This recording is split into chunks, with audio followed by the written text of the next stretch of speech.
A girl sends a message saying she wants to end their relationship, and the main character, Chen Yuan, breaks down in tears, stunned and in disbelief.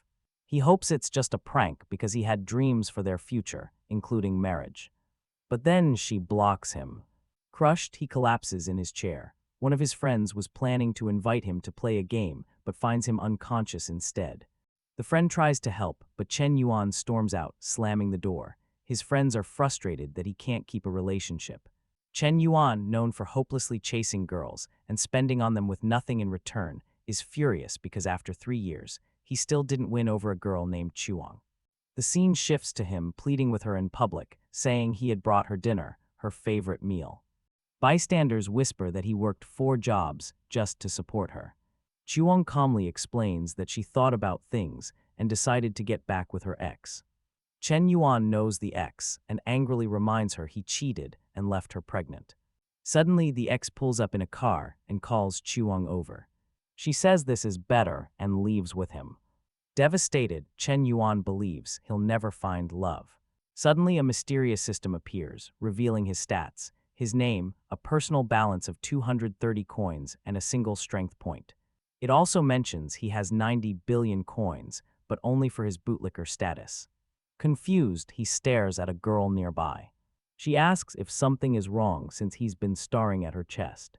The system identifies her as Su Lil, 21 years old, 165 centimeters tall, 49 kilograms, and nearly an 8 out of 10 in looks. Her favorability toward him is -50.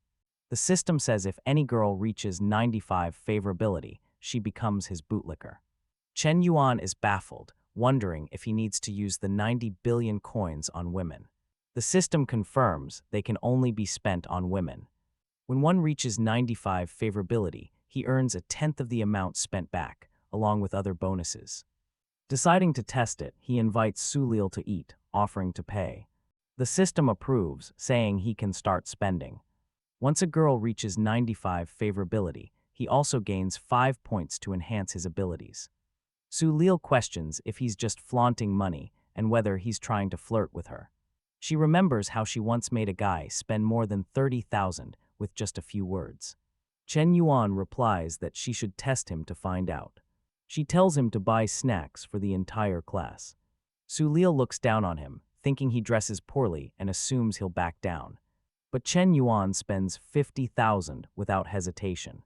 People who mocked him begin to realize he's wealthy despite his appearance. Chen Yuan tells her the amount is insignificant to him and asks her to add him. Su Lil wonders if he's one of those rich kids who inherited wealth. She agrees to add him, but insists they go somewhere first to test his sincerity. Standing in front of a luxury store, she claims she's not materialistic, but needs to know if he's genuine. Chen Yuan thinks he might be thrown out. Chen Yuan reassures Su Lil that she can buy whatever she wants. Inside, he notices Chuang with her new boyfriend. Su Lil guessed that she was his ex.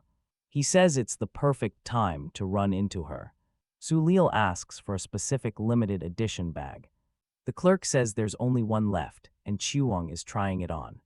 Chuang boasts that she'll prove the difference between winners and losers. She hints at an upcoming birthday. This confuses her boyfriend, who thought her birthday had already passed. She clarifies that was the lunar calendar birthday, and now it's her solar one. Chuang insists she isn't materialistic. Her boyfriend seems uncertain. Su Lil snatched the bag from Chuang's hands. She sarcastically apologized, pretending to be polite. Then she said she would buy the bag herself since Chuang wasn't taking it. She gains 20 favorability points. As she admires the bag, Chen Yuan gains another 20, and then another. He's thrilled that a bag gave him 60 points. However, he realizes he won't get much money back if he reaches 95 favorability too quickly with only small purchases. The clerk comments how some guys pretend to be rich but won't spend on their girlfriends, while the poorly dressed Chen Yuan gives Su Lil everything. Chuang is left humiliated, while Su Lil proudly says a good boyfriend, like a bag, should be held onto tightly.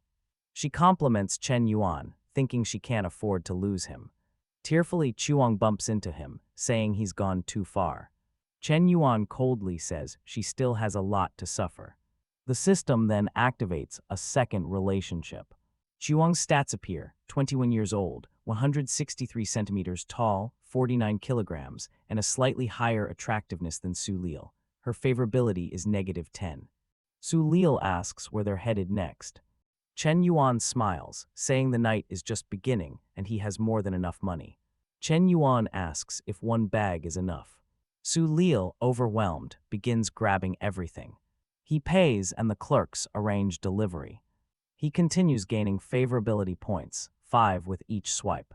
Eventually, Su Lil is exhausted and doesn't know where to put all the bags. Chen Yuan offers to buy her a house. This backfires, he loses points. Su Lil tells him to slow down. Even for someone wealthy, buying a house is too much too soon. Su Lil, a junior at the Fine Arts College, is 21 years old, weighs 49 kilograms, and likes the color black. Chen Yuan asks for a prepaid card for her and loads it with 500,000 credits. She blushes and smiles, happy with the gift. He whispers that if she can't resist, she should give in. Su Lil calls him a naughty boy, and he gains 30 favorability points. The store clerks gush over how caring he is. Chen Yuan reflects that money makes flirting easier. Su Lil wonders why he spends so much on her, but not himself. He admits he doesn't usually buy things for himself. To impress him, Su Lil took him shopping with the 50,000 her father had given her. She bought him new clothes. She also paid for a fresh haircut. Chen Yuan looks fresh and gains another 15 favorability points. He asks if he did something wrong. Su Lil gently holds his chin and says there's nothing wrong with him. She now thinks they look like a perfect couple. She thanks him, saying it's been a special day. Her favorability reaches 68. Back at the dorm, his friends notice his new look and ask what happened. He says he went on a date. They remind him how recently he was crying over Chuang and warned that Su Lil could drain his money. Chen Yuan thanks them. Then a message from Chuang arrives. She says if he hates her, they should delete each other's contacts. He thinks about increasing her favorability for profit. He replies kindly, saying she still has a special place in his heart. She explains she's only with her ex because her mother is ill and needs 50,000 for treatment. Chen Yuan sends the money. Her friend asks who did that. Chuang admits it was her ex, Chen Yuan. The friend is shocked. Even after sending the money, he only gains 5 favorability points. Chuang bombards him with questions: why he sent it, where the money came from, what Su Lil is to him, why he never bought her a bag, and whether he's secretly rich. Chen Yuan ignores her after 15 messages. He wonders if there's a more entertaining way to spend. He finds a girl doing a live stream, about to log off due to lack of gifts. He decides this is better than buying bags and sends 1 rocket, then 100. Her phone crashes. In the live stream, viewers are stunned and question who sent all the gifts. Chen Yuan realizes having money brings attention. He sends another 900 rockets, crashing her stream. At the company managing the streamers, an employee runs to report a guy spent 10 million on one stream. Everyone is shocked, unsure whether he is laundering money or works for the platform. Other streamers see his nickname and try messaging him. The girl from the livestream is amazed and messages him, asking if he's still watching. But Chen Yuan has already gone to sleep after a long day of spending. The next morning, his friends read the news about a mysterious guy spending 10 million. They dream about what they'd do with that much money. Chen Yuan realizes he spent all that money and didn't even get favorability. Opening a social app, he sees countless messages from girls. One says she's 28, divorced, and wants to meet. She invites him to her studio but gets no reply. He isn't excited since it doesn't help with his goals. His friends are getting ready to go out, and he asks where they're heading. They say they're off to see the campus goddess, Zia Yuki, and want to get there early to see her up close. The system displays Zhao Yuki's profile. She is the most admired girl at the university, vice president of the student council, a pianist, a ballet dancer, and a fencing champion. Her talents make her seem untouchable to most students. For the past 3 years, no one has been able to get close to her. Chen Yuan sees her as the ultimate challenge. Nearby, Chuang talks to her friend, noting how Chen Yuan only started dressing well after they broke up. She's worried he'll clash with her new boyfriend. Meanwhile, Chen Yuan listens as students chat about who'll win Zhao Yuki's heart. One student brags and walks up to her, asking for her contact. Her friend tries to stop him, but the first insists he just wants advice from the vice president. Zhao Yuki watches curiously. Her friend grabbed the guy by the collar and told him not to go near Zhao Yuki. Then Chen Yuan boldly asks for her contact too. Her friend mocks him, but he stands firm. The president praises his courage. Her friend even admits Chen Yuan is more handsome. Chen Yuan declines the offer to join the student union, saying his only goal is to pursue Zhao Yuki. Other students watch and admire Chen Yuan's confidence. Zhao Yuki, impressed, gives him her contact. Chuang's friend notices and wonders what's going on between them. Chen Yuan casually says he just likes pretty girls and doesn't see a reason to hide it. He forms a flirty bond with Yuki, though her favorability is still at 0. Outside, his friends cheer him on. They say he used to look desperate, but now he's confident. One jokes that if he gets close to Yuki, he has to introduce them to her friends. A rejected student complains, saying Chen Yuan has good taste, but still has a lot to learn from him. Just then, Su Lil shows up and calls out to Chen Yuan, saying she's been waiting. Everyone is shocked. She usually ignores guys. Chen Yuan offers to make it up to her with a meal. She asks if she looks good in the outfit he bought. He replies that beauty doesn't depend on clothes. They walk away. The rejected guy stands there, confused. Chuang watches, tears welling in her eyes. Later, Su Lil hands Chen Yuan a drawing she made of him. She says she stayed up all night and asks him not to throw it away. He's touched. It's the first gift he's ever received from a girl. He wonders aloud if this is all just a game. Su Lil gets upset and tries to take the drawing back. Chen Yuan says he'll keep it as a family treasure and admits he likes her more as a person than for her gifts. She's impressed and he gains another 5 points. Chen Yuan suspects she wants him to be her pet, but he has other plans. Just then a guy walks up, asking who Chen Yuan is and whether he's wealthy. Chen Yuan realizes the guy is another admirer of Su Lil. She says she doesn't know the guy and he doesn't control her.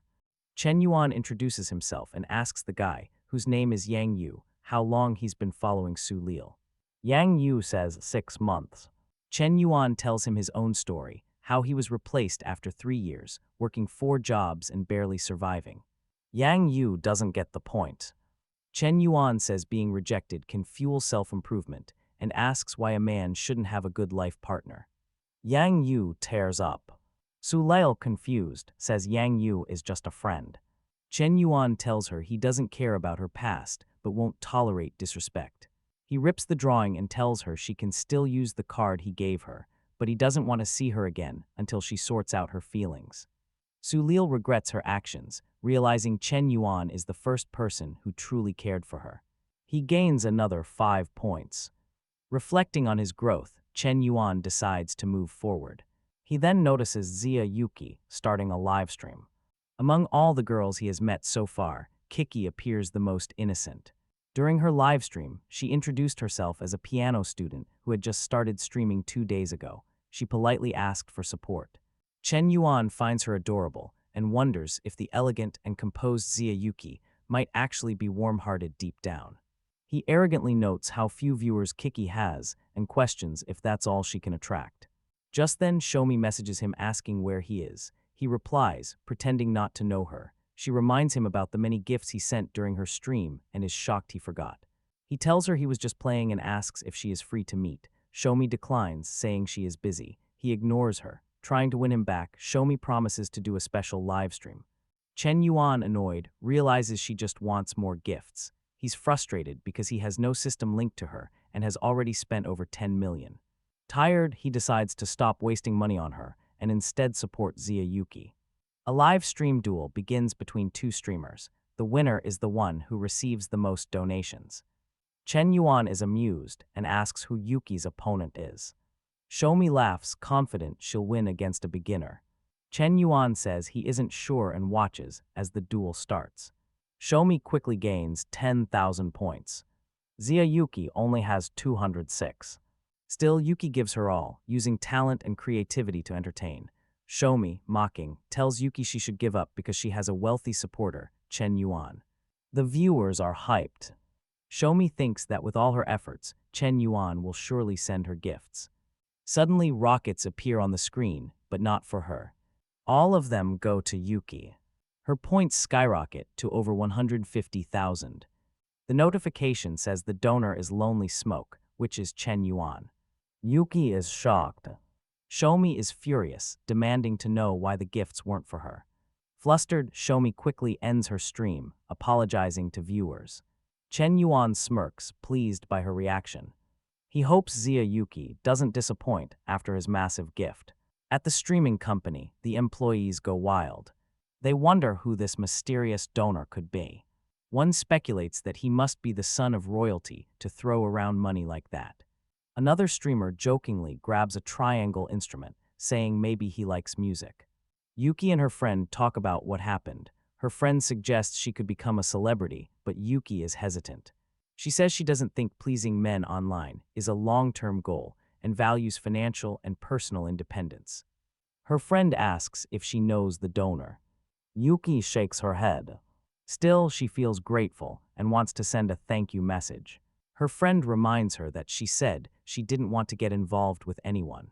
Yuki suddenly says maybe she does know who he is. She imagines he must be someone rich and talented who chooses to live an ordinary life and fell for a simple girl like her. Her friend laughs and says she watches too many dramas. Yuki continues imagining his life must be hard, hiding his true identity. Her friend tells her it's late and time for bed, but Yuki still wants to message Chen Yuan. Chen Yuan checks his phone and sees a message from a girl inviting him to lunch. He says he wants to eat his favorite dish, crayfish. She agrees to meet him at the school gate that afternoon. He notices she didn't ask anything about the gifts or his money. Curious, he wonders what she really wants. The next morning, Chen Yuan arrives on his scooter. A guy standing next to a luxury car asks if he's waiting for someone. Chen Yuan asks the same. The guy says he's waiting for his girlfriend. Then Kiki appears. The guy tells Chen Yuan not to stare because it takes hard work and money to get a girl like her. He boasts that he'll take all the pretty girls. To his surprise, Kiki runs straight toward Chen Yuan. The guy thinks she wants a ride in his car. But instead, she hops on Chen Yuan's scooter. The guy is left speechless, questioning why he even bothers being rich. Kiki and Chen Yuan ride away together. Kiki daydreams that they are engaged as they arrive at the restaurant. They order spicy crayfish. The dish is served, and Chen Yuan arranges the table neatly. Kiki is touched by his manners and thinks he's noble despite not going to fancy places. As Chen Yuan eats the tiny crayfish, Kiki playfully comments. She says it must be the smallest he's ever had. She admires how humble he is, imagining that he seeks a peaceful life. Unexpectedly, Chen Yuan gains 10 favorability points.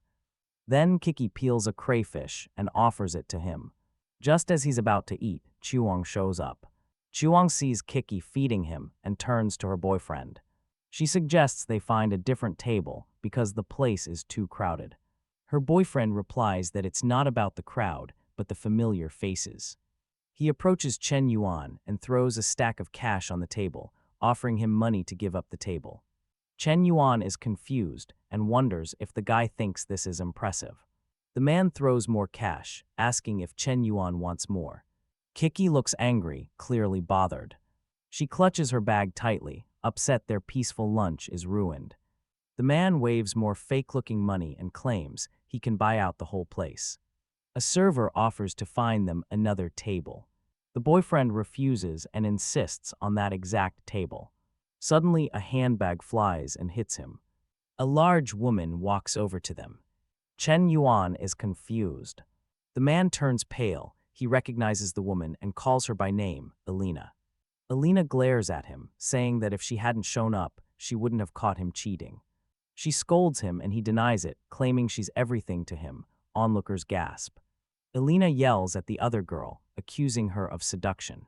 The girl cries and says he lied about being single. He says she's just making things up and slaps her across the face. She falls to the ground in shock. He moves to strike her again. But Chen Yuan stops him. He questions if the man enjoys humiliating himself. The system notifies Chen Yuan that he has earned another 20 favorability points. Chuang tells Chen Yuan that she believes he truly cares. He keeps gaining points, another 20 and then another 20. Finally, the system announces that the second target, Chuang, has reached over 95 favorability points. Chen Yuan has successfully turned the tables. The system reports that Chen Yuan spent 50,000 on Chuang and will receive 5,000 back. She is now part of his bootlicker group. As a reward, Chen Yuan receives 20 strength points and allocates 10 of them to strength. Chen Yuan allocates 10 more points to fitness. Flexing his arm, he faces off against the angry blonde man, who grabs a bottle and threatens him. Chen stays calm and simply calls him annoying before punching the bottle and the man, sending him flying. The blonde crashes to the floor, defeated. Chen says that depending on others isn't shameful, but using women and hurting them is disgraceful. The blonde trembles, gripping a knife handle. The girl next to Chen, Kiki, nervously tells him to end things quickly. The blonde man tries to charge Chen again. But with his upgraded abilities, Chen dodges effortlessly. Chen strikes with his elbow, and the attacker collapses in pain. The entire food court watches in silence. Foaming at the mouth, the man lies motionless as Chen walks away, hands in his pockets. Chuang clings to his leg, begging for forgiveness and another chance. Cold and detached, Chen reminds her of the man who once carried her for 10 kilometers at 3 in the morning to the hospital, the one who saved for half a year to buy her a phone that she didn't even like, and the one who saw her vanity yet always believed she had a kind heart. He finishes by saying that all those versions of him are gone. Later, he talks with the school president. He apologizes for the commotion, but she brushes it off and tells him to call her Kiki instead. She says she wasn't bothered and finds him more interesting the more she sees him, believing he has many surprises in store. Back home, Chuang arrives soaking wet from the rain, crying silently.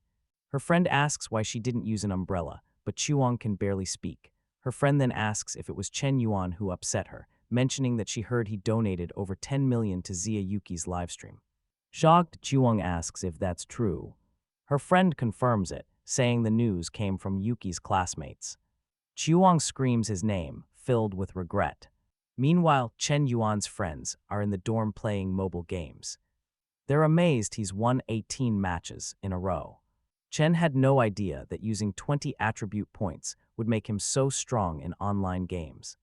A stylish guy suggests Chen could become a top streamer and make millions.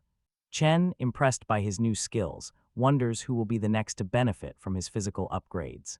Suddenly, his phone rings. His friends shout that someone is calling. Chen wonders what Sulil will try this time to manipulate him. He picks up and speaks coldly, addressing her as Miss Sulil and asking what she wants. Sulil, crying and sitting in a room filled with past gifts from Chen, says she doesn't know what to do. She then asks to borrow 500,000. Sulil explains her family used to be wealthy, but now they're deep in debt, unable to even pay the interest. She pleads for help. Chen Yuan simply asks what she needs and to send the account details. Stunned, she quickly sends the info, still unsure if he'll really do it. Then Chen sends her 5 million. She panics, thinking he added an extra zero. He casually replies that maybe he did and tells her to keep it. Sulil is overwhelmed, crying and thanking him repeatedly. Her favorability shoots up. She promises to pay him back when she can. Her feelings grow stronger, now reaching 94. Chen Yuan sees this and grumbles that winning her over is taking too long. He considers confessing but stops himself, knowing showing feelings too soon can lead to failure. The next day, he's with his friends when Chuang appears with pastries. She offers him breakfast. His friends are surprised. Before he can respond, Sulil also appears, bringing more breakfast, saying he must be tired of cafeteria food. A face-off begins. Just then, another girl calls his name. It's the school president, Zia Yuki. She brought ramen for him to share. The three girls stare each other down. Yuki is graceful and confident, the second most admired girl on campus. Chen Yuan asks how she knew he liked ramen with meat. She explains it was easy to guess since they went on a date. Chen, no longer trying to charm anyone, now waits to see who will try to charm him. He says the president wins since she understands his tastes. A subtle jab to the others. Yuki comments that she wouldn't bring breakfast without knowing his preferences. If someone doesn't know those details, it means they don't truly care. Her words hit hard. Then she gives him a new iPhone as a gift. Everyone is stunned. One of his friends jokes that this hurts more than losing a parent. Another girl comments on the phone's value, 10,000. Chen tells Yuki she didn't need to do that. She replies it's the thought that counts. She knows he spent far more on her and she doesn't have much money. Elsewhere, Chuang is heartbroken, wondering how she'll ever win him back. A few days later, new competitors appear. Sulil approaches Chuang and suggests they team up to deal with Yuki. Meanwhile, Chen walks by, holding his new iPhone.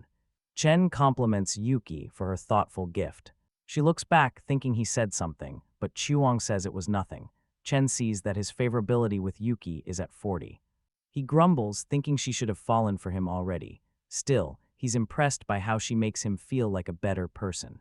Despite not having full points, she treats him as if he already earned them. His phone buzzes. It's Xiaomi, the small-time streamer from earlier. She messages him, saying she was just joking last time and wants to meet, though she's scared to meet fans in real life.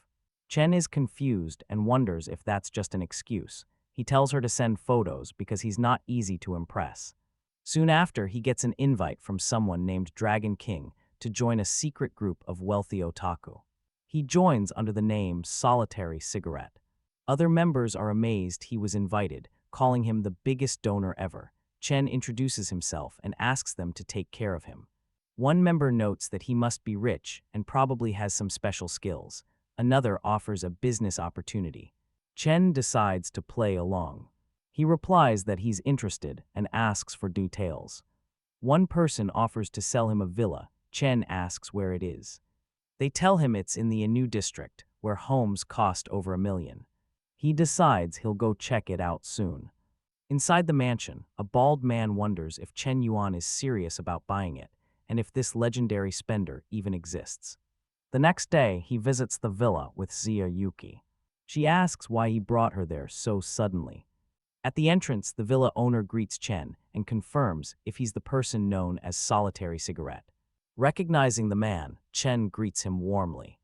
The villa owner, surprised, notes that Chen doesn't look particularly wealthy, but being accompanied by the school president adds credibility. He suspects Chen might come from a secretive, rich background and anticipates a tough deal. The villa owner introduces himself as Hong Yano, a small businessman in financial trouble and needing to sell the villa. He invites them inside and starts describing the property. The house spans over 500 square meters, with the land measuring more than 2,000. It's fully decorated with Italian-designed furniture.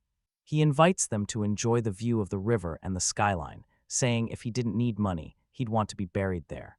Yuki starts to understand that Chen might be seriously considering buying the place. Chen looks around and comments that the house isn't as beautiful as he expected. He casually asks about the price. Hong Yano replies that due to multiple offers, it's hard to negotiate, but he wants to sell it for about 50 million, though he's thinking maybe 60 million is fair. Chen reacts with surprise, and the seller assumes it might be too expensive for him. But then Chen says he didn't expect it to be that cheap. Everyone is stunned by his remark. Hong Yano silently regrets not asking for 70 or even 80 million. Chen turns to Yuki and asks if they should buy the house. She's startled and says it doesn't matter to her. He steps closer and says he's buying it for her. Hong Yano is speechless, never imagining someone would buy the place for the school president. Yuki stands frozen. 60 million feels like too much. She starts imagining various situations, afraid that she might end up as his hostage. Yuki apologizes and says she can't accept such a big gift. Chen gently takes her hand and asks her to hear him out. He explains that due to ownership limits, he was planning to transfer this house to her anyway. He says this way she'll have a place of her own. Her imagination goes wild. Chen lines in and whispers that everything he owns is also hers. The system rewards him with 10 favorability points, then another 10 and another. He reaches 90. Chen mentally praises his own acting, saying he deserves an award. Another girl nearby nudges the seller, asking when someone will do that for her. The seller sighs, saying he doesn't have that kind of wealth. Chen swipes his card, saying he will handle the money transfer and finish the paperwork soon. The seller assures him that everything will be taken care of in the next few days. Everything is going according to plan. Chen calculates that once she reaches the required favorability, his 70 million investment will earn him over 700,000.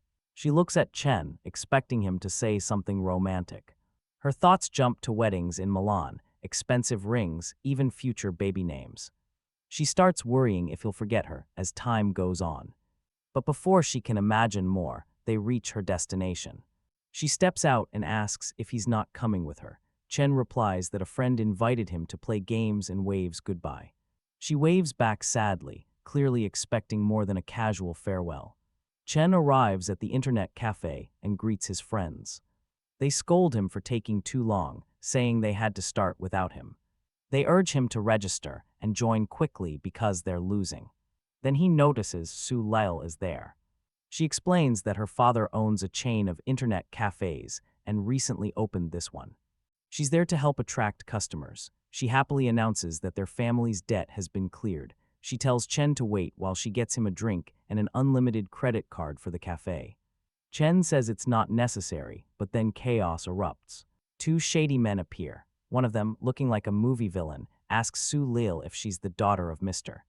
La Shu and when he plans to repay his debts. Disheveled, Su Lil says the 5 million was already paid. The man laughs and says that was only the principal. There's still 15 million in interest.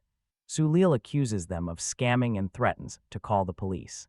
The man grabs her wrist and warns her to be quiet. He says that if she refuses to pay, she can work off the debt at his nightclub.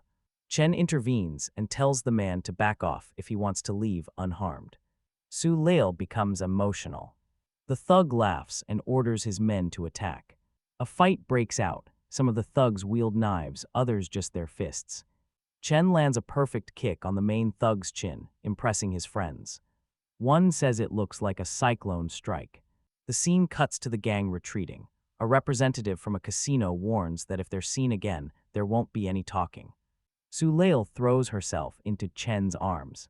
The system notifies him that he reached 95 favorability with her and spent 5.3 million, earning 530,000 in return. She is now officially one of his loyal followers. As Chen hugs her, Chuang watches from a distance, but Chen only focuses on where to assign his newly earned attribute points. Then Chuang storms in, calling Su Lil a traitor for siding with Chen. He scolds her for trying to form alliances.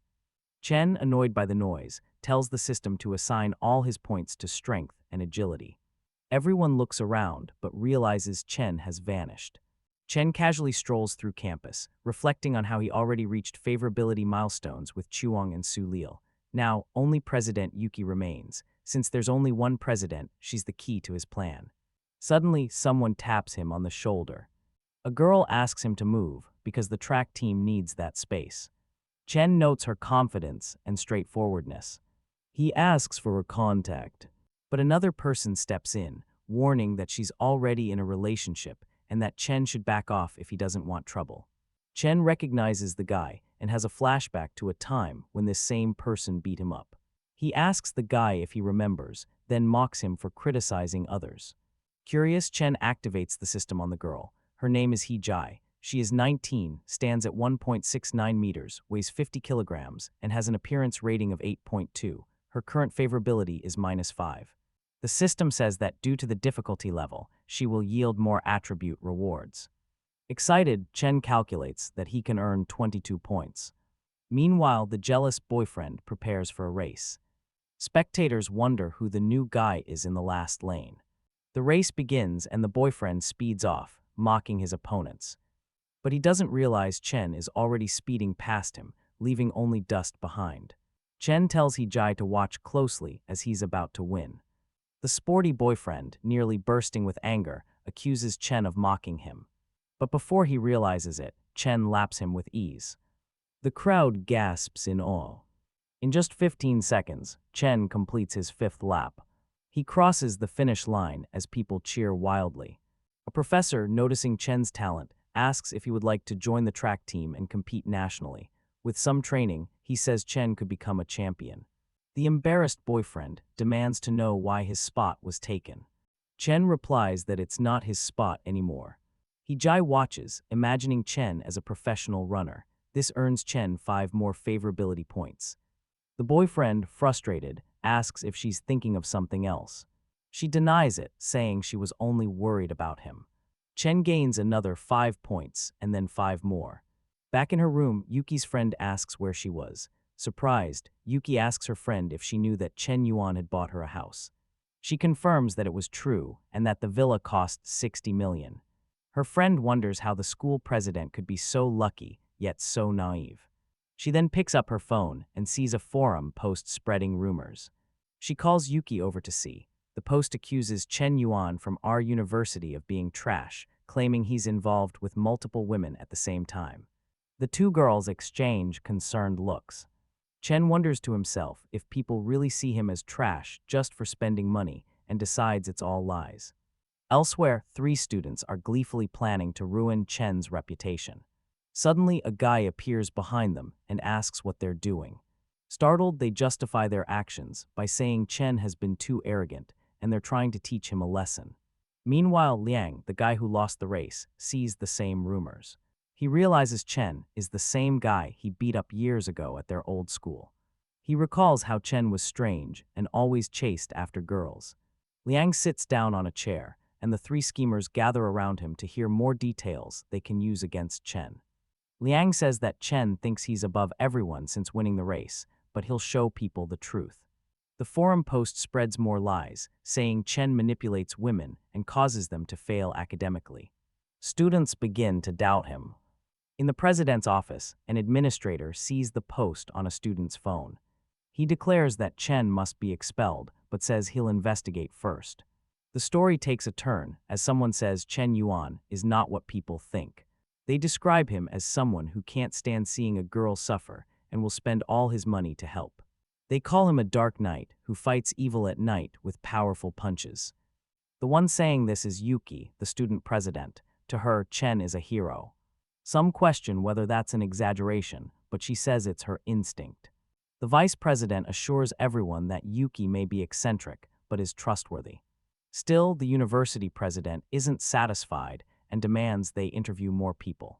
The next person they question is Chuang. She admits Chen was too good for her and calls herself foolish and greedy. She cries, wishing he would take her back. A police officer hands her tissues and asks if Chen continued to act kindly even after she rejected him. The university president watches her cry, thinking she doesn't deserve Chen's love and that Chen has done nothing wrong. Outside, the president smokes a cigarette to calm his jealousy. Deep down, he realizes Chen is innocent. Then he sees 2 people approaching with a banner. It's Su Lil and her father. Su Lil says she wanted to make a banner for Chen. Her father explains how Chen helped protect their family. The president is both impressed and even more jealous. The president walks away, feeling guilty for judging Chen too soon.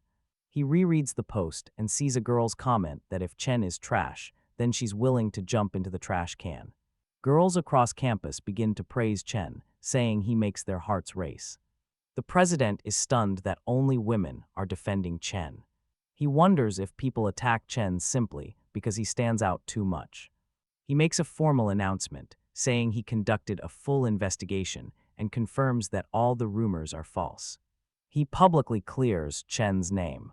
He praises Chen for helping others without seeking attention. With emotion in his voice, he presents Chen with a special award for positive contributions to society, urging all students to learn from him. Chen is bewildered, wondering why he's receiving the award. Liang, watching from the crowd, curses the president for not destroying Chen's reputation. He also notices his own girlfriend smiling while talking about Chen. Chen gains 10 more favorability points. Another 10 points are added to his favorability score as the event ends. Liang's girlfriend questions his behavior, asking if he's jealous or just going crazy. She says she truly admires Chen, especially because he helps others without asking for anything in return. She brings up how Chen beat Liang in the race, but didn't join the track team. Liang grabs her wrist aggressively, but she tells him to let go and that he's hurting her. She accuses him of being inferior to Chen. Just then, Chen calls his driver, asking to be picked up. He requests not to be picked up in an expensive car, wanting to maintain a low profile. Unfortunately, the driver arrives in a flashy vehicle. Chen gets angry, reminding him not to draw attention. The driver apologizes, saying he misunderstood. As Chen leaves, Liang's girlfriend tells him she wants to break up. Liang refuses but ends up sitting alone, dejected. Chen transfers money to the driver, who thanks him. Chen says he'll return to school and doesn't need a ride because the car is too flashy. The driver respects his wishes. Chen reflects that he needs only a few more points from Yuki to complete the bootlicker system. He decides he must buy her something special and wonders if someone from the group chat has anything to sell. One of the guys jokes that Chen must be rich since he bought a house so casually. Another asks if he wants to buy a luxury car. A new guy introduces himself, saying he's from the Jiang family and they run an imported car business. Chen sees the name on the business card and realizes it belongs to a powerful automotive group. He assumes the guy must be a second-generation heir. Chen compliments him for managing such a huge business at a young age. The guy says he thought Chen was older because he bought such an expensive house. Two other students watching from afar guess that Chen must come from wealth if he's talking to someone like the manager of the Jiang group, but they give up, thinking they don't stand a chance. The manager mentions his store has the city's largest selection of luxury cars. He invites Chen to choose any vehicle. Chen, thinking big, says he wants a Bugatti Chiron. The manager is surprised and says they don't have one. Chen asks for a Lamborghini Veneno or a Pagani Huayra. Again, the manager apologizes. They don't have those either. The staff start sweating, feeling pressure from Chen's high expectations. The manager explains that their cars range between 2 and 8 million, and the ones Chen wants are far above that range. Chen says he's disappointed and expected more. The manager, embarrassed, offers to show him a Ferrari LaFerrari instead. He describes it as a rare supercar with a 12-cylinder engine, 800 horsepower, dual transmission, and a 0 to 100 speed in under 3 seconds. The price is 22 million. Chen decides this might be a perfect gift for Yuki. If the price is above 20 million, he says he'll take it.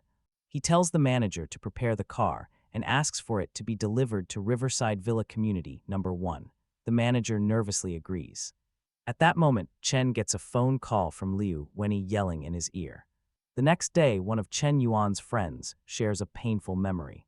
On his birthday, his girlfriend Juoya said she was getting her nails done with a friend. Hours passed, it started to rain, and she had no umbrella. Concerned, he decided to bring her an umbrella. But what he saw broke his heart. She was with another man. They had been together for 3 years and were even planning to meet each other's families. Still heartbroken, he asks Chen how to win her back. Chen says the mistake was hers, not his, and scolds him for acting like a bootlicker. The devastated friend insists he can't let go that easily. Frustrated, Chen grabs his phone. His friend asks who he's calling. Chen says not to worry, he has a plan. He will make Juoya regret everything. Chen contacts the car dealership and asks to borrow cars worth over 20 million. The dealer agrees to arrange it all. Then Chen calls Sula. His friend watches, surprised at how easily Chen can call someone like her. Sula wonders if Chen is introducing her to someone important, but he clarifies that he just needs her help for a prank. The next day, Chen's friend arrives looking flashy.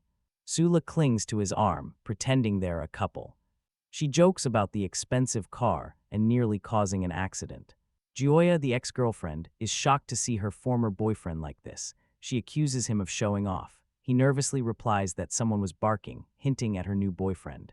Other friends prepare for the act, saying it's time for the big show. Several guys arrive in Ferraris. A white-haired guy steps out of the car and mocks Juoya's new boyfriend, accusing him of pretending to be rich just to impress girls. The new boyfriend begs to be let off, but the white-haired guy continues his rant, saying girls like Juoya are easily fooled and have already lost. Angry at being deceived, Juoya turns on her new boyfriend. Meanwhile, Chen's friend tries to walk away, but she clings to his leg, begging for another chance. She confesses she's not greedy, but afraid of being poor. He coldly tells her it's over and to never contact him again. As the new boyfriend tries to sneak out, he bumps into Chen. Chen asks if he wants to leave, but only if he can take 100 slaps first. Inside the bar, everyone with Ferraris celebrates meeting Chen. They tell him he doesn't need to be formal. The white-haired guy mentions he has a favorite streamer, but no money to send gifts, asking Chen for help. Chen suspects they're testing him. The dealer reassures him it was just a joke. Chen leaves his phone on the table and tells them they can spend as much as they want. Chen knows his account is empty, but trusts that the guy won't realize it in time. In the bathroom, he listens from afar. Back at the table, the white-haired guy starts spending.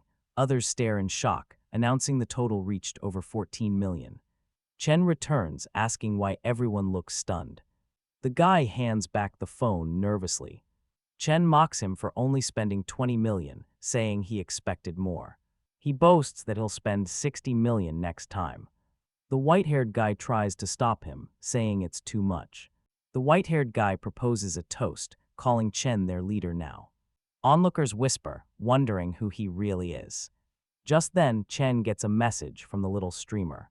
She says she's in town and wants to meet. Chen agrees to a date. He thinks it's finally time to enjoy the rewards of his generosity. The chapter begins with a long message from Chuang, asking for forgiveness and saying she dreamed of traveling the world with Chen, but when she woke up, she was alone. Chen reads the message and blocks her, focused on his date. The streamer asks what he's doing, but he brushes it off.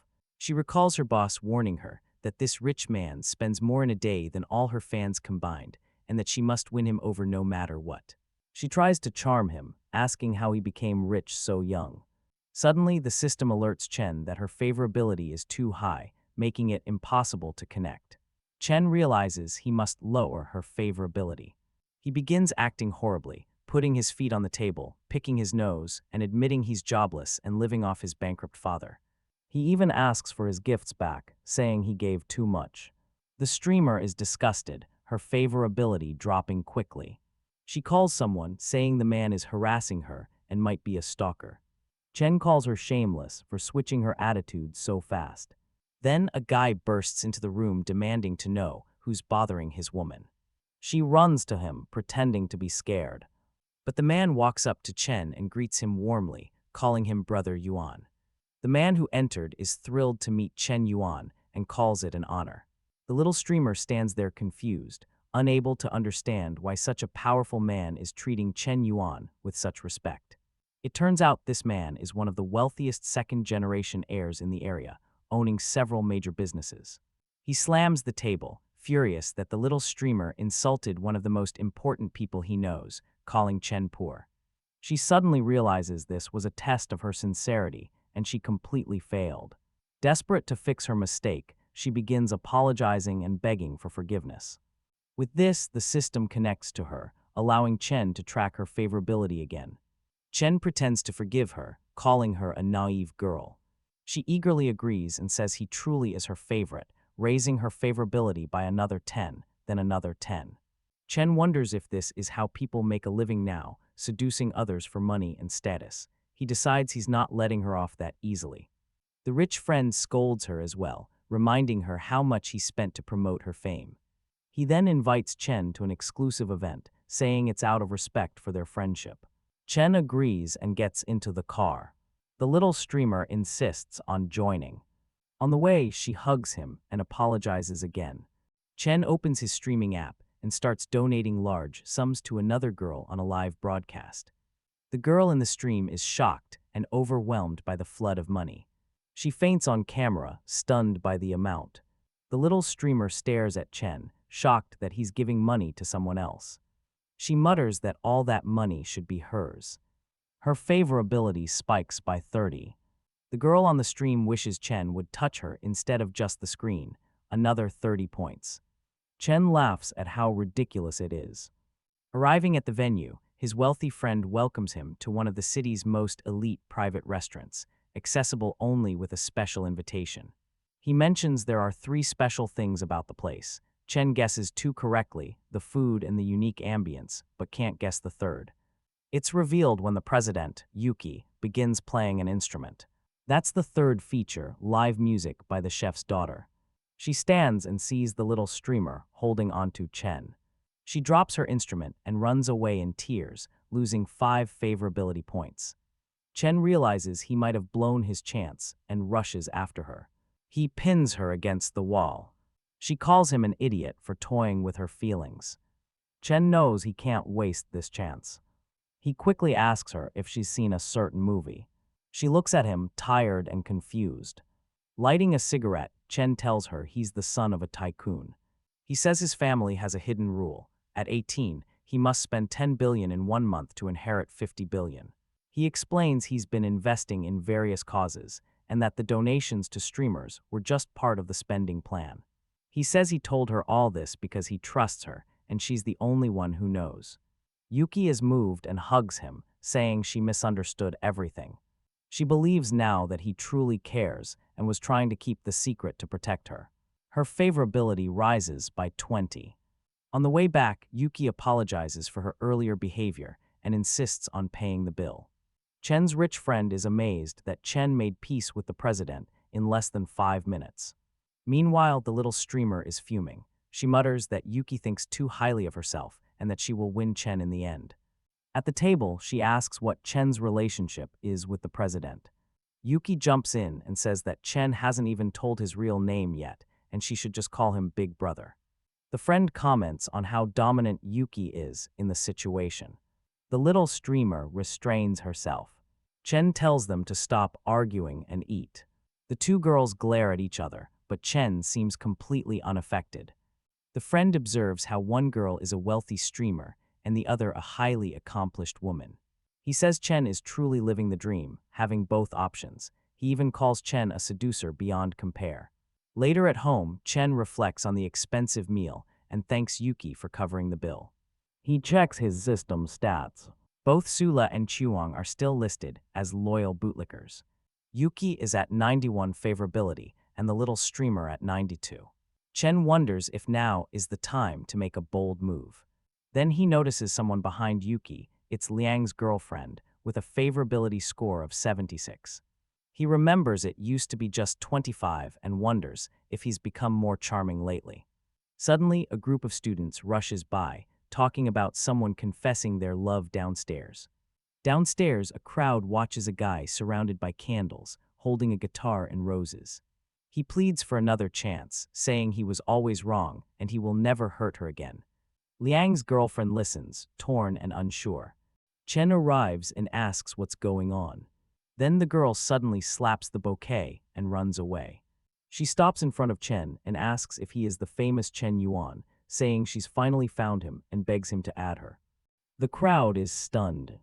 Liang is furious and accuses her of betraying him. Chen tells him he's only seeing the consequences of his own actions. Chen lectures him about ignoring his girlfriend's feelings while chasing glory and attention. Liang admits he was wrong. Some girls in the crowd comment that if Liang was aggressive, then he deserves everything that's happening. Liang's ex stares at Chen, her favorability jumping to 91, even though he barely interacted with her. Yuki's friend rushes to warn her. She bursts into a room and demands to know what's going on, saying Chen Yuan is cheating and she needs to stop everything right now. Thanks for watching. Like, subscribe, and turn on the bell for more awesome stories. Kiki said it was impossible for Chen to betray her because he was a prince-type person. Her friend tried to tell her that he was downstairs talking about feelings with another girl. But Kiki interrupted, saying it did not matter if others confessed to him. Her friend pointed to the phone and asked what Kiki thought about him spending money on another woman. Kiki said it was fine. He had already mentioned it, and he had plenty of money. She patted her friend's head, adding that trust was the most important part of a relationship, and he was honest with her. Her friend felt heartbroken, thinking Kiki had lost her clear mind. Meanwhile, Chen was fighting sleep. His friend was frustrated, asking who could get sleepy in the middle of a mystery game. 2 girls with hearts in their eyes stood in front of Chen, telling him he could sleep if he wanted, saying he even looked handsome while unconscious. His friend reminded him that the girls were there only because he looked good, and now he needed to help his friend get something out of it too. But Chen wanted to know why Chuang was there. It was clear she still wanted revenge on him. Chen's friend explained he was worried about Chuang because he had heard she was often going to the hospital. Chen thought back, wondering if she really had gone that far. He remembered the first time she had rejected him. Maybe she did want to apologize. Still, thinking that way felt too harsh for him. The girls asked if Chen was the famous, lonely cigarette from the internet, since he used the same name on messaging apps. Chen was about to answer when Chuang leaned in, trying to listen. Suddenly, a voice in the room said that if Chen really were that guy, he would let them use his head as a bowling ball. A man in a blue suit told Chen to stop comparing himself to that rich man. Chen recognized him. It was the same man who walked up to Chuang and introduced himself as Li Yuntao. Li Yuntao asked for Chuang's contact information. She looked embarrassed and shy, clearly uncomfortable. Chen remembered that Li Yuntao used to make his life difficult back in high school. He always relied on his family's connections. Even so, Chen did not want people to know he had money, so he was ready to let Li Yuntao show off. But looking at Chuang, he thought it was time to test her. Chen stood next to Li Yuntao and introduced him to everyone. He described him as a high-status man with wealth and successful businesses. Then Chen explained that the little money he had was only due to the demolition of his family's old house. Chuang was shocked, realizing that Chen was not the rich, lonely cigarette she thought. On one side was a wealthy man, and on the other side was a poor man who had once liked her. Her favorability towards Chen dropped sharply, and her bootlicking system failed. She lost 60 points, leaving only 15 remaining, but Chen smiled. Chuang rushed to add Li Yuntao's contact. Her expression showed she knew exactly who the better option was. Li Yuntao laughed, telling Chen it was funny that the girl he introduced had added him right away. Li Yuntao leaned in and told Chen he had been stepping on him since middle school and would keep doing it. Chen felt cautious. Li Yuntao said he would cover everyone's bill. Chen began to laugh quietly. People asked what was so funny. He said it was nothing, he had just understood some things. Chen thought he had given Chuang her best chance, but she had shown her true colors again. From that point, he would feel no sympathy for her. As Chen was leaving, Li Yuntao asked if he would join the middle school reunion tomorrow. Chen thought for a moment. Then he said he would be happy to come. At a fancy restaurant in room 888, the middle school reunion was already happening. Everyone was gathered and enjoying the event. Everyone was happy, celebrating their successes, especially Li Yuntao's achievements. Chen stood among them, invisible. He thought Li Yuntao never missed a chance to show off. Suddenly, the door opened, and a girl with great presence walked in. She apologized, saying the taxi took a long time. Chen recognized her as Zio Royu. She had been the moonlight of his high school days. She was mysterious and noble, like an unsolved equation. The poet in Chen stirred again. He smiled and approached her, asking if they could exchange contact information. Li Yuntao got angry, warning Chen he would regret it. Royu felt like she had seen Chen somewhere before and agreed to exchange contacts. With that, a bootlicking relationship started, and her appearance score was 9.2. Someone shouted from the table that Chen had never been special, so why was he acting bold now? One of the girls accused him of pretending to be rich. She warned everyone that Chen spent time with second-generation wealthy kids who hurt many women. One of Chen's friends defended him, saying she did not know what she was talking about. The girl claimed that Chen had embarrassed her in front of her ex-boyfriend, the guy who delivered the car, and made her cry. She insisted Chen only asked for Royu's number to sell it to his rich friends. Royu started losing favorability points because of this. Li Yuntao saw his chance to ask Chen if he was so poor that he needed to rely on others, and offered him a job. Seeing both of them insult him at once, Chen thought they were clearly plotting together. If they were showing their true faces now, he would step on them both. He sent a message to a friend, telling him to come to the restaurant with a Ferrari. A while later, everyone was leaving the restaurant. Li Yuntao was sure that Chen and his friend would never show up again. He offered to take Royu home, but she declined. Then an attendant approached Li Yuntao, asking him to move his car. Li Yuntao got angry, demanding why he had to move it from the restaurant parking lot. The attendant explained that after 9 o'clock in the evening, the restaurant was reserved. Only VIPs were allowed at that time. Li Yuntao wondered who this VIP could be. Standing next to his car, he saw a Ferrari worth over 20 million. It was the kind of car he had only seen in exhibitions before. Then he saw Zhang Heishan getting out of the car and recognized him. That made him feel nervous. Li Yuntao had heard how important Heishan was. But then Chen greeted Heishan, who smiled back. Chen thanked Hayashin for bringing his car, and Hayashin said it was always good to help the boss. Lei Yuntao was in disbelief. This car actually belonged to Chen. People around started asking if Chen was really that rich. The girls said the one girl had lied about him needing others. Royu realized that this girl and Li Yuntao had tried to ruin Chen's reputation. Yet Chen had not even bothered defending himself. She found this admirable, and her favorability increased by 20 points. Seeing this, Chen smiled and asked if he could escort her home. She agreed. The whole class now seemed to admire Chen, and his friends joked about Li Yuntao. They were driving through the city at night, as Royu felt a little uneasy. Maybe she had been too quick to get into Chen's car. Chen mentioned that he had noticed the pendant on her bag. It was a Dikao, a character from a Chinese cartoon. Royu was impressed he recognized it. Chen said he loved watching that series, especially the transformations.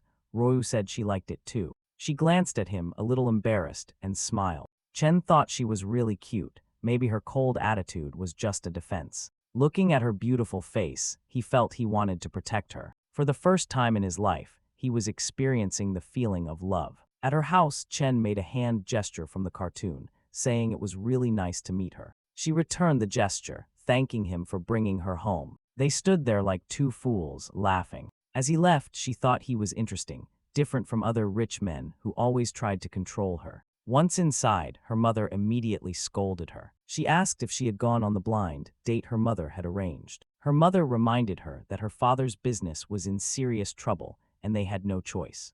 Royu cried, saying she did not want to marry just to save the company. Her feelings mattered. But her mother insisted it was her duty. Everything Royu had came from them, and if her father's company failed, they would all be ruined. The boy from the Han family might not seem exciting, but their situation was more important than her feelings. Crying, Royu said she understood. A single tear fell onto the small doll she carried. Ken Hyun was quietly watching a group of millionaires chatting. The man with the expensive car spoke up. He mentioned he had some surprising news. Curious, Chen Yuan listened and found out that Royu was going to marry an overweight man with terrible hair just because her family was going bankrupt. Chen Yuan started wondering if this situation was partly his fault. Thinking about her, he felt unsure. He asked himself if she would really go through with such a marriage. Ever since high school, he had not been able to take his eyes off her. This time, he would not let things slip by. He decided he had to act.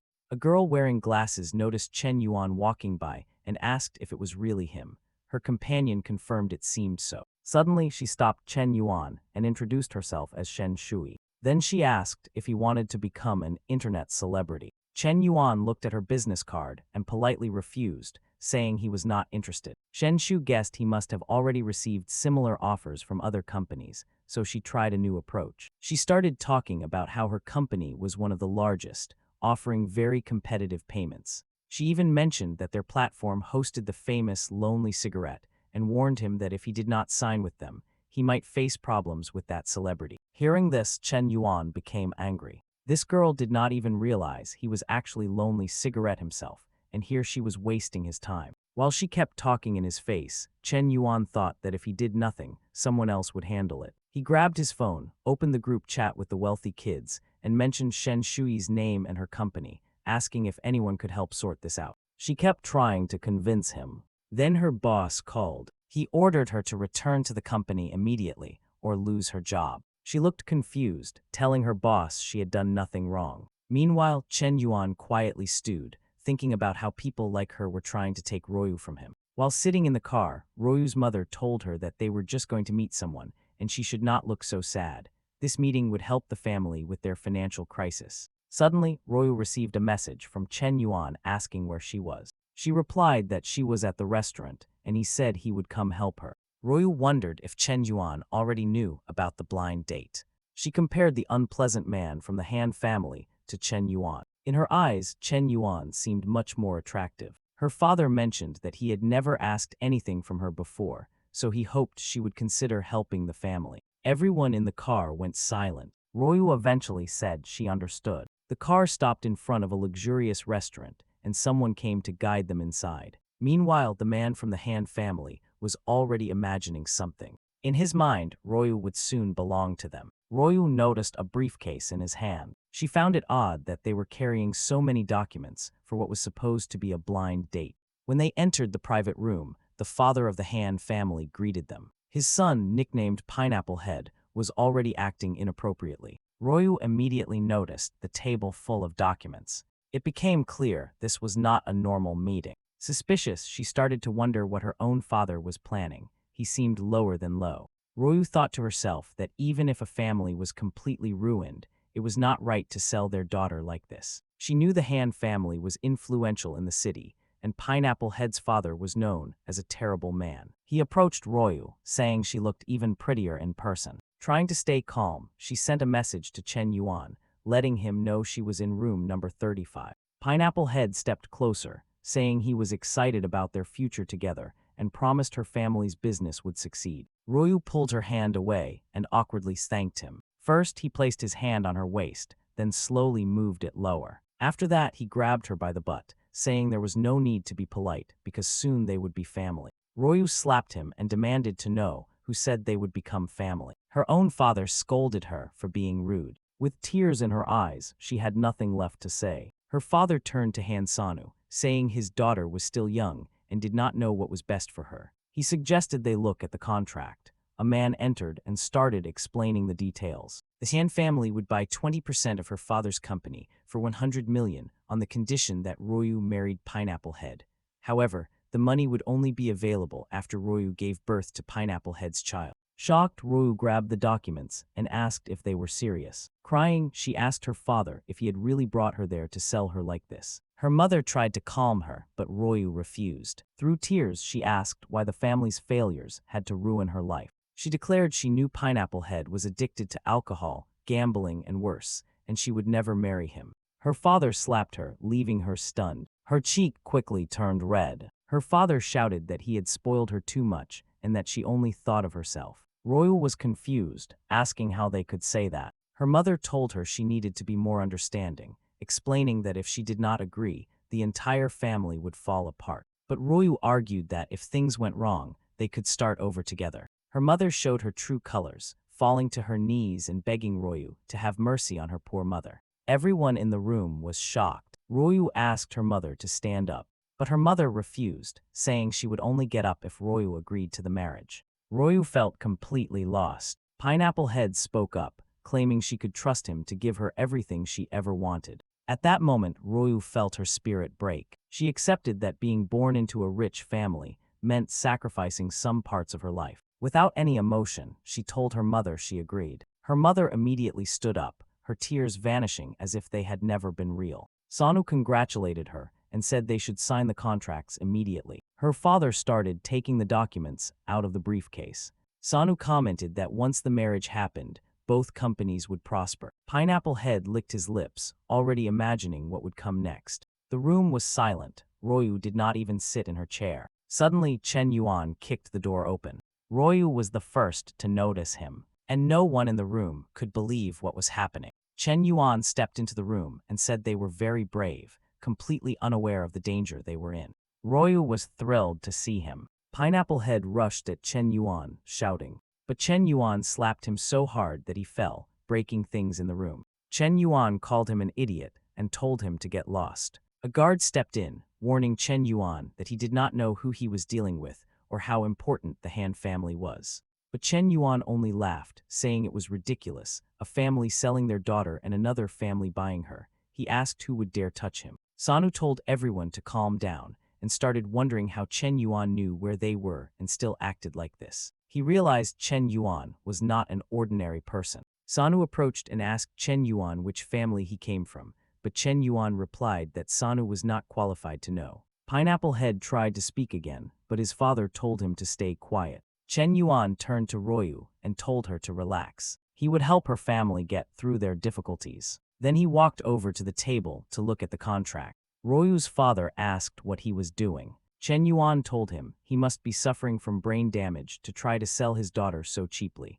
He tore up the papers and said he would buy 60% of the company for 500 million. Everyone was stunned. Sanu crouched down, realizing that for someone to spend such an amount, their family must be worth at least 10 billion. Yet he had never heard of Chen Yuan before. Royu's father got excited, thinking such money could not only save the company but also allow it to grow. But Chen Yuan added that he had one condition. He pointed to Royu. She was left wondering if he really intended to buy her for that price. Royu dropped her bag on the floor, feeling hopeless. She thought Chen Yuan was just like everyone else after all. Tears rolled down her cheeks as she held her little doll. But then Chen Yuan made his real condition clear. The 60% share of her father's company would be transferred to Royu's name. Once she had control, he would send the 500 million. Suddenly Royu felt free, like a bird finally let out of a cage. Her opinion of Chen Yuan soared. Her trust and feelings for him rose quickly, reaching 85 points.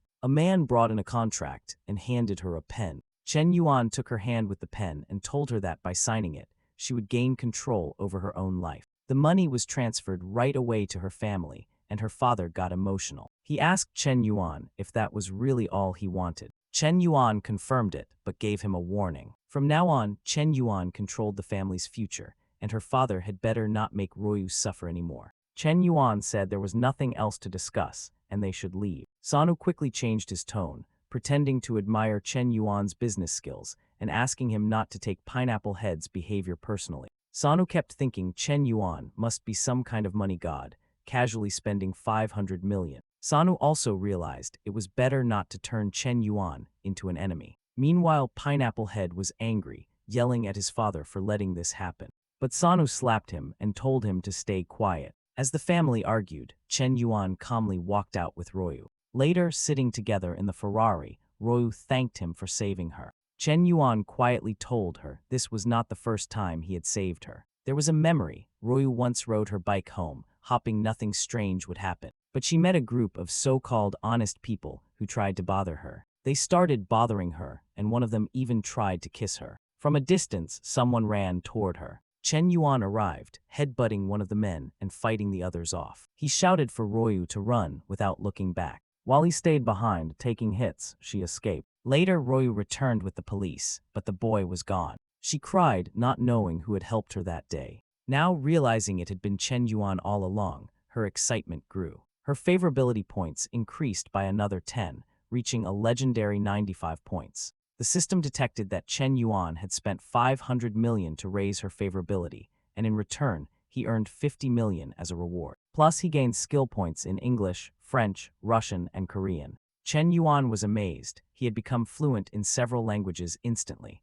Looking at Royu beside him, he thought it felt unreal. Back in school, he never had the courage to speak to her. The only time he did something for her was when he saved her, and even now, that moment still made him proud. Now they sat so close they could feel each other's breath. They were drawn to each other. But before anything else could happen, Chen Yuan's phone rang. They both stepped back. It was Zhao Yuki. She mentioned she had already moved into the new house and bought some furniture. She asked if he remembered what tomorrow was. Chen Yuan said he did. It was her birthday. He had already prepared several gifts. Zhao Yuki asked him not to be too flashy in front of her friends. Chen Yuan reassured her, thinking it was a critical moment. Chen Yuan invited Royu to a party his friend was hosting, using it as part of his plan to seem relaxed and approachable. Royu declined politely, saying she had a lot to handle already. But she wasn't foolish. She understood things she didn't ask out loud. Chen Yuan joked that she would have been the most beautiful woman there. Royu smiled and said she would visit another time. Afterwards, while getting out of the car, Royu thanked Chen Yuan again for everything he had done for her that day. He told her if she felt guilty about not being able to go with him, she could repay him in another way. She gave him a kiss on the cheek, a kiss worth 500 million, as she put it. But she warned him, from now on, he belonged to her. Chen Yuan got back in the car, smiling as he thought about going home to play some games. Suddenly, someone called out to him, asking if that was his car. Turning back, he saw Chuang standing there and pointing at his car. The door closed. The car drove off, and Chuang was left standing there. Her friend commented that it looked like Chen Yuan had lied to her before and was testing her again. Chuang was shocked, realizing for the 10th time she had messed up. She asked her friend what she could do to win him back. Her friend told her honestly there was no more chance. Chuang grew angry and demanded if her friend now wanted to try her luck with Chen Yuan. Her friend admitted that Chen Yuan was amazing, so why not, especially since Chuang no longer had a chance. Chuang's frustration exploded. She grabbed her friend by the hair and started fighting with her, like two rivals. Others around them started recording everything on their phones. A while later, Chuang sat on the ground, completely crushed. She had lost both the man she liked and her friend. Meanwhile, Chen Yuan kept growing stronger, the distance between them getting bigger and bigger. Suddenly, someone approached Chuang, telling her to stop crying. Shen Shui suggested that this might be a way for Chuang to get close to Chen Yuan again. Shen Shui suggested that this might be a way for Chuang to get close to Chen Yuan again. At home, Chen Yuan was wondering what present to get for Kiki. He was about to leave his room when one of his friends mentioned that Chuang had started a live stream. In the stream, Chuang talked about everything that had happened between her and the platform's biggest spender. She told viewers about how their relationship had started a long time ago, but now he no longer wanted her. Chen Yuan's friend wondered aloud if Chuang really had been with such a rich guy. But Chen Yuan was already furious. Chuang was still trying to act like a victim, but he felt there was definitely someone pulling the strings behind her. He called one of his contacts, asking who was sponsoring Chuang's live stream. Soon after, he found out it was Dream Media. It was the company where Shen Shui worked. Chen Yuan was beyond angry. That same woman who had bothered him before now thought he wouldn't fight back. Meanwhile, at Dream Media, Shen Shui was pleased that Chuang's stream had been so successful. When she had suggested the idea to her boss earlier, she had been scolded. But one of her employees had dug up information about Chen Yuan's old crush, Lin Chuang, and she had seen an opportunity. Shen Shui thought she was a genius until her phone rang. Her boss informed her that their company had just been banned from the streaming platform. Chen Yuan went to the private chat group for billionaires and advised everyone to cut ties with Dream Media immediately, removing investments and partnerships. Since the group was exclusive to the ultra-wealthy who trusted each other, they followed his advice without hesitation. Soon, dozens of calls were made, and every investor pulled out. This caused chaos in Dream Media. In the end, the company was banned from all major platforms and had to shut down operations completely. One of the employees informed Shen Shui that without investor money, they would need at least 10 million to keep the company running. But they had nothing left. Shen Shui stood there trembling, furious, trying to figure out who had such power to destroy her so completely. As Dream Media collapsed, other investors visited in person to pull out their remaining funds. Even the streamers working for the company left, not wanting to be part of a banned platform. Without money or workers, the company lost its office lease. Shen Shui was left standing in an empty building with just a few boxes, having no idea what to do next. She felt certain this level of influence could only come from Chen Yuan. Even Chuang was banned from streaming platforms now, obviously because of the powerful contacts Chen Yuan had. Chen Yuan had just gotten into his car, ready to go buy a gift for Kiki, when Shen Shui suddenly threw herself against his car window, startling him. With tears in her eyes, she admitted she had been foolish and begged for forgiveness. At that moment, her favorability reset to 0, but Chen Yuan was not interested anymore. He thought she was too old for him, even if she kept trying to get his attention. He rolled down the window and, staying cool, told her it was better if she did not bother him again. Shen Shui collapsed to the ground. She wondered why she had not realized earlier how handsome he looked, especially when he spoke so coldly. Her favorability quietly increased again as Chen Yuan drove off in his Ferrari. At Kiki's mansion, her friends were gathered, amazed by how luxurious the place was. One of them, a girl with green hair, asked if the house really belonged to Kiki. Rumors said the owner was an older man. Kiki's close friend shut them down, saying it was nonsense to think Kiki would be involved with someone like that. However, another girl's boyfriend confirmed the rumor, adding that the supposed owner even had a 12-year-old daughter. The group started whispering, believing the mansion might just be a gift from some rich old man. To prove them wrong, Kiki's friend slapped official documents on the table. The papers showed that Kiki was the sole owner. People were shocked but soon accepted that she had bought it with her live streaming income. Meanwhile, Kiki felt nervous, wondering why Chen Yuan had not shown up yet. Just then, Chen Yuan arrived in his Ferrari, holding a teddy bear. He parked the car far away to avoid attracting attention. Suddenly, a car sped past, almost running over his foot. Everyone looked over. It was a flashy car, and a blonde man named Tang Ziyuan stepped out, handing his keys to someone to park it for him. Tang Ziyuan noticed Chen Yuan nearby and started wondering if Kiki had really invited someone like him. He also mocked Chen Yuan silently for bringing something as simple as a teddy bear. But right then, Kiki called out happily that Chen Yuan had arrived. She said she had been waiting for him for a long time. Tang Ziyuan, with his confident attitude, greeted Kiki and acted pleased to see her happy. But Kiki walked right past him. She went straight to Chen Yuan, thanking him for the teddy bear. Everyone began whispering, noticing how Tang Ziyuan had been completely ignored. He could not believe Kiki was giving attention to someone like Chen Yuan. Just then, a red truck pulled up. Tang Ziyuan saw an opportunity to show off. He told Kiki he had brought her a special gift, something she would really like. Workers started unloading a grand piano from the truck, a Yamaha F6. Tang Ziyuan explained that he thought the piano was perfect for her, being the star of the event. Kiki said she liked it, but it was too expensive, so she offered to transfer the money back to him. Tang Ziyuan brushed it off, saying it was nothing to him. He even claimed he had composed a piece of music just for her. The other girls at the party were amazed,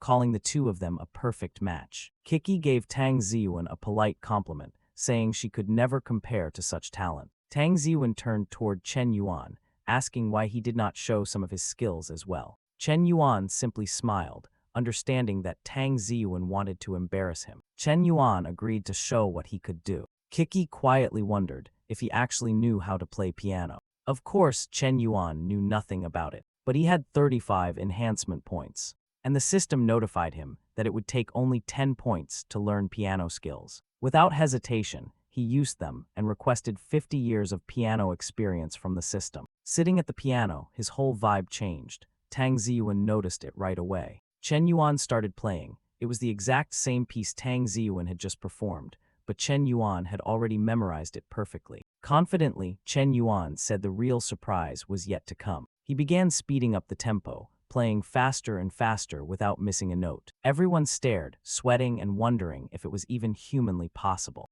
His hands moved like a machine, hitting each note with precision, as if he had 4 hands instead of 2. He played so fast, it felt like he had a machine gun in his hands instead of a piano. When he finally finished, smoke actually rose from the piano. The entire party fell silent. With the mood set, Chen Yuan took a cigarette from his pack, placing it on the still-hot piano string. It lit on its own. Everyone watched as he calmly placed his hand on Tang Ziyuan's shoulder, telling him to keep practicing because real piano playing was about expressing emotion, not showing off. Then, still cool as ever, Chen Yuan put the cigarette in Tang Ziyuan's mouth as a final gesture. Tang Ziyuan looked at him like he had just found his idol. The room stayed quiet. Kiki, sitting on the couch with a mischievous smile, thought to herself that she had chosen the right person. Her favorability kept increasing until it finally hit 95.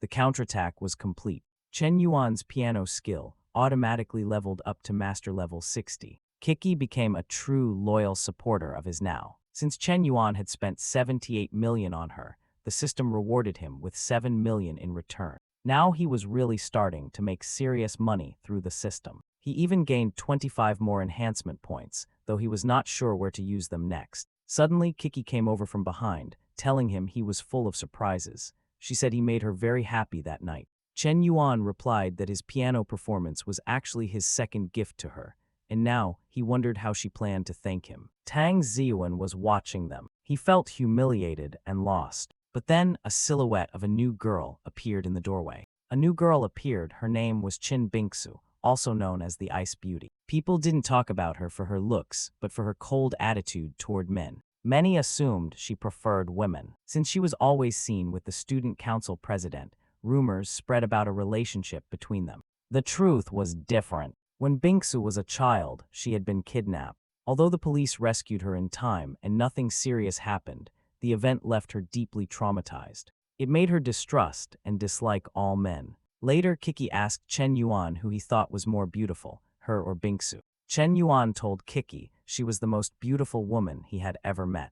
But secretly, he thought he wanted to avoid women like Bingsu altogether, too much trouble. At that moment, Kiki called Bingsu over to introduce her to Chen Yuan. Bingsu apologized for being late because of traffic. Kiki introduced Chen Yuan as the guy who played piano. Bingsu immediately made a comment about Chen Yuan. She said she had heard he was the kind of man involved with many women, lacking morals, even if he had some talent. Chen Yuan wanted to say something sharp in return, but Kiki told him to relax, saying Bingsu always acted like that. The system, however, marked Bingsu as a new target, 25 years old, weighing 52 kilograms, with an appearance score of 9.3 but a favorability score of -80. If Chen Yuan completed her storyline, he would gain combat skills. Chen Yuan sighed, thinking last time it was an older woman, now it was another cold-hearted girl. He really wasn't in the mood for more bootlicking. The evening passed, and it was time to celebrate Kiki's birthday. Everyone gathered around, cutting the cake and enjoying the moment. But then Bingsu pulled Kiki aside for a private conversation outside. Bingsu warned Kiki it would be better to stay away from Chen Yuan. Kiki asked why. Bingsu explained that Chen Yuan was surrounded by many girls, and she didn't want Kiki getting caught in a bad relationship. Besides, Bingsu mentioned she was about to graduate and was thinking of passing the student council president position to Kiki. That surprised Kiki. She remembered how much she used to compete with Bingsu when she first joined, always arguing with her. Now, in the end, Bingsu wanted to hand her the top spot. Kiki quietly wondered if the rumors about Bingsu were true and if she was secretly looking for fun in a more personal sense. But feeling embarrassed, Kiki said she didn't deserve the position and suggested Bingsu find someone else for it. Bingsu stepped closer, saying that love really blinded people. Kiki wasn't acting like her usual self anymore. Kiki admitted she was thinking about leaving the student council altogether to have more time with Chen Yuan. Bingsu got upset, telling her she was losing all ambition and becoming foolish because of a man. Her favorability towards Chen Yuan dropped again, and Chen Yuan wondered if he couldn't even enjoy some cake without losing points. The party was wrapping up and guests were leaving. Suddenly, Kiki called out to Chen Yuan, asking him to wait. He thought she was getting even cuter with each passing moment, as her favorability increased again. All she wanted was to invite him to watch a movie the next day. Chen Yuan misread it for a second, thinking she meant something more romantic. Then he heard someone crying. It was Tang Ziyuan, leaning against his car, devastated and wondering why he had practiced piano his whole life if it meant nothing now. Chen Yuan felt awkward but approached Tang Ziyuan anyway. Tang Ziyuan was startled, asking what he wanted. Chen Yuan told him honestly, losing in a piano contest wasn't such a big deal. Tang Ziyuan thought Chen Yuan was mocking him. Chen Yuan tried to explain, but Tang Ziyuan insisted that it didn't matter. His family was still extremely wealthy. He waved his car keys around, saying he was sure Chen Yuan must be poor and had nothing. But as Tang Ziyuan looked over, he saw Chen Yuan. Chen Yuan was heading to the Ferrari. Tang Ziyuan's car key slipped from his hand and fell on the ground. Tang Ziyuan couldn't understand how someone wearing simple clothes could drive such an expensive car. Meanwhile, Chen Yuan was already thinking about what movie to watch with Kiki tomorrow. But while driving down the road, he saw Bingsu standing all alone by the side. She looked cold. Chen Yuan figured she might catch a cold, but decided not to get involved. He drove away, but then checked the mirror and noticed some men surrounding her. The men asked Bingsu if she was alone and whether she needed protection. They said if she kept them entertained, they would do it for free.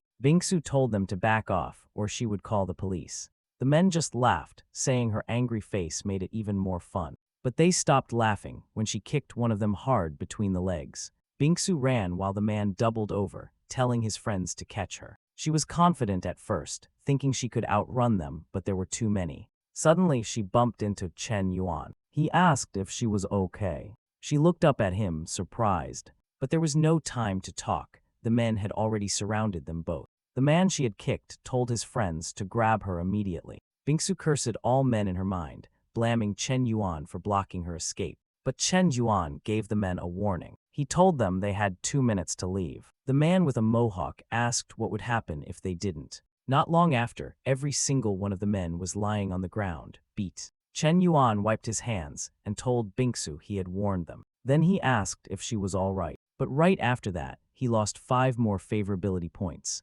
Now Bingsu's score was -95. She looked furious, glaring at him like he had done something terrible. Chen Yuan couldn't understand why this was happening. Bingsu accused him of trying to act like a hero. She believed the entire situation had been planned by him. She was waiting for a car, gangsters showed up, and suddenly he was there to save her. She figured he must have set everything up just to impress her. Chen Yuan was speechless. She grabbed him by the collar, saying Kiki was willing to give up her council position for a guy like him, someone who tricked everyone around him. She called him trash, making it clear he made her even angrier than before. Chen Yuan tried to explain, but she told him not to bother and warned him never to pull a stunt like that again. Left standing there, confused, Chen Yuan could only watch as she walked away. The guys on the ground were starting to wake up. Chen Yuan vented his frustration on one of them before walking off, cursing under his breath. Then his phone rang. It was Royu calling from her bed at home. She asked if he was free tomorrow. Chen Yuan wanted to know why.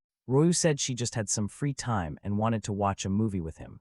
Now things were complicated. He had already promised Kiki a movie date. Before he could say anything, Royu mentioned it was her first time inviting someone like this, so she really hoped he wouldn't turn her down. Chen Yuan thought quickly and came up with a clever plan. One movie in the morning and one at night. A friend suggested meeting up the next morning. Chen Yuan agreed. Chen Yuan remembered that during their last meeting, his friend had mentioned buying movie tickets to go with a girl, but she never showed up. Now he wanted Chen Yuan to join him instead, since this friend had always supported him back when Chen Yuan had no money. Saying no wasn't an option. His schedule for the day became complicated. A movie with his friend at 2 in the afternoon, with Kiki at 5, and with Royer at 8. He knew it was going to be a challenging day. While waiting, Chen Yuan suddenly noticed a girl sitting in his car. She was doing her makeup. She casually apologized, saying she got distracted and accidentally sat in the wrong car. Chen Yuan asked her to step out, but she insisted maybe it wasn't a mistake after all and asked for his contact information, saying she felt a connection. With his phone in hand, Chen Yuan calmly told her he didn't have one. It was clear he wasn't interested in giving her a chance. She agreed to leave, but as she stepped out, someone recognized her. It was Lei Wenyi, Chen Yuan's friend, who he was about to see the movie with. Liu Wenj asked why she was in the car and if she knew Chen Yuan. Chen Yuan quickly got out to explain. But Liu Wenj was already annoyed. He assumed the girl had approached his rich friend just because of the luxury car. Chen Yuan confirmed that's exactly what happened. They got into the car and drove away. The girl stayed behind, shocked that Liu Wenj knew people this wealthy. While watching the movie, Liu Wenj asked Chen Yuan why he couldn't seem to find a girlfriend, saying he was unlucky. Chen Yuan told him not to overthink it. Two girls sitting behind them commented it was unusual for two guys to watch a movie together. Chen Yuan explained to his friend that showing too much neediness around women only made things worse. A real man, he said, didn't spend money on women, he invested in himself. That was how to impress others. His friend was amazed, saying it sounded like advice from the gods. Grabbing Chen Yuan's hand, he thanked him, saying he finally understood. Chen Yuan warned him to be careful, as people might get the wrong idea. He also added that attracting women was about being a little more handsome, a little wealthier, and having a few admirers already. His friend looked frustrated, realizing those tips weren't exactly practical. As they left the cinema, his friend thanked him again. Chen Yuan mentioned he'd need a favor in about 2 hours. The girls behind them left convinced they were a couple, which was all part of Chen Yuan's plan. Outside the cinema, Kiki was waiting. Suddenly, a man named Wu Banshee approached her, asking for her number. Kiki politely said she was on a date, but Wu Banshee didn't back off, saying giving her number wouldn't ruin her evening. Then someone tapped Wu Banshee on the shoulder. It was Chen Yuan. He confidently placed his hand beside Kiki's and suggested they go somewhere quieter to talk. Wu Banshee couldn't believe what he was seeing. Kiki agreed without hesitation. Wu Banshee was left standing there in disbelief. While watching an action movie, Kiki kept glancing at Chen Yuan. She noticed he was always checking his phone. It made her wonder what was bothering him so much. She asked if he wasn't interested in the film. Chen Yuan explained that it was about family matters troubling him lately. Kiki believed him, thinking that someone with so much money must have a lot of responsibilities. In her mind, she thought about how people only saw his talents, not the effort behind them. She imagined he must have been training hard since childhood. Suddenly, she placed her hand on his. Chen Yuan was surprised to see her crying quietly. He felt awkward, not understanding why she was so emotional. After the movie, as they walked down the street, she asked him for a recommendation. Just as he was about to answer, his phone rang. It was his friend, as they had planned earlier, to give him an excuse to leave. Chen Yuan answered, changed his expression, and said he had to handle something urgent. Kiki accepted it calmly, saying it was fine for today. As he left, she thought that he was truly a good person, someone willing to leave a date to help a friend. Meanwhile, sitting in the car, Chen Yuan smiled, thinking his plan worked perfectly. Only one meeting remained. Chen Yuan arrived in front of Roya's apartment and messaged her, saying he was waiting downstairs. He thought to himself he never wanted to plan such a crazy day again. While he waited, someone called him. Soon after, Roya appeared, asking if he had waited long. Seeing her, Chen Yuan felt she looked stunning. He thought she was truly a rare woman, able to look beautiful in any style. She asked if he was ready to go, and he said yes. Quietly, he thought that if things went smoothly tonight, their relationship might move to the next level. They went to the cinema, then to a restaurant, and after a pleasant evening, they returned to her place. As he was about to leave, she told him to rest well and said she enjoyed the evening. But Chen Yuan asked if he could come inside just to get a glass of water. She seemed happy to let him in. The scene shifted to Chen Yuan taking a shower. Meanwhile, Roya sat thinking about what she had done. She couldn't believe she let him stay just because it was late. Then she noticed something in his pocket. She pulled it out. It was a stack of movie tickets from earlier that day. Chen Yuan stepped out of the shower and froze. He saw the tickets laid out on the table. Roya wanted to know what it meant. Was he addicted to movies, or was he dating several women at once? Why would he get involved with her if he had so many others? Chen Yuan didn't know what to say while she scolded him, accusing him of playing with her emotions. Her favorability toward him dropped by 20 points, falling to 75. Chen Yuan thought he should have seen this coming. He tried to explain, saying he never thought she would trust him so little over a few tickets. Everything he had done for her seemed forgotten now. She angrily told him to stop making excuses. Then Chen Yuan called Liu Wenj, asking him to confirm what they did that day. Liu Wenj sounded confused, wondering why Chen Yuan was calling so late. But he confirmed that they had gone to the cinema because the girl Liu Wenj invited didn't show up. Roya overheard and paused, unsure if Chen Yuan was telling the truth. To be sure, she called the girl herself. When the girl answered, she confirmed that she had been invited to the movies but declined, until she saw the Ferrari. Chen Yuan calmly asked if Roya wanted to check his bank cards to see exactly what he spent. Turning away, he said he was disappointed. Roya realized there might have been a misunderstanding and asked for forgiveness. But Chen Yuan had already closed the door behind him. Outside, he thought he had finally gotten out of the situation safely. Later that evening, Roya sent Chen Yuan a message. He calmly replied that he understood and forgave her. Feeling relieved, she thought he was a kind person. Her favorability increased by 21 points. Now that things had calmed down, Chen Yuan reminded himself he needed to be more careful. He realized some relationships were just for gaining points and status, while others brought real joy or were simply for fun. If the system had given him this power for revenge, he could also use it to build a large harem. As he walked, a group of girls passed by talking about watching something. He recognized the name and decided to check it out. The basketball court was crowded with people. Girls were cheering loudly. Nearby, Chuang and her friends stood, and they quickly walked over to greet Chen Yuan. He met Liu. Then someone tapped Chen Yuan on the shoulder. It was Xian, asking if he liked basketball. The guys standing around all looked jealous, saying Chen Yuan was too lucky with women. Then Bangsu showed up, making a comment about men always gossiping. Kiki told her to relax, since everyone was just here to watch the game. On the court, Ziyuan noticed Chen Yuan was there again, surrounded by girls. He thought this was the perfect chance to show off. Ziyuan had been practicing basketball for 6 months. Ready to prove himself, Ziyuan threw the ball toward Chen Yuan. Chen Yuan sensed it coming and caught it easily, like a scene out of a superhero movie. He looked at Ziyuan and pointed out how sad it was he still acted bitter over the piano competition. Ziyuan didn't care. He challenged Chen Yuan to play basketball instead. Chen Yuan was clearly annoyed but threw the ball back at Xiuan, saying he would play. Xiuan tried to catch it, but he was knocked backward from the force. Kiki was impressed by Chen Yuan's strength, while Bingsu muttered that men were just wild fighters. Ziyuan's friends rushed to help him up, shocked by Chen Yuan's strength. Chen Yuan then suggested playing a full 5 versus 5 match to really see who was better. The crowd was stunned. They couldn't believe he had challenged the school team like that. Ziyuan felt confident since he had the school's team, the coach, and even the referees on his side. He was sure he would win. The game started. Ziyuan received the ball and planned to humiliate Chen Yuan. But Chen Yuan wasn't worried. He knew teammates didn't matter when he had the system.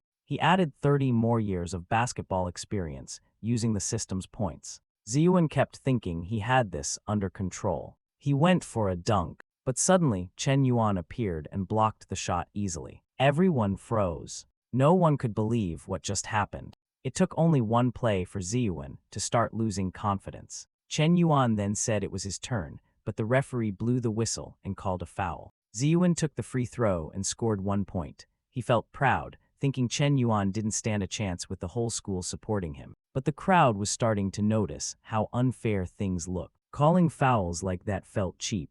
Now Chen Yuan was really ready to put an end to this. The game resumed. Chen Yuan stole the ball and scored immediately. The defenders hadn't even moved. Ziyuan scolded his team, blaming them for letting Chen Yuan score so easily. Once again, they tried to block Chen Yuan. He jumped higher than anyone expected. Without any trouble, he scored another basket. Even the referee seemed confused. Why was Chen Yuan trying so hard if the game was rigged against him? The referee remembered teaching students about giving their best effort, no matter what. Watching Chen Yuan play made the basketball community emotional. Chen Yuan advanced again, noticing how everyone else on the court seemed frozen in place. From the stands, Kiki quietly said he was winning and staying true to himself. Ziyuan could not figure out why no one was following his plan anymore. The score was now 60-2. Ziyuan was completely exhausted while Chen Yuan kept going. Ziyuan thought that if he could block just one shot, maybe he wouldn't look so bad. Chen Yuan approached. Ziyuan jumped, elbowing him in the chest. But instead of hurting Chen Yuan, it was Ziyuan's own arm that broke. He fell to the ground in pain while Chen Yuan finished the dunk. Chen Yuan gained favorability points with Kiki. He also gained points with several other girls watching the game. As he left, he said Ziyuan didn't deserve to be the team captain. Ziyuan snapped back, saying Chen Yuan would regret this arrogance. Some girls admitted they had forgotten to record because they were too busy watching how incredible Chen Yuan was. Now, even Jian wanted to know where Chen Yuan was to give him a water bottle. Kiki also had a bottle for him. 4 different girls now stood holding water bottles, each hoping he would pick theirs. Chen Yuan panicked, knowing choosing one could make the others jealous. After the game, while taking a shower, he got a friend request from someone in the rich kids group. The person called and casually asked if Chen Yuan was interested in finding a wife. Chen Yuan wasn't sure how to take that. The next person Chen Yuan had to deal with was Gao Xunian, a 22-year-old actress. Her career had been going well until she got caught in an online scandal. Her contract was cancelled. The man who called from the rich group was Gao Lang, her brother, asking if Chen Yuan could help her. Chen Yuan asked if he heard correctly, was Gao Lang trying to marry his sister off to him? Gao Lang said it wasn't exactly that. He explained more casually that his sister was falsely accused and now needed money. Gao Lang offered to sell her house to Chen Yuan. Chen Yuan considered it. He did need to buy a house eventually. An actress like her would probably be a perfect target for the system. She would spend lots of money and fit into his plans easily. He told Gao Lang to arrange a meeting so he could see both the house and the sister. Gao Lang agreed, thinking Mr. Yan was as amazing as the rumors said. At home, Gao Xunian was furious. Her career was falling apart, and now random men were offering to marry her as if that would solve everything. None of them deserved someone like her. All she wanted was to act, not deal with this nonsense. Just then, her brother called, telling her not to worry about money anymore. He said he had found the perfect person.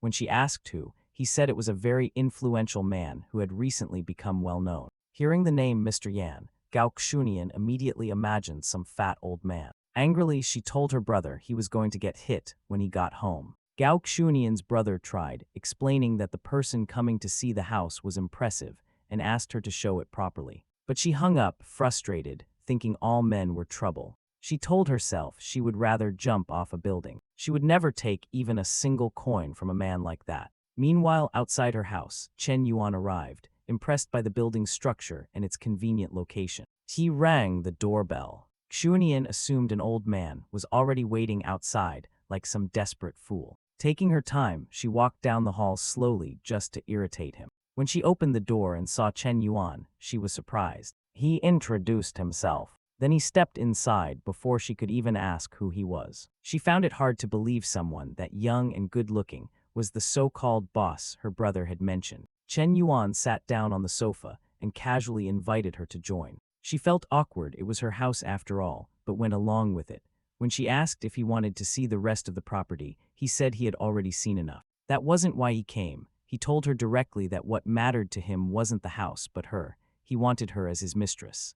Chen Yuan had activated the system again, aiming for favorability points. Xuanian had an appearance score of 9.2 and favorability at -35. Deciding not to waste time, Chen Yuan was bold. But Xuanian wasn't pleased. She thought he was too forward and said if he really wanted something like that, there would be conditions: a car worth 10 million, an amazing apartment, and an investment of 2 billion into 2 films starring her. Before she could finish listing her demands, Chen Yuan simply said it sounded easy. She stared at him, stunned that someone would actually agree so quickly. The boy clearly had no problem spending the system's money. When Xuanian's brother returned home, he was surprised to see Chen Yuan's car still parked outside. He rushed in and asked his sister why the famous Lonely Cigarette's car hadn't left yet. Xuanian, sounding tired, said she had already received the car as a gift from Chen Yuan. She showed her brother the money transfer on her phone. Her brother asked if she at least got the 2 million he expected from selling the house.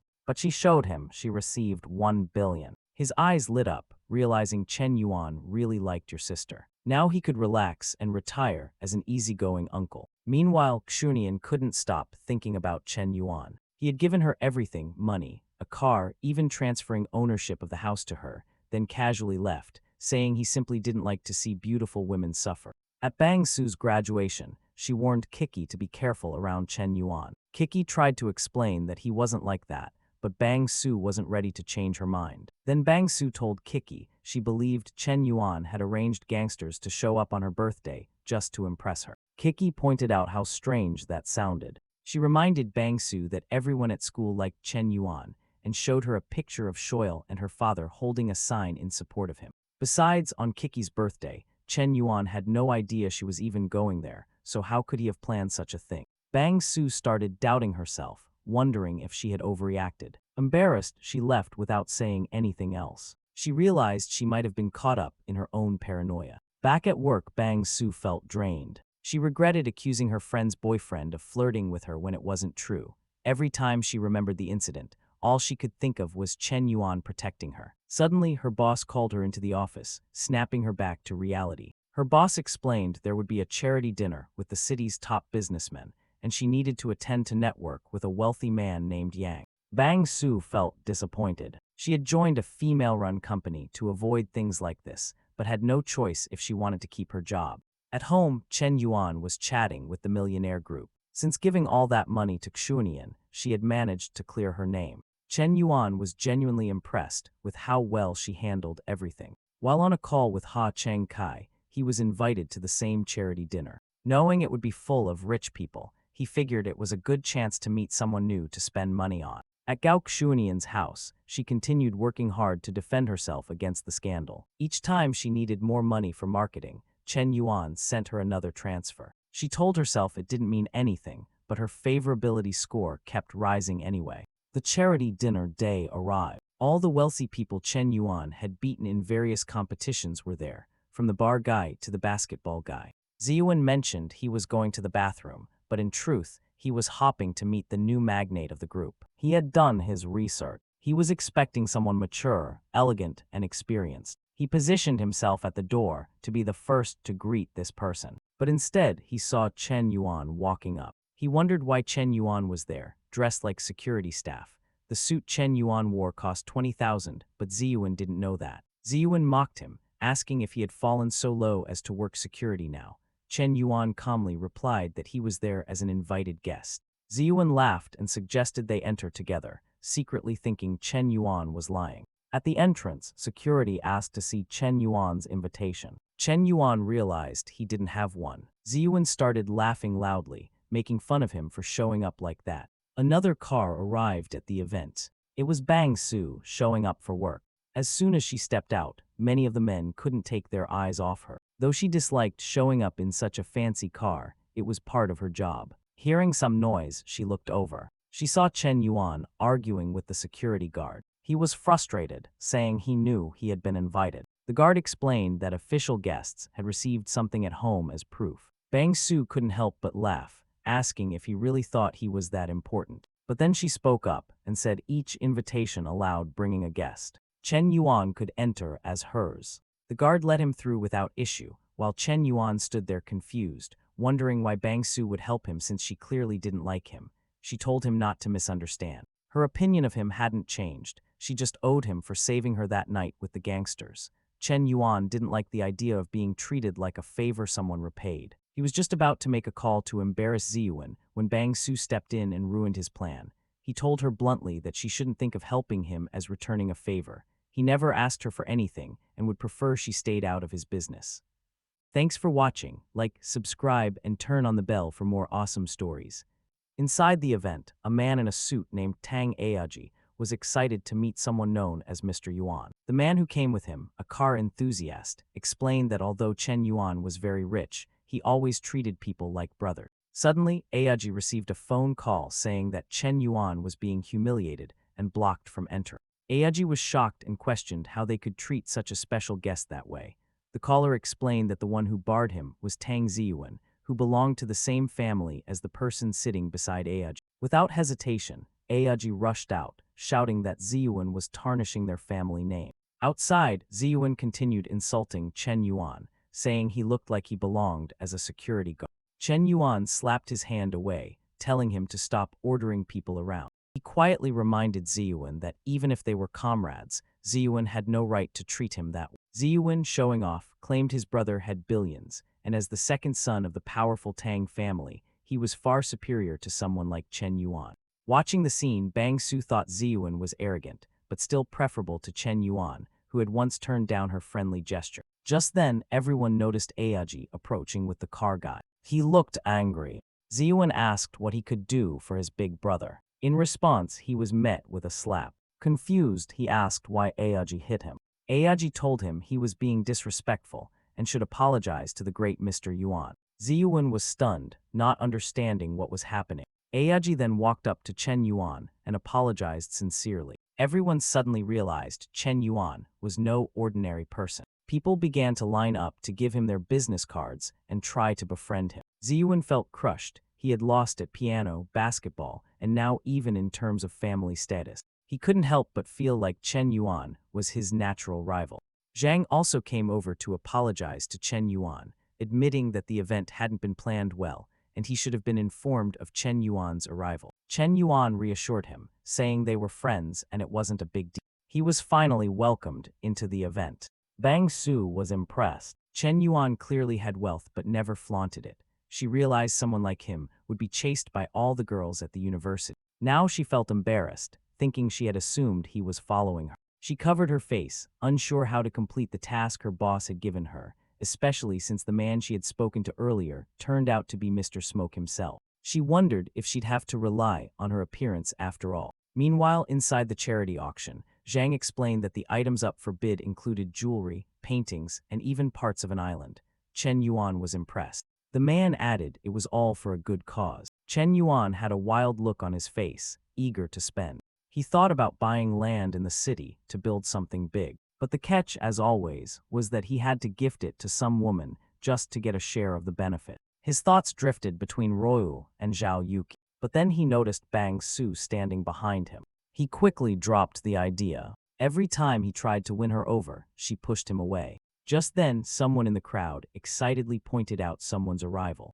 It was the blonde Gao Xunian, the woman to whom Chen Yuan had once given a mansion. She looked healthy and confident. Seeing her from a distance, Chen Yuan, who looked more and more like a madman ready to spend everything, started thinking about buying everything at the auction just to give it to her. He noticed the seating arrangement. The closer someone sat to the front, the more important they were. That's when he noticed the name beside his own belonged to a highly influential figure in the city. Apparently, Mr. Yuan had a lot of respect here. Soon, someone came and sat beside him. It was a girl with incredible potential and a very high status. People around them whispered that she was the daughter of Secretary Chu. Chen Yuan listened quietly. He blushed, feeling embarrassed and nervous, unsure why he was reacting this way.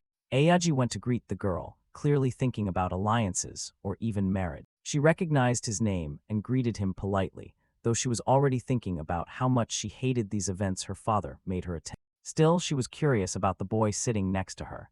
Usually, these seats were taken by older men. She tried talking to Chen Yuan, but he acted like he didn't hear her. She felt confused and wondered if she was being avoided. Was she that frightening? Chen Yuan, in fact, was terrified. He feared that if he spoke to her, the system would trigger some bond. But she kept insisting, saying it was rude not to introduce himself. Hassan reminded Chen Yuan that the girl was the secretary's daughter and offered to help. Chen Yuan finally turned and introduced himself. Right then, the system kicked in. It registered her as Chu Yumo, 22 years old, 1.73 meters tall, weighing 54 kilos, with an appearance score of 9.1 and 0 favorability. The reward for completing the task gave a 10% return on spending, 35 points, and firearm mastery. Chen Yuan was crushed. The system had betrayed him again. Still, she responded politely, saying she would remember his name. The auction began. The first item was a replica of the Titanic necklace, made of diamonds and platinum. Someone quickly offered 20 million. Girls in the crowd panicked, saying their fathers had to buy it for. The bidding climbed rapidly, 130, 150 million. Then Chen Yuan raised his paddle and offered 300 million. Everyone was stunned by the amount. Chu Yumo thought he must control his own money. No father would allow his son to spend that money. The older men were furious. The auctioneer confirmed that Mr. Yuan's bid of 300 million was the winning offer. No one else dared to speak. The item was sold to Chen Yuan. When it was time to process the payment, he declared it a gift for Miss Gao Xunian. Everyone heard this. Her favorability toward him instantly rose by 10. Her brother commented on how impressive the gift was. Her favorability kept increasing. Gao Xunian knew he was just trying to mess with her. Still, she couldn't resist. Her favorability score hit 35. She told herself she couldn't be swayed by flashy gestures. She had dreams and goals. With a serious face, she asked if Chen Yuan truly believed money could win her over. She would prove him wrong. Then the next item was revealed, a crystal piano. The starting bid was 30 million. Quickly, it went to 35, then 40, then 45 million. Chen Yuan raised it to 200 million, thinking it would make a perfect gift for Miss Kick. But someone in the back shouted a higher bid, 210 million. Chen Yuan turned and saw a woman holding 2 fire spheres. She was the heir to the fire group and owned several game companies. He raised his bid to 300 million. She responded with 310. He gave her a stern look and jumped to 500 million. The older men were practically weeping, and even the auctioneer looked frustrated. No one wanted to challenge Mr. Yuan's bid. The piano was sold to him. The fire group heiress admitted defeat, but mocked him for buying a piano just to show off. She assumed he couldn't even play. Chen Yuan asked why she thought that. He then walked up to the piano and announced he would perform. Thanks to his 60 years of mastery in music, he played beautifully. The girls were genuinely moved. This time, they cried for real. His music touched everyone in the hall, stirring memories and deep emotion. Chu Yumo, with real skills, seemed interested in Chen Yuan and tried to connect with him. But he acted distant, saying he didn't have his phone with him. Despite that, he secretly enjoyed being rejected. It earned him another 30 points from the system. He started to wonder why all the people he met lately seemed a bit off. The girl said she didn't mind that he forgot his phone. He could just give her his number, and she'd write it down. He claimed he had a bad memory. Unbothered, she said she would just find out his number herself. They sat there in silence for a moment, looking at each other. Realizing there was no easy escape, Chen Yuan admitted defeat and agreed to add her. She smiled, saying she always knew he had his phone and was just messing with her. She believed good things don't just fall into your lap, you have to go after them. Just then, the auctioneer announced the next item for sale, failing company. Gao Xunian's eyes lit up with interest. The woman on stage introduced a streaming company that had recently shut down.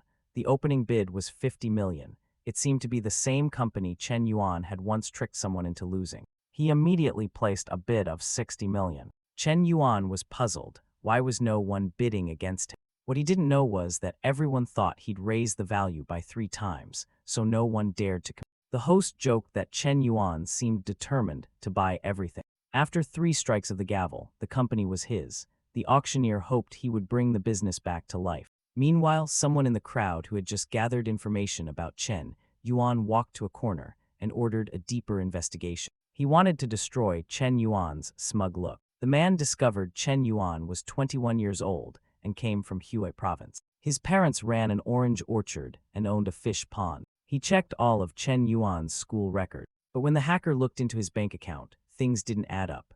The card linked to Chen Yuan's account was a global VIP type, the kind used for international transactions. Only a few dozen people in the world had access to one. Usually, these cards were reserved for world leaders or top government officials. The old man was stunned. How could a boy from a farm have such a card? Even the hacker's data was being altered in real time. That meant Chen Yuan had enough power to interfere with government-level systems. The man told the hacker to stop immediately. This was someone far too dangerous to mess with. Tang Aoji noticed the man snooping around and found something that frightened him. He began to wonder if Chen Yuan belonged to a hidden elite family. But this guy couldn't keep a secret and gossiped like an old woman. Soon, word spread like wildfire. Everyone began whispering that Chen Yuan might be from the mysterious Shen family. It was said to be one of the 4 secret families in China with worldwide power. The crowd was in a frenzy, convinced a major storm was coming. Even Zhang felt uneasy. He said only a royal dynasty could handle that kind of money. Meanwhile, Chen Yuan wandered around, wondering who had started such a crazy rumor. His father was just a fruit vendor. But suddenly he found himself surrounded by girls. Some gave him their hotel room numbers, others asked him to dance, and one even offered to show him a backflip. Chen Yuan stood there awkwardly, unsure what to do. While the crowd danced, Chen Yuan searched for an escape. Then he saw Gao Xunian in the distance and decided she was his way out. He told the people around him that he already had a dance partner. He walked up to Gao Xunian and invited her to dance. She hesitated, unsure if she should refuse. But since he had already gifted her the necklace, she felt she couldn't embarrass him in front of everyone and agreed. Chen Yuan pulled her closer, saying he wanted to enjoy this moment. He had turned down 18 others just to dance with her. He used the system to activate advanced dancing skill. She was touched by how well he danced and how warm his hands were. She was starting to enjoy it and maybe even like him a little. But after all that effort, he only gained 5 favorability points. People in the hall whispered about the two of them. Chu Yumo thought it was strange that he chose Gao Xunian, considering her history, but she was relieved that at least he wasn't distracted by all those desperate women throwing themselves. Still, she was clearly jealous. One man came up and asked Yumo for a dance. She snapped at him, saying she wasn't interested in older men. He walked away heartbroken. Despite being only 30, he had just been called old. Chen Yuan was happy to earn even a few points from the dance. Then someone else came over, asking for a dance before he left. The man who had been rejected earlier fumed in frustration, unable to understand why this young guy was getting all the attention. Chen Yuan, staying calm and cool, said he was tired from the last dance. The girl said it was okay and asked what he wanted to know about her. He admired her persistence, even after being turned down. They moved to a quiet corner. She asked if Gao Xunian was his girlfriend. He said no. That gave her hope. If there was no official relationship, she had a chance. Then she brought up her own scandal, asking if he was aware of it. He said he didn't care and that her reputation would soon be cleared because he was supporting her. She asked how much he had spent. He replied that she hadn't asked for much, only a few luxury cars, a mansion, and 2 blockbuster films worth 500 million each. Chu Yumo overheard this and assumed Chen Yuan was being manipulated. She imagined he must have grown up isolated and focused on self-improvement, which made him naive and easy to deceive. In her mind, Gao Xunian was using him to drain all his wealth. She asked if he thought those demands were too much. Chen Yuan, unfazed, said that a man should spend money on a woman. That was why he had also transferred another 200 million. She grabbed him by the tie, warning him he was being taken advantage of, and reminding him that he and Gao Xunian weren't even officially together. Then she calmed down, saying it was his money, but he would learn the consequences eventually. Chen Yuan confidently said he wasn't being fooled. Yumo still believed he was making foolish decisions for love. She remembered him playing the piano and bidding wildly for Gao Xunian. It was hard to believe someone so talented could be so clueless. Her favorability rose to 45. Chen Yuan knew she thought he was being used. But deep down, he believed he was the one in control. He smirked and told her not to criticize Gao Xunian, saying she was acting exactly like the person she wanted to condemn. Yumo was deeply hurt. She stood up angrily and stormed off, convinced she had better looks, a better background, and a stronger personality than the actor. Still, she left with determination, saying Chen Yuan would be hers eventually. She always got what she wanted. Chen Yuan sighed, deciding to keep his distance from this woman in the future. As the event came to a close, many people asked to stay in touch with him. While he was on his phone, Zhang approached him. He introduced a shy friend named Zhou. Zhou lowered his head and barely spoke, Zhang nudged him to speak up and talk to Mr. Yuan. Chen Yuan asked why Zhou was so quiet and why Zhang brought him over. Zhou stammered and explained that his family was selling a skyscraper. Chen Yuan perked up and asked for detail.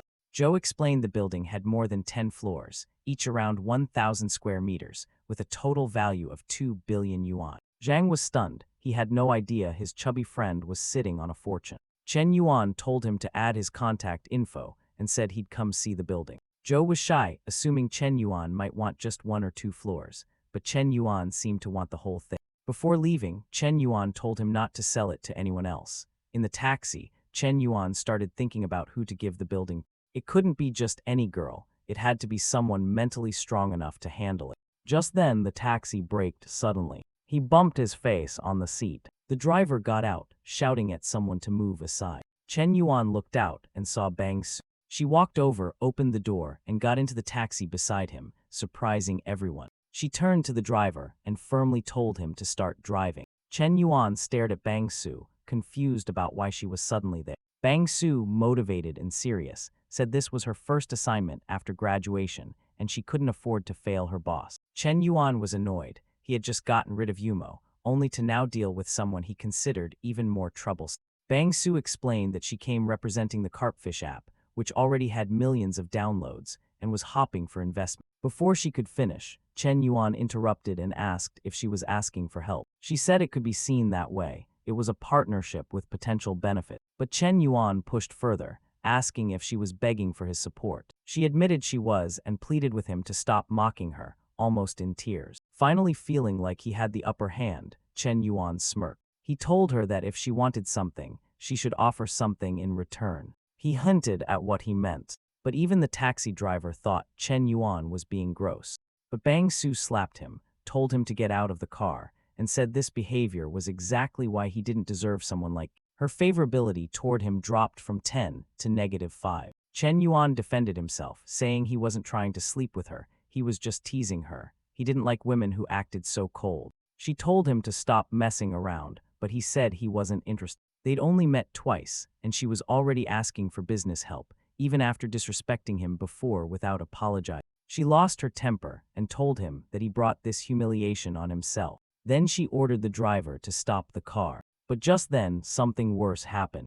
They were suddenly surrounded by 3 dark vans. A gang of shady men stepped out of the vehicle. They were criminals, clearly after Chen Yuan. He realized the night was about to go downhill fast. Bang Su asked what they should do. Chen Yuan said they should just surrender. The men were delighted. They thought this was a great opportunity, likely set up by someone from the auction who believed capturing a rich man would be a huge win. Chen Yuan played along, saying he was willing to cooperate. One of the thugs even said they wouldn't tie him up too tight. But before he could finish, Chen Yuan kicked him in the neck. The guy dropped instantly, and his friends were shocked. Chen Yuan understood these weren't school bullies, they were the real deal. But with his martial arts skills and recently boosted stats, they were no match. He started knocking them out one by one. One thug tried to grab Bang Su as a hostage, but she fought back fiercely. She put one of them in a chokehold so tight that the guy lost a tooth. He groaned, wondering what kind of monster woman she was. Chen Yuan realized things were getting serious with her involved. He had no choice. He used all the system points he'd saved, 10 for strength, 10 for stamina, and 20 for agility. His system warned him he was now powerful enough for a battle. He became a whirlwind of punches. The enemies didn't stand a chance. The leader yelled to capture Bang Su again, but she kicked him hard between the legs, telling him that men like him needed to learn respect. Then, in a last-ditch effort, the thug pulled out a knife and lunged at her. She panicked, thinking she was going to die. But Chen Yuan caught the blade with his bare hand and said threatening, "Women was disgusting." Bang Su trembled, realizing how close she came to dying. Chen Yuan kicked the attacker aside, furious. Moments later, all the gang members were lying unconscious in pools of blood. Bang Su began mumbling nonsense. Then she suddenly jumped into Chen Yuan's arms, shaken and overwhelmed. Chen Yuan comforted her, saying she didn't have to be afraid anymore. He was there. He admitted he was only joking earlier in the taxi. In truth, he thought she was amazing. She asked if he really meant that. He nodded, even saying he would visit the Carpfish company because he believed it had potential. Bang Su's view of him changed. He seemed rough and shameless on the surface, but underneath he was kind-hearted. Despite coming from what appeared to be a powerful background, he had risked himself to protect her. He shrugged it off, saying it was just a small injury. But the truth was, he had just earned a huge boost. Her favorability shot up to 80. The police finally arrived and arrested the gang. One officer commented they hadn't seen Chen Yuan for just a few hours, and he was already in another chaotic situation. That officer turned out to be none other than Chu Yumo, a specialist from the explosive squad, always carrying her signature pair of spheres. Chen Yuan had beaten the gang so badly that officers were laying blankets over them on the pavement. One of the attackers had died, and 7 others were seriously injured. It looked like a war zone. Chu Yumo was impressed. She couldn't believe one guy had turned the tables on 8 criminals. She smiled, thinking his combat abilities were worth watching. She also noticed how Bang Su kept looking at Chen Yuan and assumed, once again, that every woman was falling for him. Frustrated that she always had to compete for his attention, Yumo told Chen Yuan to go to the police station. He and Bang Su needed to give statement. Later, around 3 in the morning, an officer told Bang Su she could go home. She asked if Chen Yuan was also leaving, but the officer said he was still being interviewed by the captain. Bang Su decided to wait for him. The officer found it strange. She seemed very eager to stay just for this one guy. The captain instructed the cameras to be turned off during the interview.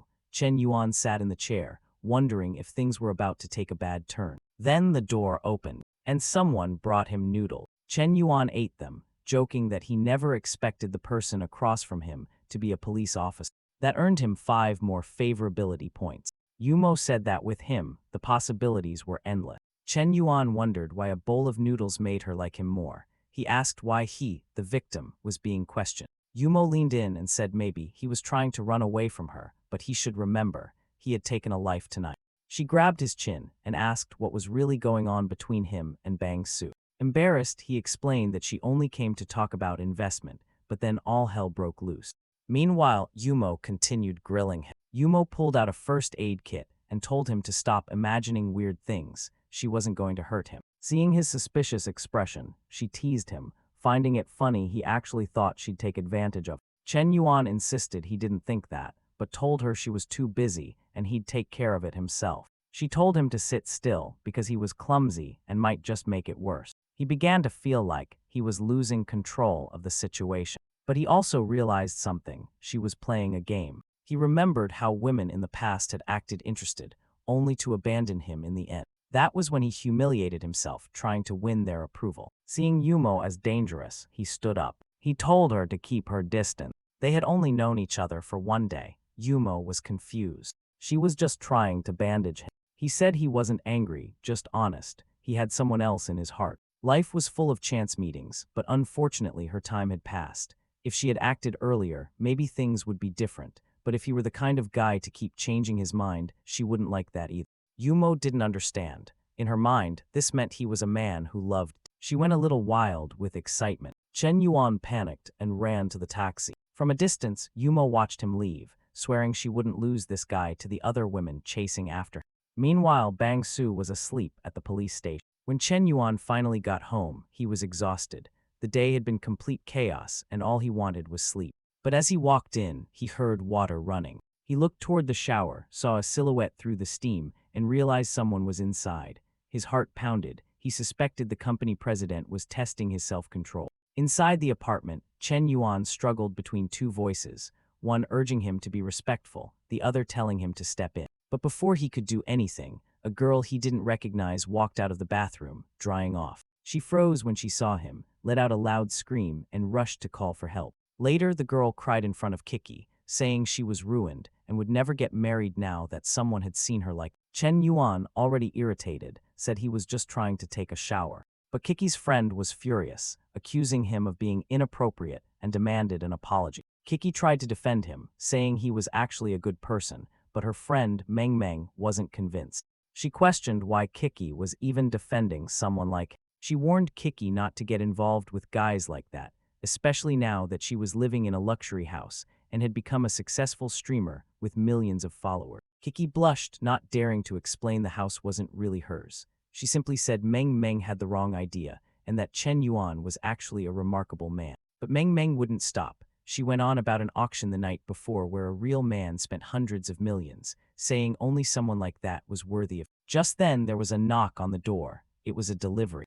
Meng asked what it was, and the delivery team replied it was a piano. She assumed it would be an old, worn-out one. But then they saw a helicopter land in front of the house. A team of armed guards exited an armored truck. They all stared in shock, wondering what kind of piano required that level of security. Soon, the delivery crew placed the piano in the living room. It was still covered. Everyone hesitated. Chen Yuan remained quiet, observing their reaction. Meng, impatient, pulled off the cover, and instantly the entire room lit up. The piano sparkled brilliantly. It was the crystal piano. Meng was stunned. She gently touched it and confirmed it was real. Her view of Chen Yuan began to change. Then the TV came on, showing news footage from the auction. It labeled Chen Yuan as the mysterious millionaire who had spent over 500 million. Meng was frozen with disbelief, hit by the realization of just how wrong she had been. Kiki turned to her and reminded her she had said all along that Chen Yuan was someone special. At that moment, someone commented that the piano had arrived, and all eyes turned toward the staircase.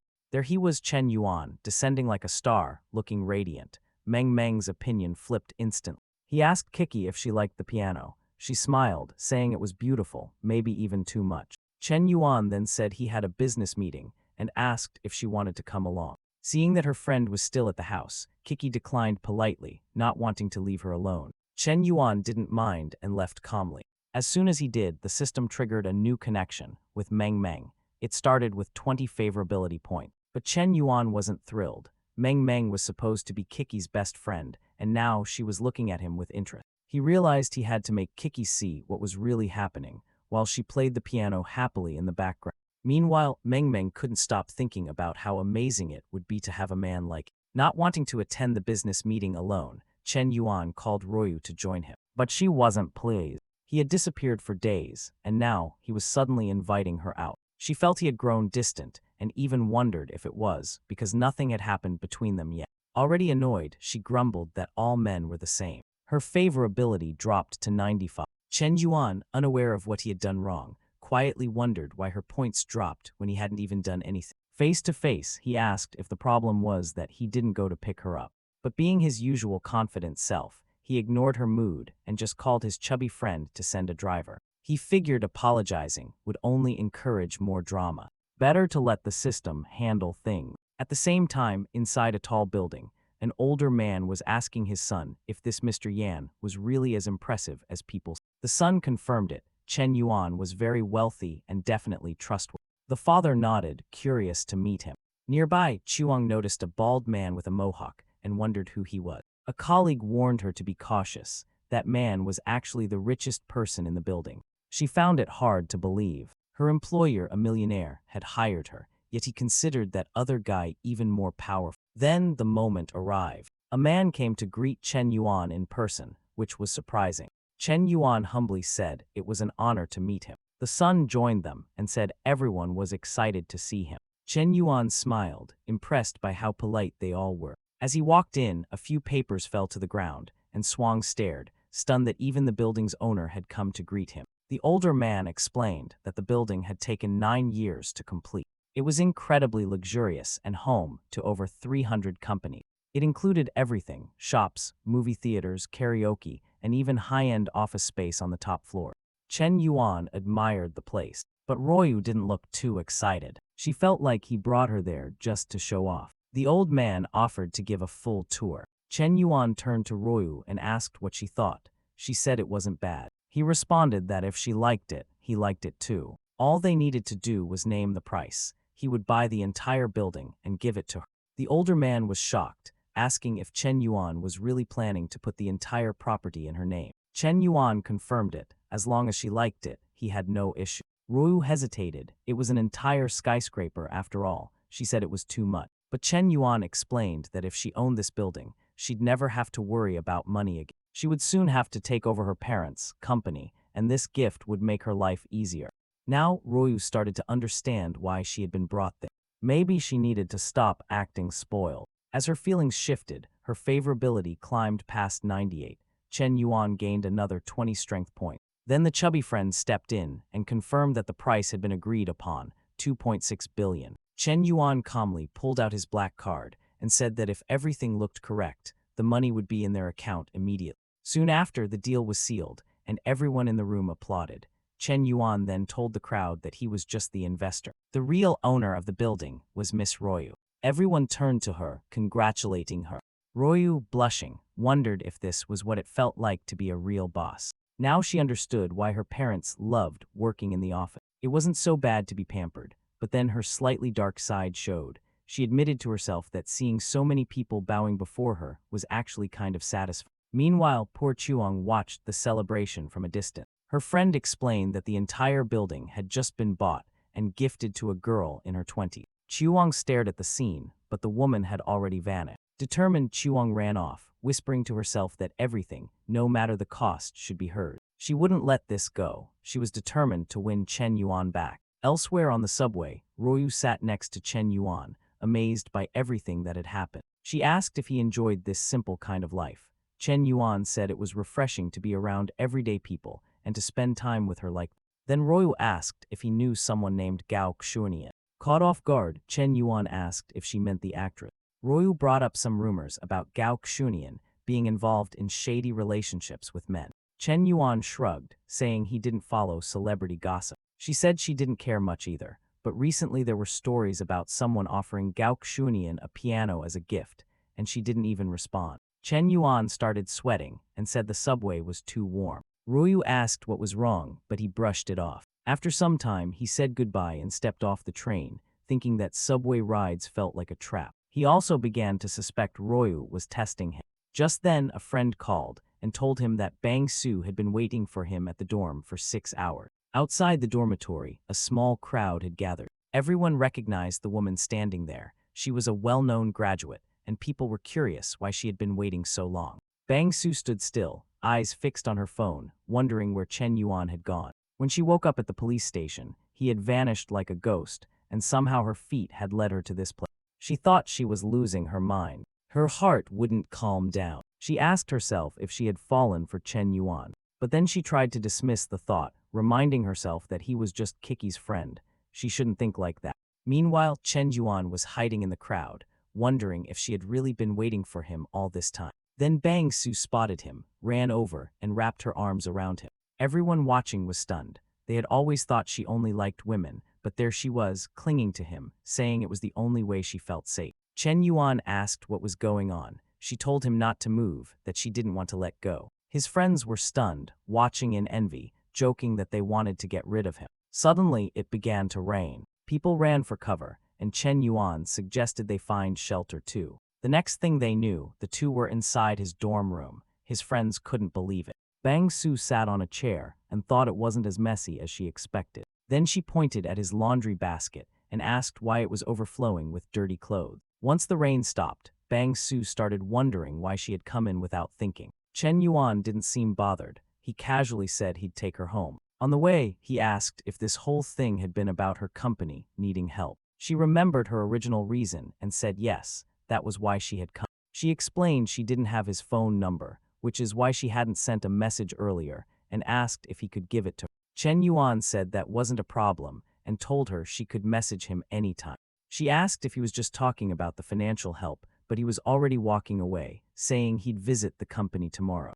Alone again, Bang Su whispered to herself that she was a terrible person for acting like this, but she felt so at peace when she was near him. Still, she didn't know how Kiki would react if she ever found out. The next day, Chen Yuan received a message from Royu asking for help managing company funds, but he told her to assign it to someone else. She was the boss now, and he had other things to do. While riding in the car with Bang Su, she asked why he looked so cheerful. Chen Yuan couldn't understand why she was moody again after just one day. Bang Su sighed and said she couldn't get involved with someone who was clearly connected to other women. Chen Yuan had too many choices, and he clearly didn't want her. Then her boss called and said they were almost at the destination. When they arrived, Chen Yuan was surprised to realize her company office was inside Royu's building. He asked if this was really where her company was located. Bang Su confirmed it. Now he was in trouble. If Royu saw him, he might lose all the favorability points he had gained with her. He stepped into the elevator just as it opened, and there was Royu inside. She asked what was so important that morning that he had to leave so early. Inside the elevator, an awkward silence fell over them. Chen Yuan tried to stay calm, hiding his stress. He quickly introduced Bang Su, explaining she worked at the carpfish company in the tech field. Then he introduced Royu as the owner of the entire building. Bang Su was impressed to learn such a young woman owned a building this size. She politely introduced herself, curious about Royu's relationship with Chen Yuan. Royu barely responded, giving only a cold greeting. She didn't trust the situation. It was suspicious to see such a pretty woman with Chen Yuan. Even though she already knew he wasn't completely loyal, she couldn't believe he would be this bold. Once rent was collected, she decided she'd deal with him directly. When Bang Su stepped out of the elevator, she said she would call her boss and ask them to wait. Chen Yuan panicked. He didn't want to be left alone with Royu. He turned to her and said he wanted to explain things. But Royu, not in the mood for lies, demanded he speak clearly. Chen Yuan leaned in and quietly warned her to be cautious around Bang Su, saying she had a reputation for liking women and had once tried to flirt with him at school. Royu asked if that was true. He said everyone at school knew about it. Still unsure, Royu said she would need to confirm it. She decided to call someone from university who might know more. When the man saw who was calling, he was startled. He wondered what he had done to deserve attention from someone like. He mentioned that people used to say the student council was like her personal playground. That answer made Royu feel better. She thought Chen Yuan hadn't lied after all. The man asked if she was talking about the same Chen Yuan he knew. But Royu ended the call without responding. Frustrated, the guy tried sending her messages to warn her about Chen Yuan's true nature. But she blocked him right away. She was now fully convinced that Chen Yuan had told the truth. At the company, the president, wearing a flexible suit, went over financial report.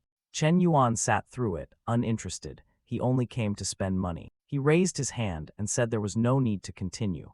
Bang Su had already explained everything. He asked the president to name her price for the company. The president hesitated. She knew his wealth made no sense and that he had more power than most. Her company was worth about $1 billion, but she needed at least $100 million in investment. She cautiously said the company's value was $1 billion. Chen Yuan was surprised. It seemed too low. He said he would buy 49% of it for $1 billion, but on one condition. The president asked what that condition was, wary that it might be inappropriate. She thought she was too old for him to have personal motive. But even if he did, she wasn't sure she would mind. Chen Yuan finally explained. He wanted all the shares to be transferred to Bang Su. When Chen Yuan stepped out of the room, the president stood speechless. Bang Su asked how the meeting went. Chen Yuan said she had done a great job and that a promotion was likely on the way. She told him she wasn't working for promotion. She also asked what he was trying to pull. Judging by how he treated Royu, it was obvious something was going on between them. She warned him to be careful. The president had real feelings. Then she started thinking about her own intentions. Chen Yuan asked her why he should settle down with someone who acted like a jealous maniac. He said he wanted everyone. Shocked, she asked what kind of business they were even in. He gave her a smirk and asked if that was wrong. She told him he had just revealed how crude he truly was. She couldn't believe she had ever thought otherwise. Chen Yuan reminded her that she had grabbed his arm yesterday and invited him to her house. As Kiki's friend, she shouldn't have flirted with him. He said someone who behaved like that had no right to judge him now. He walked away feeling great. Giving her a moral lesson had felt fantastic. Bang Su, meanwhile, started questioning her own actions. Maybe she had been hypocritical. She admitted to herself that after what she did yesterday, she couldn't claim the moral high ground. At that moment, some employees passed by, announcing that the president had called an emergency meeting. Now Bang Su was nervous. What if the deal had fallen through? In the meeting room, everyone was anxious, waiting for the announcement. No one knew what to expect. Then the president appeared and officially declared that, from that moment on, the new vice president of the company would be Bang Su. Bang Su sat there, shocked. She couldn't understand why she was suddenly promoted. The other employees were furious. After all, she had only been at the company for 1 week. The president told everyone they had no say in the matter. Bang Su was not only talented and wealthy, she had made a big impact on the company. To back it up, the president showed the contract stating that Bang Su now owned 49% of the company. With that, no one could argue. The president was impressed. Chen Yuan, so young and already in control of half a company, was clearly no ordinary man. The employees whispered among themselves. They never imagined Bang Su had so much power and money. Then the president raised her arm, asking everyone to applaud her. Bang Su, emotional, realized this had to be Chen Yuan's doing. She remembered when he asked if she was sure he wouldn't choose her. She blushed and felt warm inside. This had to mean he had chosen her after all. Her favorability increased by 10 points, reaching 95. Now she was entirely loyal to Chen Yuan, and he earned 35 strength points in return. Since he had invested 1 billion, he received a 10% return, 100 million. He felt proud of his new approach, spending with purpose. Before he threw money around without much gain. Now, with careful planning, he spent more and earned even more. Suddenly, his phone rang. It was Gao Xunian crying. She asked if she was stupid. He asked what had happened. She said the former director had paid people to ruin her reputation again. The whole industry was turning against her. Chen Yuan was furious. Someone had reversed all the progress he made, even after spending 200 million to fix her public image. He told her not to worry, he would handle everything. The man responsible was known as Wang Hu, or Mr. Hu. He was infamous in the entertainment world for using his influence to exploit women. But this latest public backlash appeared to be caused by another actress named Fang. Chen Yuan asked if she was really that influential.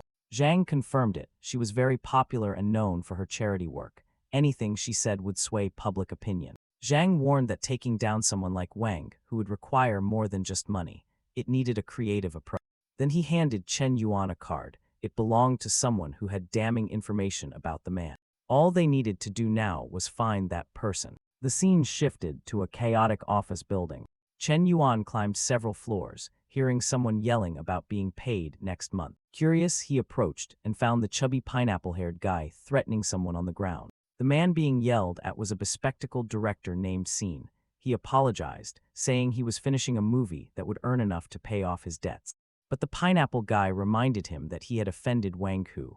With that man's influence, the film was doomed to fail. Still, Scene insisted the movie had potential. Just as the pineapple guy was about to hit him, someone intervened. Chen Yuan stepped in and punched the bully. The guy fell to the ground and looked up in shock. He asked who would dare do that. When he recognized Chen Yuan, he instantly panicked. He remembered his father's warning, never mess with this man. He apologized, said he didn't want any trouble, and ran off. Scene, amazed by what he just witnessed, stood up excitedly. He asked Chen Yuan for a favor. Then suddenly, Scene dropped to the floor, begged to be adopted as Chen Yuan's son, and said he needed help. Once things calmed down, Chen Yuan asked if Scene really wanted to take down the Wang Hu. Scene said yes, and that while he didn't want a sugar daddy, he was desperate to destroy Wang Hu. Scene admitted he had something that could ruin the man's career. Chen Yuan asked what it would cost. Scene said the price was for Chen Yuan to fund his movie project. Chen Yuan, moved by his persistence, agreed. He revealed that he was starting a film company with Gao Xunian and invited Scene to join.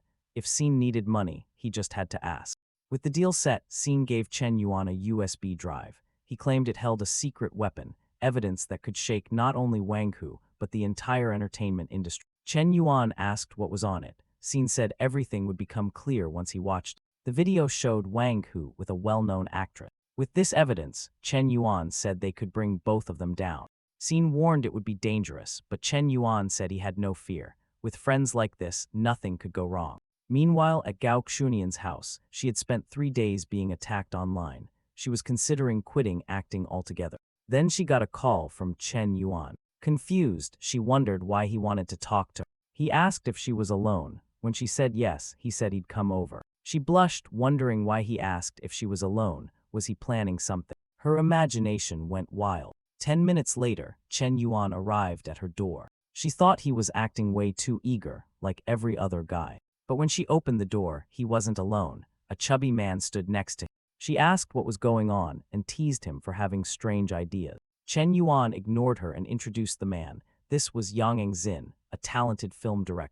Now she felt embarrassed, realizing his visit was purely business. A little while later, she watched the video footage with shock. Chen Yuan told her this would change how people saw her. Yang Eng started talking about starting a new production company. Chen Yuan, focused on building favorability, was aiming for 95 points. He had already spent 2 billion on it. The video of the actress and the director was uploaded online. The media went wild. People turned on the director, calling him out. Furious, Fang demanded to know how that video got leaked. Police launched an investigation and caught the director in the act with another woman. He was arrested on the spot. He knew the moment he saw the handcuffs, it was over for him. With public support on her side again, Gao Xunian held a press conference. She announced the launch of her own film company, partnering with director Scene. Investors quickly poured in, raising $2 billion for a major new project. Journalists were amazed. Meanwhile, Chen Yuan sat back and smiled, happy to play the mastermind behind it all. But the man Royu had blocked wasn't done. He called President Kiki, saying he had something important to tell her about Chen Yuan. Soon after, Kiki was extremely angry with Chen Yuan. Her friend tried to calm her down, but Kiki was overwhelmed with doubt. She said she wasn't sure if the rumors about Chen Yuan being involved with so many women were true. Still, she found it odd that he had been ignoring her lately, and it made her uneasy. Her friend Meng Meng admitted that a man like him would naturally attract attention, but Chen Yuan always seemed deeply loyal. Then they noticed Bang Su nearby, unsure if she should accept his latest offer. Seeing Kiki, Bang Su was surprised. She hadn't expected to run into her. Kiki asked why she hadn't mentioned she was coming and reminded her she was a graduate, after all. Bang Su replied that she was only there to talk to Chen Yuan about work. But Kiki found it strange. Bang Su used to dislike him, so why was she suddenly willing to cooperate? Just then, a luxury car pulled up in front of the dorm. Everyone turned to see who it was. Out stepped Royu, looking elegant. Even the women who admired Chen Yuan were stunned. Royu asked the group if they knew someone named Chen Yuan who lived in these dorms. Kiki was confused. What did she want with him? Realizing the tension, Royu turned to Kiki and asked what kind of relationship she had with Chen Yuan. The situation became tense. Meng Meng tried to keep things calm. Later, the four women sat down at a restaurant. Royu broke the silence and asked Kiki if she liked Chen Yuan. Kiki responded that it didn't matter. Chen Yuan clearly liked her too. Royu told her to stop fooling herself. Chen Yuan had chased after her for 5 years. Back in high school, he even got beaten up just to defend her. Clearly, his feelings were stronger. Meng Meng, who once tried to steal Chen Yuan for herself, now supported Kiki. She pointed out that he had given Kiki a mansion and a crystal piano worth hundreds of millions. Royu remembered the news about the piano and began to wonder, was Chen Yuan really dating multiple women? But she wasn't ready to back down. She announced that he had given her an entire building worth 2.6 billion. Kiki was stunned. Could it be that everything he told her was a lie? Then Bang Su spoke up. She said she had also received shares worth 1 billion from Chen Yuan. All four women fell silent. Kiki said she would call him right then and demand an explanation. But then she admitted he had never actually said they were in a relationship. Whenever someone asked, he just said they were close friends. Royu said it was the same with her. Meng Meng suggested maybe he was using this tactic to date multiple women without commitment. Royu stood up and said she would settle this now. But Meng Meng stopped her. She said a man like that deserved serious payback. They all agreed it was time for revenge. Their plan forced Chen Yuan to keep spending endlessly until he ran out of money. That way, he wouldn't be able to trick anyone else again. They were determined. In their eyes, Chen Yuan had it coming. Thanks for watching. Like, subscribe, and turn on the bell for more awesome stories. Kiki felt uneasy, thinking the plan might be too manipulative, but her friend insisted that the boy deserved it. Her friend took Kiki's phone and sent the message herself. At that same time, the message reached Chen Yuan. Kiki expressed her wish to start her own streaming platform. Chen Yuan was curious, realizing she was basically asking for money. But he knew the president and suspected she either had a big plan or was being influenced. He had just bought a failing streaming platform, so he told her their ideas matched and that he would help. The two girls felt embarrassed. Chen Yuan was not only offering a platform, but also promising an initial investment of 5 billion. Instead of getting angry, Kiki felt even more drawn to him, thinking he always planned for her future. She was touched, feeling that even if his actions sometimes seemed wrong, he still cared for her growth. Meng Meng told her to accept the offer quickly before Chen Yuan changed his mind. Kiki replied that he never went back on his word. Despite Kiki's trust, her friend Meng Meng sent the message on her behalf to start the process right away. Meng Meng felt frustrated, wondering why she couldn't find a man like him. In his room, Chen Yuan already knew it was not Kiki sending the messages. The tone and style were completely different. He suspected it was Meng Meng. That was fine for him, as it meant he would end up spending more money. At Royu's house, her mother asked if Chen Yuan was cheating. Royu said yes, since he was involved with many girls. Even though their relationship was not official, they were already close.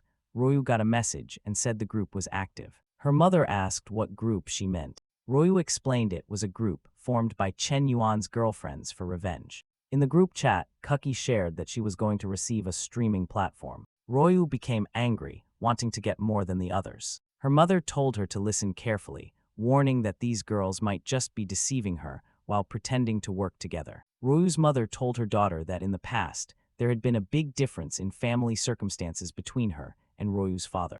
No matter how well their family lived, compared to Chen Yuan's background, they were still modest. A capable man like him would naturally attract many women, so she advised Royu to believe in her own strength and prove herself. All the girls said Chen Yuan was cruel, but none of them left him. This meant each of them wanted to keep him for themselves. Royu became excited, thinking this must be true. Her mother advised her to act with determination to secure her future. Royu decided she would not lose Chen Yuan to the others. In his room, Chen Yuan received a message from Royu apologizing for blaming him. This confused him because they had not argued. Combining this with what Kiki had said earlier, he realized something strange was going on. At that moment, Chen Yuan called Royu. She panicked and asked her mother what to do. Her mother told her to answer and do her best. When she picked up, Chen Yuan said he had something to tell her. He explained that he had recently invested in a streaming platform and appointed Zhe Kuki as the manager. Royu became excited that he had told her the truth.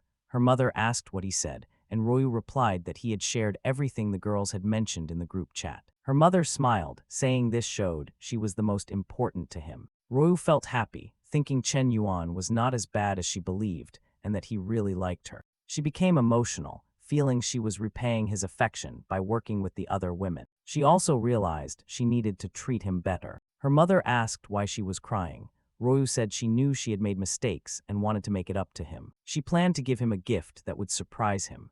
Chen Yuan still had no idea what the girls were planning. The next day, a man delivered the paperwork for Kiki to sign, making her the owner of the streaming platform called Big Cat. When she saw the debts, she understood why Chen Yuan had sent 5 billion. She felt conflicted, thinking that even though he cared about her, his personality was still difficult. Her mood changed instantly when she realized he had transferred 2 billion without hesitation. She decided she needed to show gratitude. At a car show, she wanted to buy a car for him and wondered which one he would like. She remembered he already had a Ferrari and thought of buying another. But then she saw Royu there. They recognized each other. Royu explained she was buying a car for her father's birthday. She asked if Kuki was buying something for Chen Yuan. Kiki denied it and said she was also buying for her father. They both pretended it was a coincidence. Then someone else arrived, Bang Su. She said she was also buying a car for her father's birthday. All three of them were now sweating, realizing how strange this coincidence was. Royu began to suspect the so-called revenge plan was a lie. The problem for her was that Zhao Kiki had 2 billion, while she did not have as much money. She decided she would need financial help from abroad. Royu called her mother and explained everything. Her mother told her not to worry. She immediately instructed the household staff to transfer money to Royu. The man said the money was meant for the younger son's wedding,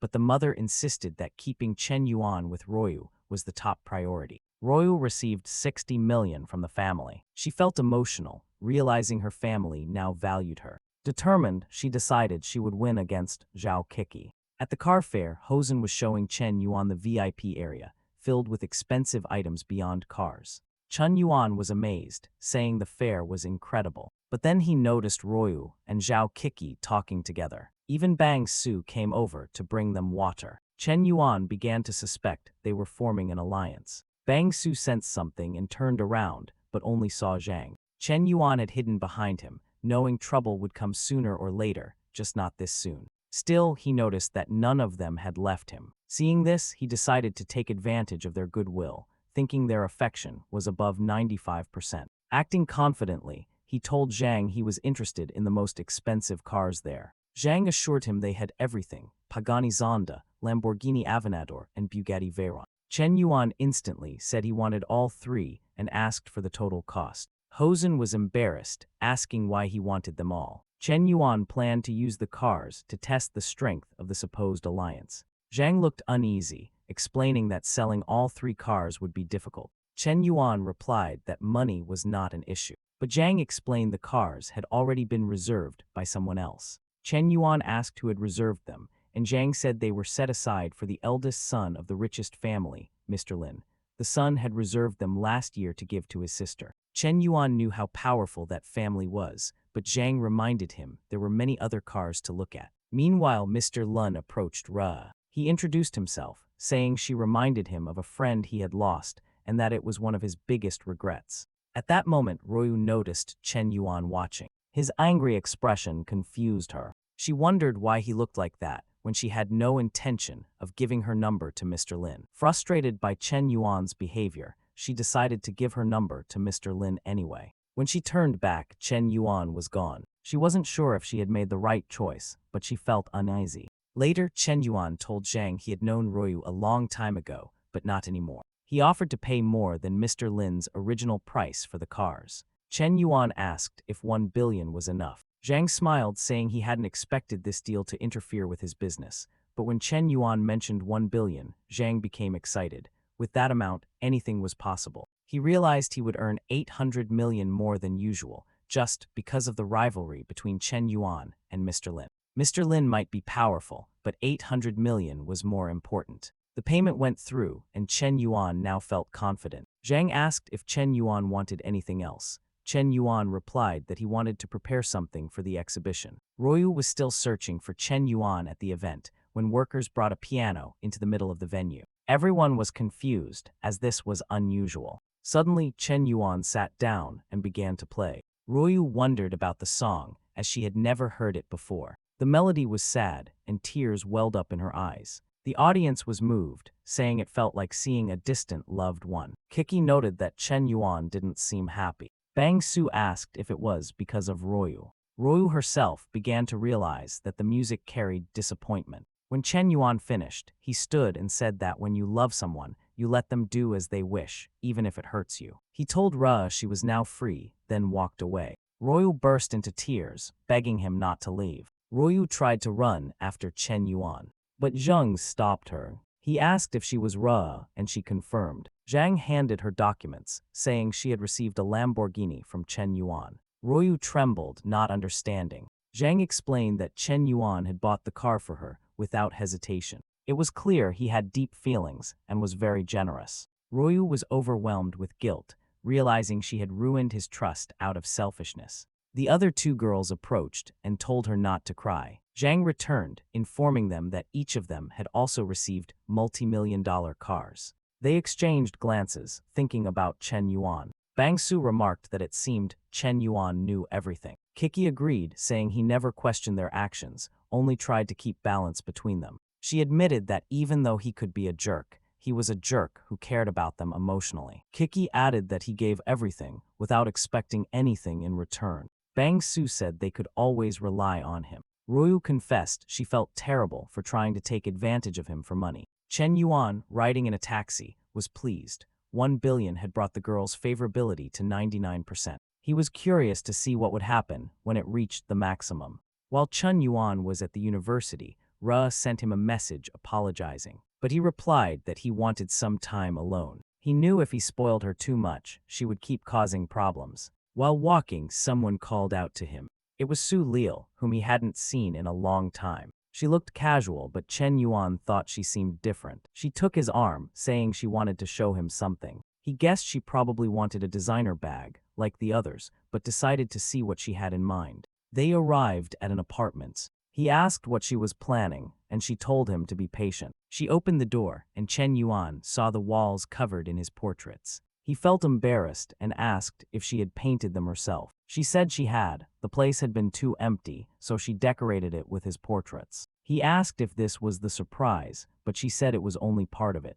The real gift was the house itself. Chen Yuan was surprised and asked if she really meant to give him the entire apartment. Su Lil explained that after Chen Yuan's donation, her father had stopped gambling, rebuilt their family, and his business had improved. Seeing her father change made her realize she also needed to reflect on herself. She admitted she had been too materialistic and understood why Chen Yuan had not liked her. She said she wanted to become a woman worthy of him and win him over again. Chen Yuan was confused. As far as he knew, Shu only cared about material things. He said the house was too extravagant, but Su Lil pointed out that he had already given her 5 million.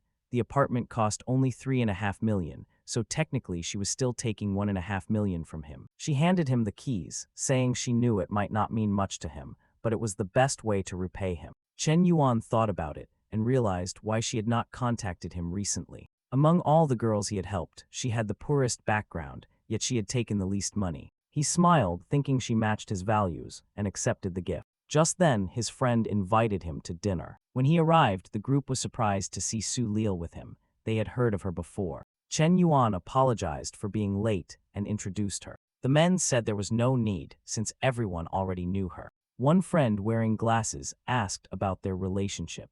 Both Chen Yuan and Su Lil felt awkward. Su Lil said she wasn't sure yet. She was chasing him, but he hadn't agreed. She joked that she was willing to give him a warm place to stay, meaning the apartment, but she hadn't been lucky so far. The friends were shocked, saying not even the most unrealistic story would have such a plot. At that moment, a cup fell nearby. Bang Su was there in disguise, not wanting to be noticed. She was stunned that Su Lil had given Chen Yuan a house, while she had never given him anything. She worried his impression of her would worsen while Su Lil's standing would rise. Bang Su quickly messaged the group chat, telling the others about a girl named Su Lil who had given Chen Yuan an apartment. She also mentioned the restaurant location. Ryu said she was heading there immediately. After finishing their meal, the group asked for the bill. Su Lil said she wanted to pay since it was their first time eating together. Chen Yuan thanked her but explained he had already paid. Su Lil smiled, thanked him, and said she had to return to work at the internet cafe.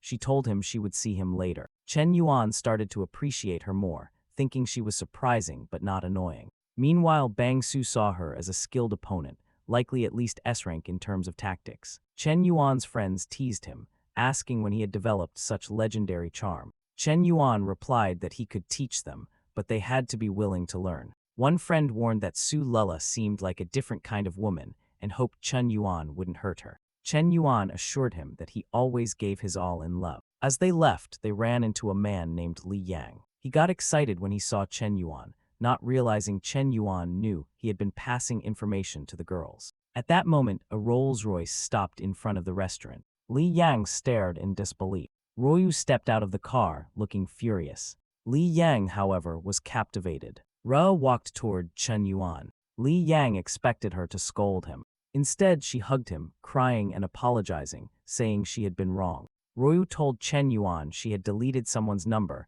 and didn't want to see that person again. She just wanted his forgiveness. Seeing her use dramatic tactics, the group was impressed by her skill. Li Yang was furious, having badmouthed Chen Yuan to her earlier, yet now she was clinging to him. Chen Yuan told Ra not to worry. He said she had never been wrong, they weren't in a relationship, and she was free to be friends with whoever she wanted. Ra insisted she didn't want him to misunderstand her and offered him a gift. Besides the cars he had bought, she presented him with a Rolls-Royce, the most expensive car at the event, and asked him to accept it. Li Yang fumed while Chen Yuan realized she was getting better at these games. He told her it was a shame he no longer believed in love, but accepted the car so she wouldn't lose face.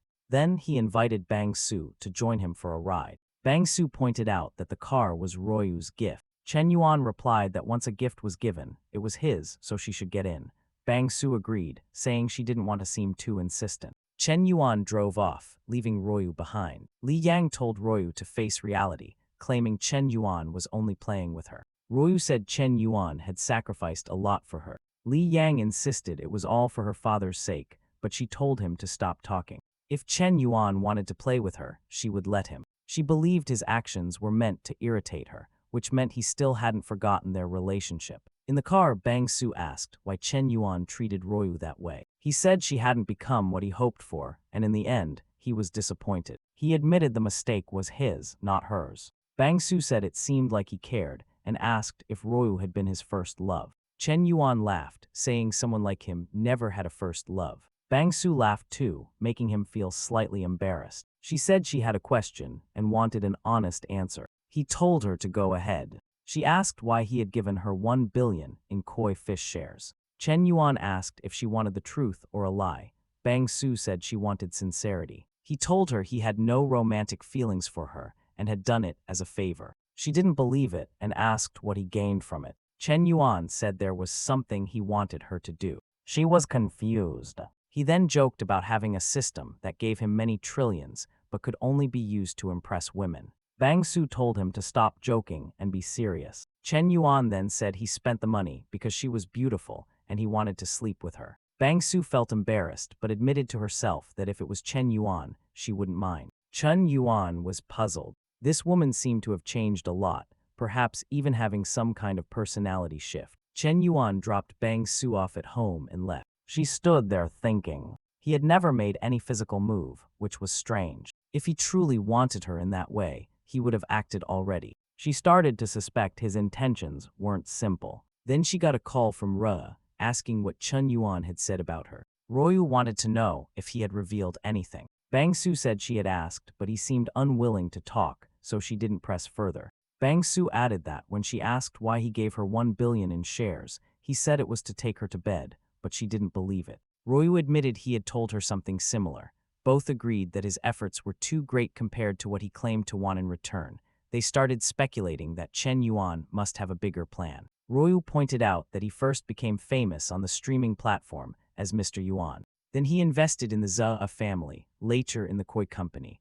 Both her father's company, Su Lula's father's company, and even her own company were thriving. Bang Su agreed, noting that the money he gave them allowed them to develop AI applications, which were now bringing in much greater profits. Royu said his Playboy image was probably just a cover for his true business strategy. In reality, he was a highly strategic and mysterious man who was hard to understand. They wondered if his real goal was to take over the world. At that moment, Royu received a message from Kiki, asking if she could rent one of the building's floors for the streaming platform. Royu began to think, was Chen Yuan once again creating a major company? Meanwhile, at Kiki's mansion, she and Meng Meng were full of excitement. She said they just needed to start recruiting people. Kiki agreed and said Meng Meng would be the first hire as an executive planner. The only issue was finding girls to host live streams. Meng Meng told Kuki to check her contacts, since Kuki had streamed before. Kiki said she knew someone, a former head of a company, who had been dismissed for offending someone at a cafe. In another part of the city, someone splashed water on a man at a cafe. He complained that the woman had changed, and he was tired of her behavior. The woman was Shen Shui, formerly of Shark Live. She shouted that he had been living off her money and now wanted to leave her. The man said he wanted to break up, claiming he was still young and could find everything she offered in another woman. He said goodbye to the lady at the counter and mentioned that he had already paid the bill. People in the cafe whispered that Shen Shui was like an older woman chasing younger men. She fumed, swearing she would make him pay for this, even if it took 60 years. At that moment, she got a call from Kiki, wondering why this girl was contacting her. Kiki invited her to join a new business venture. Meanwhile, Chen Yuan was sleeping in his room when he heard someone at the door. Thinking a thief had entered, he grabbed a vase to strike. As the person entered carrying a jug, Chen Yuan swung. Then he stopped when he saw it was Su Lil. He asked what she was doing there, surprised she hadn't greeted him first. She apologized, saying she hadn't expected him to move in so soon.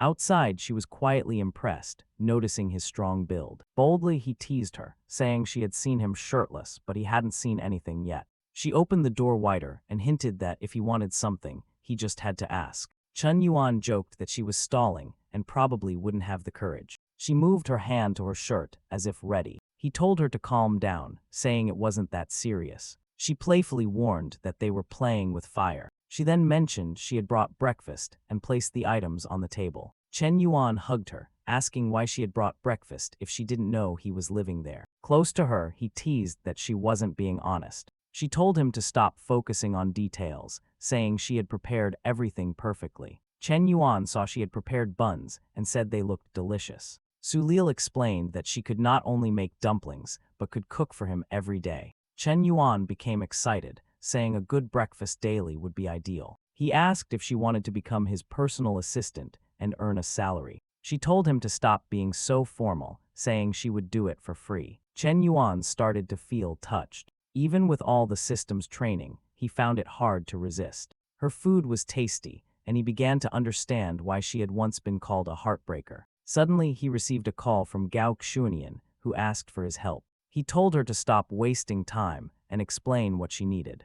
Gao Xunian said the company was ready to start filming a new movie, but the city studio wasn't cooperating. Chen Yuan told her to explain quickly. She began talking about the director and the TV situation. He said he would help and informed her he would transfer funds so she could start her own TV company. He told her he would visit in a few days and just wanted updates. Gao Xunian was puzzled by how easily he spent money. Chen Yuan didn't care. He turned his attention back to Su Lil, thanking her for breakfast. He then suggested that it might be better for him to move out. Su Lil looked startled. She asked if she had done something wrong. Chen Yuan explained that if she kept entering without knocking, things could get awkward. He asked if he could have a spare key. Su Lil agreed and handed him one, but she secretly had more than one spare. Chen Yuan turned and told her he knew she had more than one key. He warned that if she didn't respect his privacy, he would leave. He said goodbye, confident that she understood people's feelings well.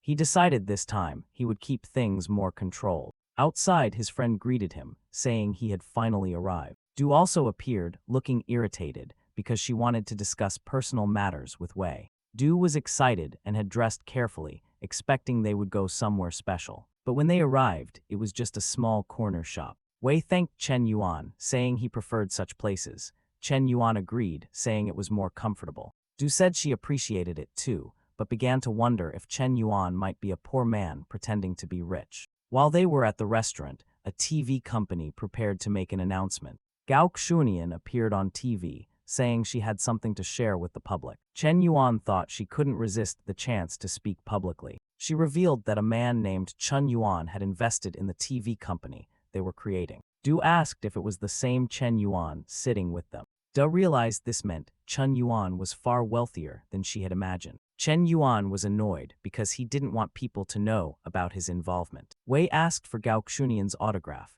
and Chen Yuan said he would arrange it one day. When his friend began to talk about money, Chen Yuan quickly shoved food into his mouth to shut him up. Meanwhile, Du thought Wei was her ticket to wealth. She decided to stay close to him because if Chen Yuan ever gave something to Wei, she could benefit too. She leaned on Wei, saying he was grown now and needed to take care of himself. At the company the girls were setting up, they saw Gao Xunian's announcement. Kiki commented that it seemed like a normal move for Chen Yuan. The girls discussed how he seemed involved in more industries than they had imagined. Royu remarked that even for Chen Yuan, this must have been a decision years in the making. Bang Su agreed, saying his actions might appear random, but always had a deeper meaning. Royu thought back to everything he had done, still unsure of his ultimate plan. Meng Meng suggested Kiki announce that Chen Yuan was also an investor in their company, which would attract more people. She knew that having a billionaire investor would completely change public opinion and bring in many sponsors. Royu suspected this was part of his plan as well. The group began to think Chen Yuan was truly intimidating. Just then, Shen Shui walked in and asked what they were discussing. Kuki said they were talking about Guk Shonian and the investor, Mr. Yuan. Embarrassed, Shen Shui asked who Mr. Yuan was. Meng Meng explained that it was Chen Yuan, someone well known to all of them, and that he was also an investor in their company. Shen Shui froze, trembling, and asked if she could resign from her position. Kuki told Shen Shui to think carefully before resigning because the company needed her help. But Shen Shui explained it was because of Mr. Yuan. She revealed her own company had gone bankrupt after she offended him, and if he found out she was there, it could create trouble for their plans. Kiki thought about how friendly Chen Yuan usually seemed, and decided it was unlikely he would cause problems. She told Shen Shui she would talk to him and reassured her not to worry. Meanwhile, at the restaurant, Wei and the girl were leaving. Chen Yuan received a call from Kiki. He assumed she wanted to ask about the billions he invested in the actress. Instead, she asked about Shen Shui and whether he had played a part in her company's downfall. Playing dumb, Chen Yuan was reminded that she was the woman who had owned a streaming company he had helped bankrupt. He admitted he remembered her, explaining that she had been arrogant and he had to teach her a lesson because she was using his name to deceive people. Kiki told him that Shen Shui had learned her lesson and asked if he would accept her apology. Chen Yuan said it was fine, thinking that if she sincerely wanted to apologize, he wouldn't be harsh. On the phone, Shen Shui apologized, promising to work hard and be a good employee. Chen Yuan said the matter was settled. Shen Shui felt relieved, and Kiki remarked that Chen Yuan was always a good person. Chen Yuan, however, thought that having someone as experienced as her in Kiki's company could help. Still, he knew some people lacked emotional intelligence, so guidance would be necessary. Later, reporters asked Gao Xunian where the studio would be. She excused herself, saying she needed to take a call. Then she answered Chen Yuan's call. He answered irritably, saying he wanted to stay low profile, but now everyone knew about him. Gao Xunian found it strange that he complained, considering he had spent millions on that piano. Chen Yuan said there was no point in arguing anymore. Chen Yuan told her she would need to help him with one thing. Guk Shanian became curious about what that might be. She told the reporters she had to take a call from the investor. Everyone wanted to know what was being discussed. Gao Xunian then announced that Chen Yuan would relaunch the Big Cat streaming platform and that their newly opened TV station would be a strategic partner, directly connected to it. In other offices, streamers who knew how generous Mr. Yuan could be began to think that moving to his company might be a good idea. At the Shark platform, the owner started to worry. At that moment, an employee entered to report that a large number of streamers were leaving the company. The owner was shocked, saying it was happening faster than expected. At Royu's building, Kiki proudly said she had been right. This was all part of Chen Yuan's plan.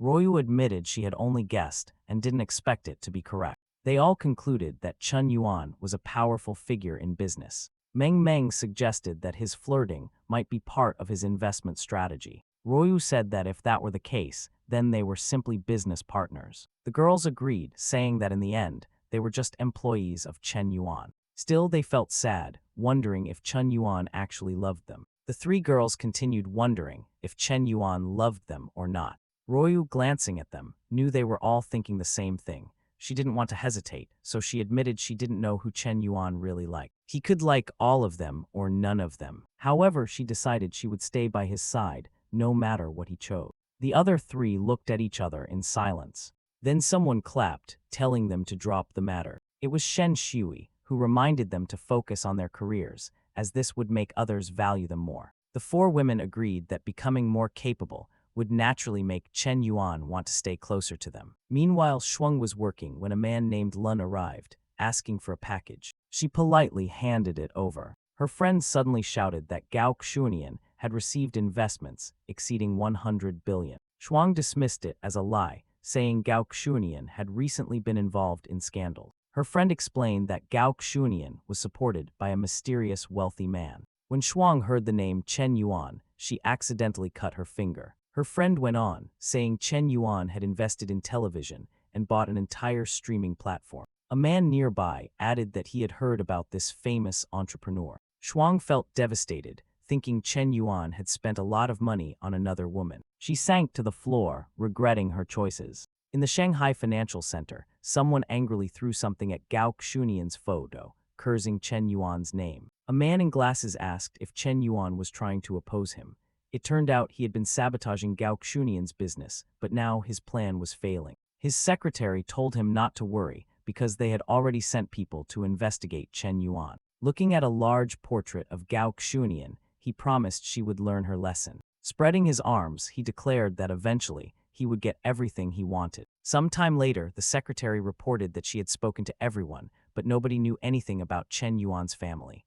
Confused, the man said it was strange that no one knew where Chen Yuan's money came from. The secretary reassured him that Chen Yuan wasn't anything special, but the man replied that she was being naive. His own family was the most influential in the audiovisual industry, so he wasn't worried. Chen Yuan's actions were a direct challenge to him. Their main concern should be the properties they owned in the city. The secretary promised to look deeper into Chen Yuan's background to find out more about him. Meanwhile, someone brought soup to Chen Yuan. It was Su Lil, taking care of him while he played games. She told him he was amazing. Chen Yuan turned to her and asked if she wasn't bored, considering he had just been playing for 3 days while she cooked, cleaned, and washed clothes. He thought even his mother hadn't cared for him this much. She said he could do whatever he wanted and she wouldn't object, but he asked if she thought he lacked ambition. Su Lil told him that climbing so high in game rankings was impressive. Chen Yuan felt embarrassed, thinking it was shameful to be pampered over game scores. When he got up, she asked where he was going and if she could come along. Chen Yuan said it wasn't convenient because it was business. Su Lil told him to be careful and said the most important thing for a man was space. Her plan was to make Chen Yuan gradually grow accustomed to her presence so that he would start to miss her. This way, she believed she could defeat all her rivals. At an event, the women mentioned that the CEO would be visiting. Guxianian dressed carefully to receive Chen Yuan. When she spotted him arriving, she was so excited her expression twisted awkwardly, but it was out of happiness. As she approached, Chen Yuan teased her about coming down to greet him despite being so famous.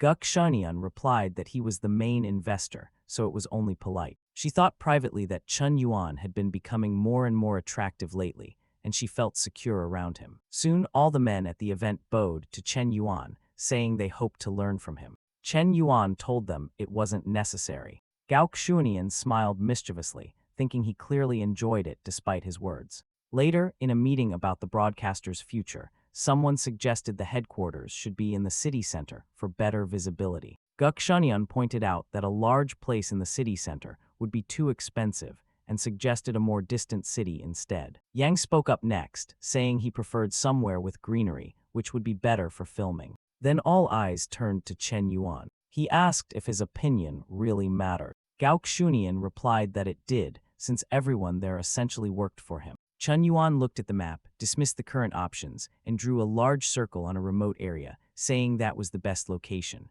Someone objected, pointing out that the place had no airport and little potential for development. Chen Yuan confidently said he had a perfect plan to create a grand vision there. The others admitted they didn't understand, but a smart investor like him surely knew what he was doing. Privately, Chen Yuan wasn't aiming for success. He simply wanted to invest in his hometown, a place unlikely to grow. It was the perfect excuse to spend more money. If he kept earning too much, it would ruin his goals. The decision to invest billions was quickly approved. As people were leaving, they said it felt like they had been discussing a deal worth only 1,000 yuan instead of 100 billion. They couldn't tell if the CEO was a genius or a mysterious madman. Chen Yuan thought to himself that even more money would be needed to develop the area, meaning he would have to invest even more later. Just then, he received a video call from Kiki. He thought she was going to say something bold, but she only wanted to discuss a meeting about recruiting people for the company. She noticed he was outside and asked if he was forgetting his duties.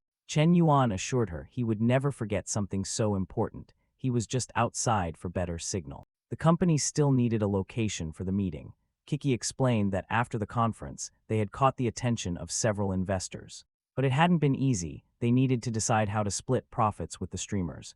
The standard split was 50-50, but other platforms used a 30-70 split to exploit streamers. She wanted a 60-40 split, but the administrators argued that this would hurt profits. Shen Shui added that such a split would cause heavy losses. Chen Yuan frowned and asked what kind of business lost money like this. Shen Shui explained that Big Cat was already struggling, and this would make things worse. Chen Yuan pretended to be troubled, but was delighted inside. He declared that the platform must maintain its integrity and shouldn't exploit female streamers. His dream was to create a platform that empowered them. Paying them more would help capture the market and set a new industry standard. He said firmly that this was his stance, regardless of opposition. The room went silent. Kiki received a message on her phone. Chen Yuan had just sent a check for 5 billion. She noted calmly that the money came surprisingly fast, while Chen Yuan celebrated inside, knowing the worse the business performed, the more they would need him. Someone at the meeting asked why Kiki seemed surprised. She said it was nothing major,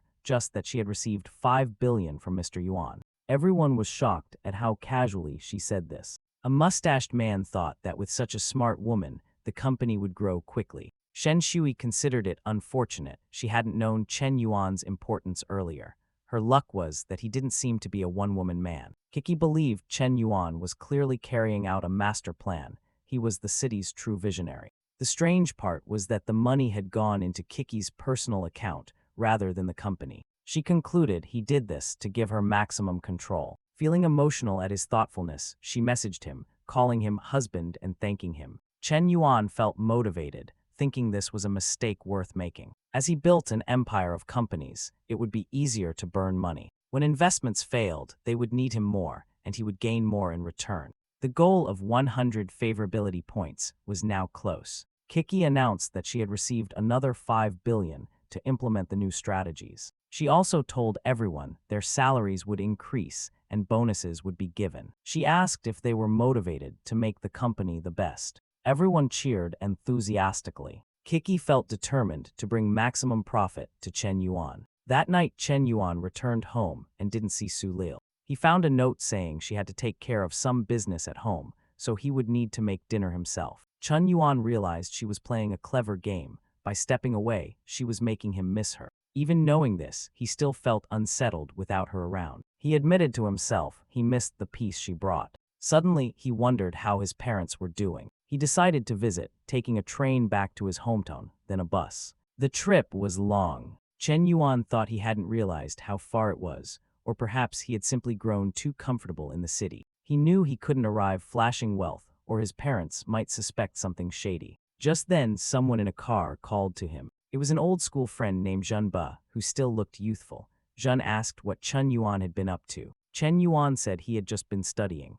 Zhen invited him into his car, a Mercedes, saying he should broaden his horizons. Chen Yuan admired the car. Zhen boasted that he was making money selling goods on streaming platforms. On the way, they saw a girl standing by the road. Both men noticed her. Chen Yuan quickly remembered her name, Wang. Zhen commented that Wang's daughter had grown more beautiful than even city girls. He stopped the car in front of her. She greeted Chen Yuan, saying he looked taller and more handsome than before. Chen Yuan observed that she had changed a lot, calling it a kind of genetic upgrade. Compared to big city women, she was more innocent. He patted her head gently, saying she had grown a lot. She told him she wasn't a child anymore, having finished school, and asked him to stop patting her head. Zhen stepped out, agreeing she had become more charming and suggesting they enjoy life. She dismissed him, saying he was too chubby for her taste. Zhen replied that he just needed to lose weight. She countered that at 22, he was already too old for her.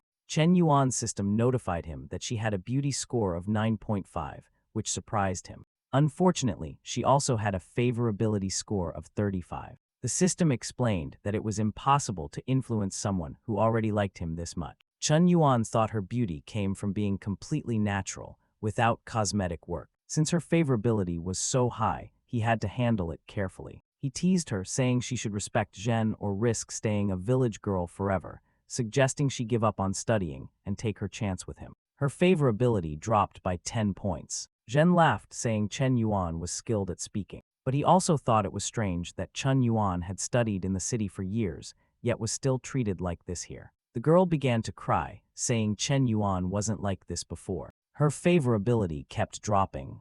She ran away, saying she didn't expect him to have changed so much. Chen Yuan apologized to himself, admitting that 9.5 was very attractive. Back at his family's house, he called for his parents and knocked, but no one answered. A neighbor across the street called out, saying there was something he needed to know. Confused, Chen Yuan asked Uncle Liu what was wrong. The man explained that while Chen Yuan had been away, a lot had happened. His father had run off with Wang's mother, while his own mother had returned to her religious family home. Thanks for watching. Like, subscribe, and turn on the bell for more awesome stories. He explained that his father's first love had always been Mang's mother. Back then, Aunt Tang's family looked down on Chen Yuan's father for being poor, so they did not approve of their marriage. As a result, they ended their relationship, and Aunt Tang married Uncle Wang instead. In the end, he was abandoned. When Meng was born, people said she did not look like her father at all, so DNA tests were done. The aunt told Chen Yuan that his father was about to be exposed as Meng's real father, so the two of them had fled. Shocked, Chen Yuan asked if that meant Meng was his sister. She said there was a very high chance. Frightened, Chen Yuan wondered if the system had really linked him to his own sister. He slapped himself, thinking this was sick. The woman told him to calm down and that it was not his fault. But feeling hopeless, he walked away, saying he had something to deal with. The aunt thought he had a strong sense of morality, which would cause him problems in life. Now determined, Chen Yuan decided to keep that troublemaker, Zheng Biao, away from his sister. At her home, Meng wondered why Chen Yuan had changed so much. She was afraid of going to the big city and sharing his fate. Nearby, her father was kicking things and complaining about the day. She asked why he was drinking so early, but he ignored her, holding the bottle. He suddenly slapped her, claiming he was not her father. When he was about to hit her harder, someone stopped him. Chen Yuan entered, and the man thought it was his own father. Realizing the man was just drunk, Chen Yuan saw him grab a side. He charged, shouting that he would kill him. From the ground, Meng yelled for Chen Yuan to be careful. But her father attacked with full force, saying he would send him to hell. Chen Yuan stayed calm and grabbed the man's wrist. He crushed it in seconds, forcing him to the ground. The man kept shouting for him to let go, or he would kill him. Chen Yuan told him he was too old to be mistaking him for his father. The man said if he was Chen Yuan, then he was as much of a disgrace as his father. Chen Yuan was unsure how to deal with him since he would not calm down. He told Meng Meng to go inside and bring a rope. He also asked the crowd to stop filming and posting online. People commented that his calmness made it look like a movie scene. Chen Yuan then told Meng Meng's father he wanted to apologize on behalf of his father. The man mocked him, saying he was wrong to think tying him up and apologizing would solve anything. Chen Yuan told him to give up on revenge and asked if anything could make up for his loss. The man said the only way was for Chen Yuan to castrate himself to end his father's bloodline. Chen Yuan pointed out that even then, the lineage would continue through the daughter. The man hesitated, realizing this. Chen Yuan then asked about financial compensation. The man said that money could not bring back his family or his daughter of more than 10 years, and questioned if Chen Yuan could even give him $1 billion. Chen Yuan replied that he would pay $1 billion if it would make the man forget the hatred. At first, the man thought Chen Yuan was lying, convinced that no one could have that much money. Then he noticed Chen Yuan's phone and the screen showing the balance with an unusually large number of digits. At that moment, he realized the money was real and felt completely shocked. The man became thoughtful. With that amount, he could start a new family and have a fresh start. Such an opportunity made him question holding onto old hatred. He asked Chen Yuan if he was truly willing to give $1 billion. Chen Yuan said he would transfer the money to Meng Meng, and she would give it to her father over 10 years. The man disliked the idea, but Chen Yuan insisted it was the only way to ensure trust. Although Chen Yuan felt uneasy about solving the matter this way, Meng Meng was devastated. She had just learned her father was not her real father and that she was Chen Yuan's sister. She wondered where this story was heading. Her opinion of Chen Yuan grew much more favorable after seeing him help with the money. He noticed that the system's reaction to her was different and wondered if it was because she was family. The father kept watching his daughter. Suddenly, she received the full amount. Chen Yuan told the father that the transfer was complete, so there was no reason to fight anymore. Meng Meng told Chen Yuan she was scared and wanted to stay at his place that night. Meanwhile, a scene showed someone finding information about Mr. Yuan. It was the secretary from before, explaining there was something strange connected to his mother 20 years ago.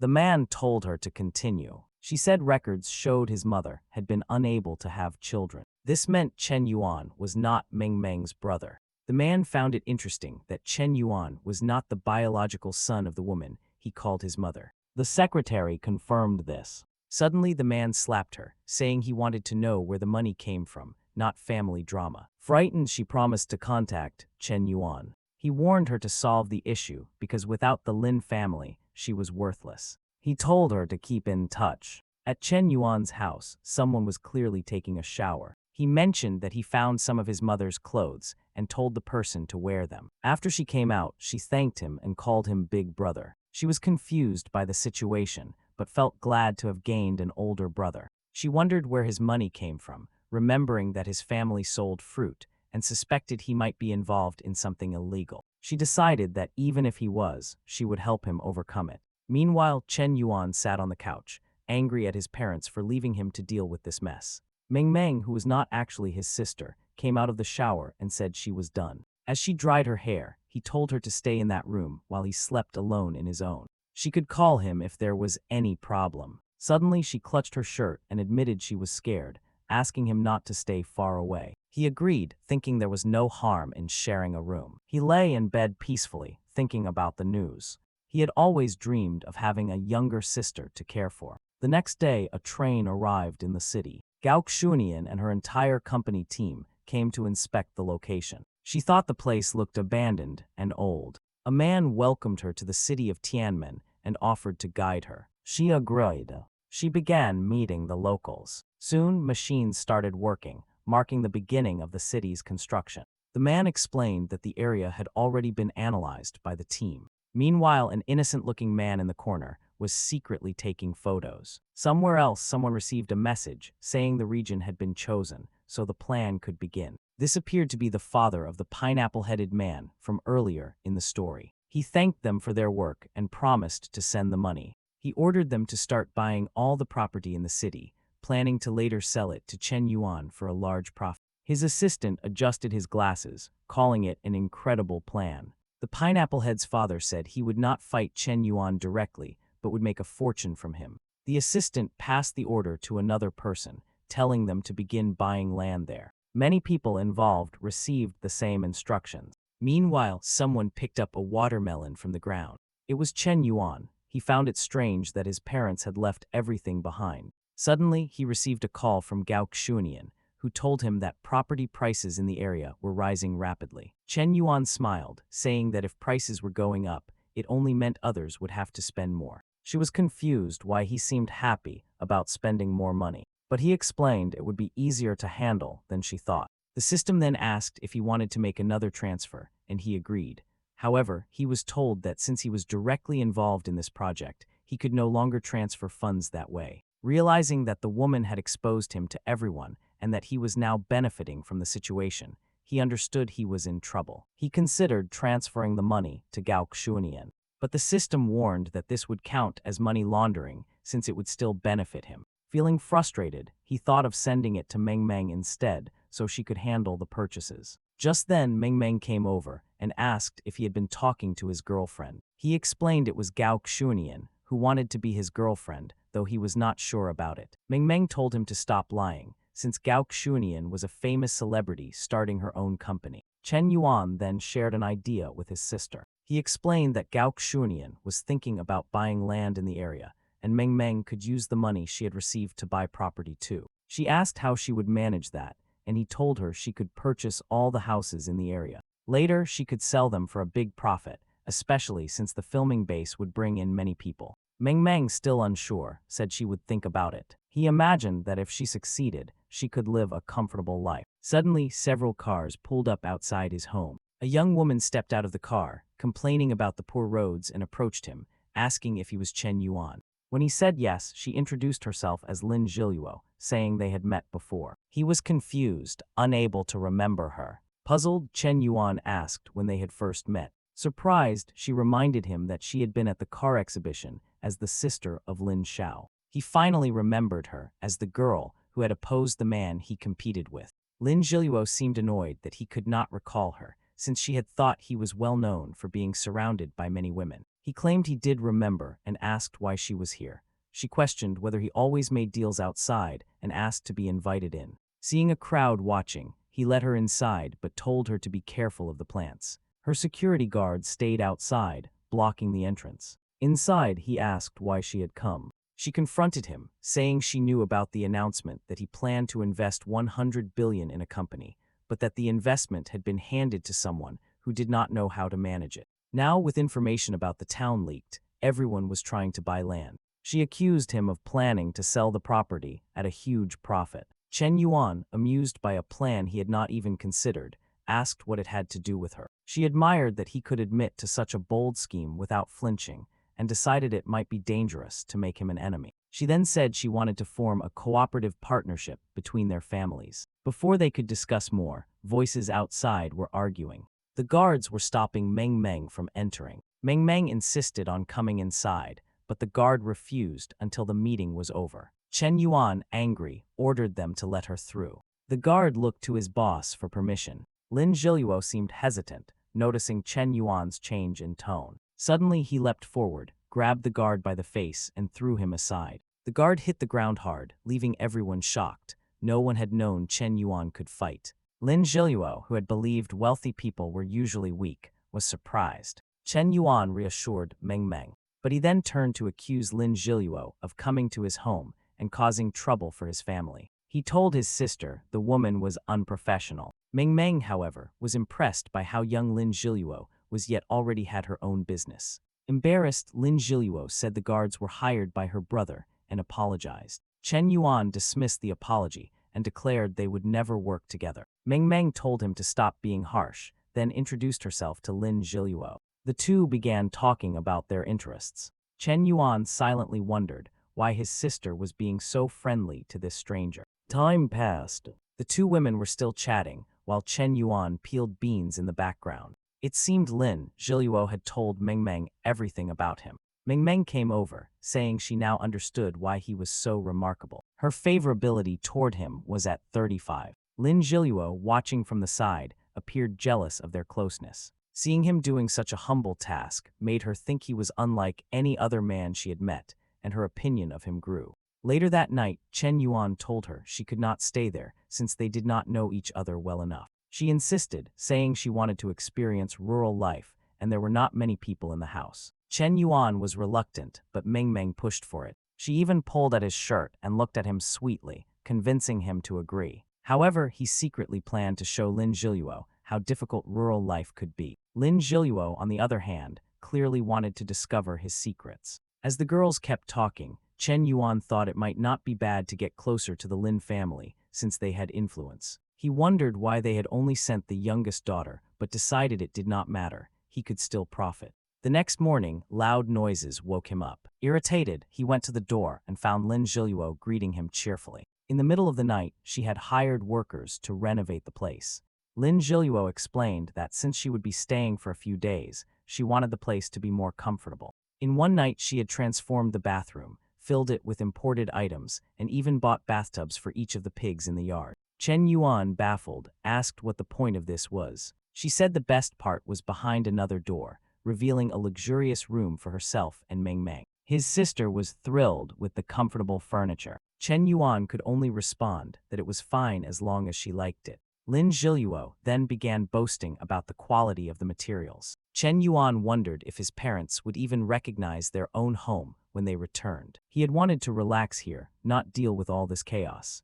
Outside, one of the guards overheard everything and reported back to Lin Xiao, saying that his sister had successfully gained entry into Chen Yuan's life. Lin Xiao ordered them to continue monitoring and to keep her safe. Soon after, he received another call asking about progress. He replied that his sister was talented and had quickly won Chen Yuan over. The secretary commented that the Lin family always managed to get what they wanted and would eventually take everything, leaving Chen Yuan behind. With this stage of the plan complete, they were ready for the next step. However, Lin Xiao told her not to leave yet. She was warned that her payment would only come when she finished the job. Walking away, she thought that in the end, both men would lose to the women involved. Outside, a crowd of curious onlookers had already figured out something was happening. They saw Chen Yuan come out and noticed the young woman beside him, recognizing she had only recently arrived in the neighborhood. Some began wondering if he might be the type to sell himself. One of his old acquaintances, annoyed and jealous, called out, asking what made Chen Yuan so special. He invited him to join some fun in the city. When Chen Yuan asked what kind of fun, the man explained. Their old school group was having a reunion that evening. Chen Yuan agreed to go since he had time. He hoped it would be a normal gathering without showing off wealth. Walking with Lin Zhiluo, he thought about the bigger problems he needed to handle. Soon they reached a cornfield. She asked why he had brought her there, imagining it was for some strange personal reason. He hinted that she should know what he wanted, and she immediately panicked. He then placed a bucket on her head and told her to pick at least 20 ears of corn.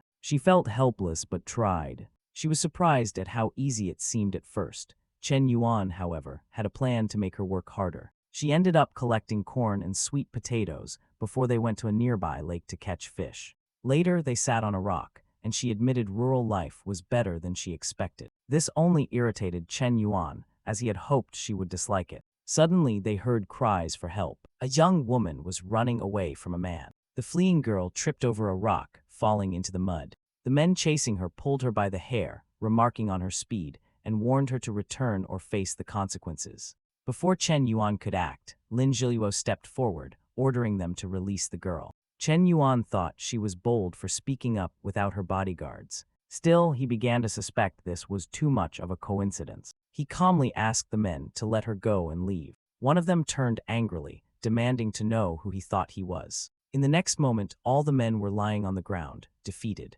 The rescued girl hadn't even reacted during the fight. Lin Zhiluo's admiration for Chen Yuan grew, her favorability rising with every opponent he had taken down. Chen Yuan approached the girl and asked if she was all right. She introduced herself as Yue Lingshuang, promising to repay the favor many times over. He was taken aback by her flirtatious tone, and the system suddenly displayed her profile. Her appearance rating was over 9, but her favorability was a shocking -80. She also had an extensive list of skills: disguise, infiltration, mastery of instruments, and fluency in multiple languages. The most suspicious detail was the extremely low favorability, especially since she seemed to be trying to seduce him. When Lin Zhiluo asked about the men, Yue Lingshuang explained she owed them a large amount of money. Yue Lingshuang began telling a tragic story. Her parents had been separated for most of her life, and her mother was terminally ill. Because of financial struggles, she had borrowed heavily from loan sharks. They had wanted her to sell herself to repay the debt, which was why she had run away. Lin Zhiluo became emotional, finding the girl's perseverance admirable. Chen Yuan silently wondered how she could believe such a cliché,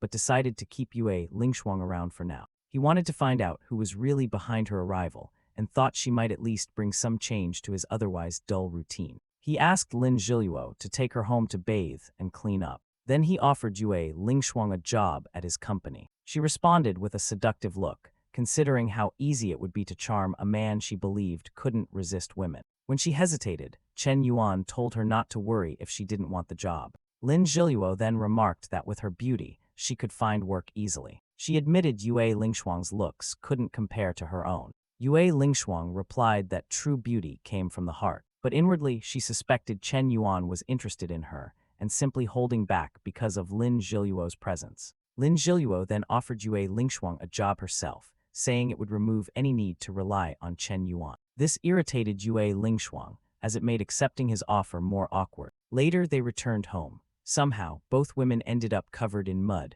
which seemed unlikely without Chen Yuan's involvement.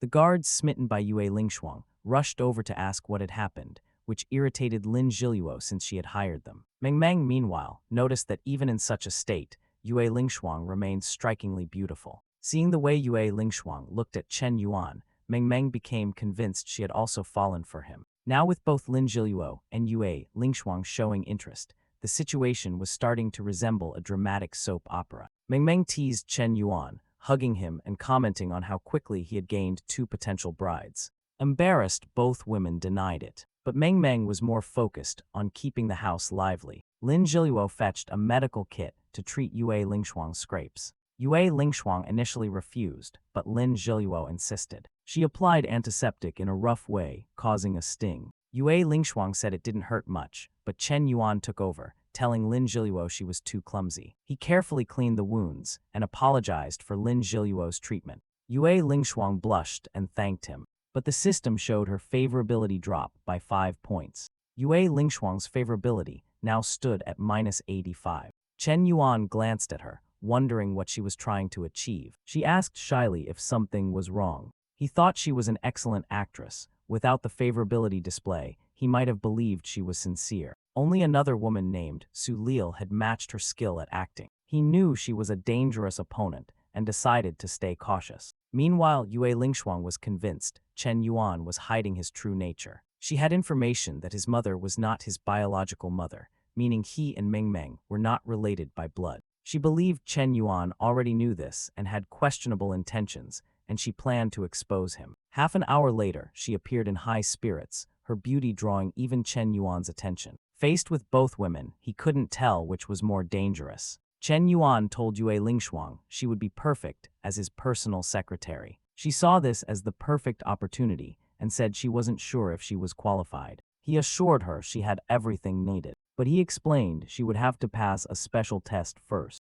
Nervously, she asked what the test would be. Chen Yuan simply told Yue Lingshuang to follow him, and she would learn the details later. She didn't know what was waiting for her, but decided to go along. Since childhood, she had trained with other girls to serve the Lin family, all in preparation to serve Master Lin Jiamu one day. Even if it meant sacrificing her dignity, she was determined to complete her mission, which included passing whatever test this trashy Chen Yuan had in mind. Later in the room, she said she was ready for his instructions. Chen Yuan asked her for her bank account details. Confident she had hidden all important information, she handed over her card without hesitation. Moments later, her account received 100 million. She froze, stunned, never having seen that much money in her life. Before she could recover, Chen Yuan explained that her challenge was to spend the entire 100 million by the next day. If she succeeded, she could become his secretary. She thought it was some kind of twisted joke, but remembered how ruthless he could be, suspecting there was more to this plan. Chen Yuan left, telling her he expected results by tomorrow and warning that if anyone learned about the test, she would fail automatically. He could already tell the large sum had shaken her, which made the outcome easier for him to predict. When he returned to his room, Meng Meng asked about the test and whether he enjoyed it. He tapped her lightly on the head, telling her not to be so nosy. Then he asked if she planned to buy the residences. She said she would speak with some local gentleman. He told her he was heading into the city, unaware that Yue Lingshuang was watching silently from nearby. She overheard their conversation about buying land and assumed it was related to the film project. She knew everyone was focused on property in the northern area, but she noticed Chen Yuan was targeting the southern region instead. She realized this might be part of his strategy, distracting people with the north while he quietly took over the south. Still, she was confident his plan wouldn't work as well as he thought. Meng Meng asked if she could go to the city with him, shyly admitting she wanted to buy a few things. Chen Yuan already guessed this was because of Lin Zhiluo's habit of constantly shopping. He agreed and said they could go together. Lin Zhiluo suddenly appeared, insisting that if they were going out, she had to come along. She even suggested bringing Yue Lingshuang to keep an eye on her. Soon, the whole group headed to the city mall. Before they went into the mall, Chen Yuan told Yue Lingshuang to get out of the car and join them. He added that his secretary would have to help carry the shopping bags. As they walked through the mall, Chen Yuan told Meng Meng to buy whatever she wanted. She went into a store and began browsing dresses. He complimented her choices. When she picked a handbag, he bought it in every available color. The spending spree continued until Meng Meng grabbed his hand. She told him it was enough. She now had an outfit for every day of the year. Chen Yuan noticed his own hands were empty and Meng Meng pointed out that Yue Lingshuang was the one burdened with all the bags. When he asked Yue Lingshuang if she was tired, she said she was fine. He reminded her that she was replaceable and should work hard. Then he told her it would be difficult to take everything home, so she should buy an apartment in Meng Meng's name. Though she thought he was treating her like a plaything, she eagerly agreed, simply because he had asked. Meanwhile, at a nearby bar, a new Bentley pulled up. Inside, some men recognized the car. The girls had apparently dressed up nicely after shopping. Seeing Chen Yuan with them, the men realized he looked familiar. Chen Yuan greeted his old friends, who were shocked to see him. One man, Zheng Baio, told Chen Yuan to stop acting so important, claiming everyone knew he was broke. Chen Yuan felt weary. Every reunion seemed to go the same way. Then a man in a suit entered. Chen Yuan remembered him as a shy boy from their class and wondered if he had gone through a complete transformation. The women complimented the suited man, saying he looked different now. The chubby classmate began praising him, admitting they had underestimated him in the past. The man looked at the two women beside Chen Yuan and asked for introductions. Chen Yuan introduced Meng Meng as his sister. Then he introduced Lin Zhiluo. He explained that he had brought them along and hoped no one minded. The men praised him for being considerate. As the group moved together,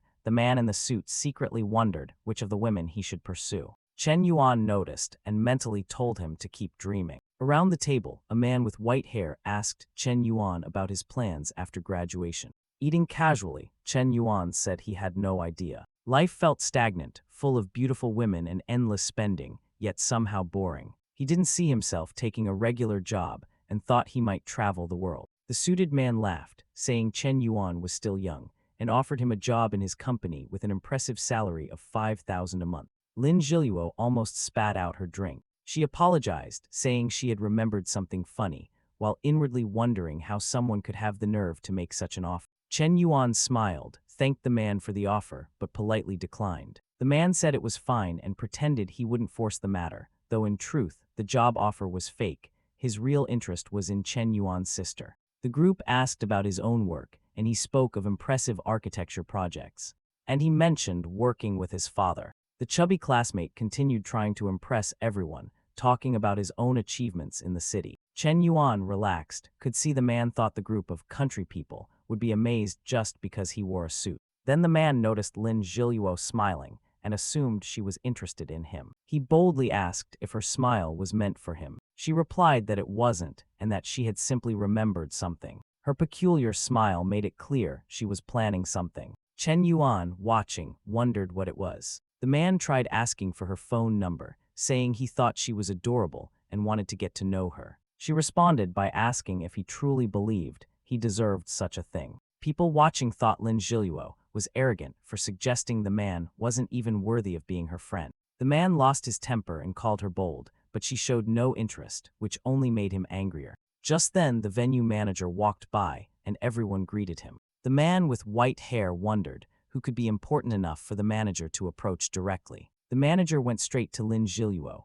apologizing for not treating her with the highest level of courtesy earlier. She told him it was fine and to continue his work. The group was puzzled. Then some remembered that the manager had called her by the name Lin. They became alarmed, realizing she might be the second daughter of the powerful Lin family. Meng asked if it was true, and Lin Zhiluo admitted she was the daughter of the richest man in the area. Chen Yuan thought it was unusual for someone else to be in the position he usually found himself in.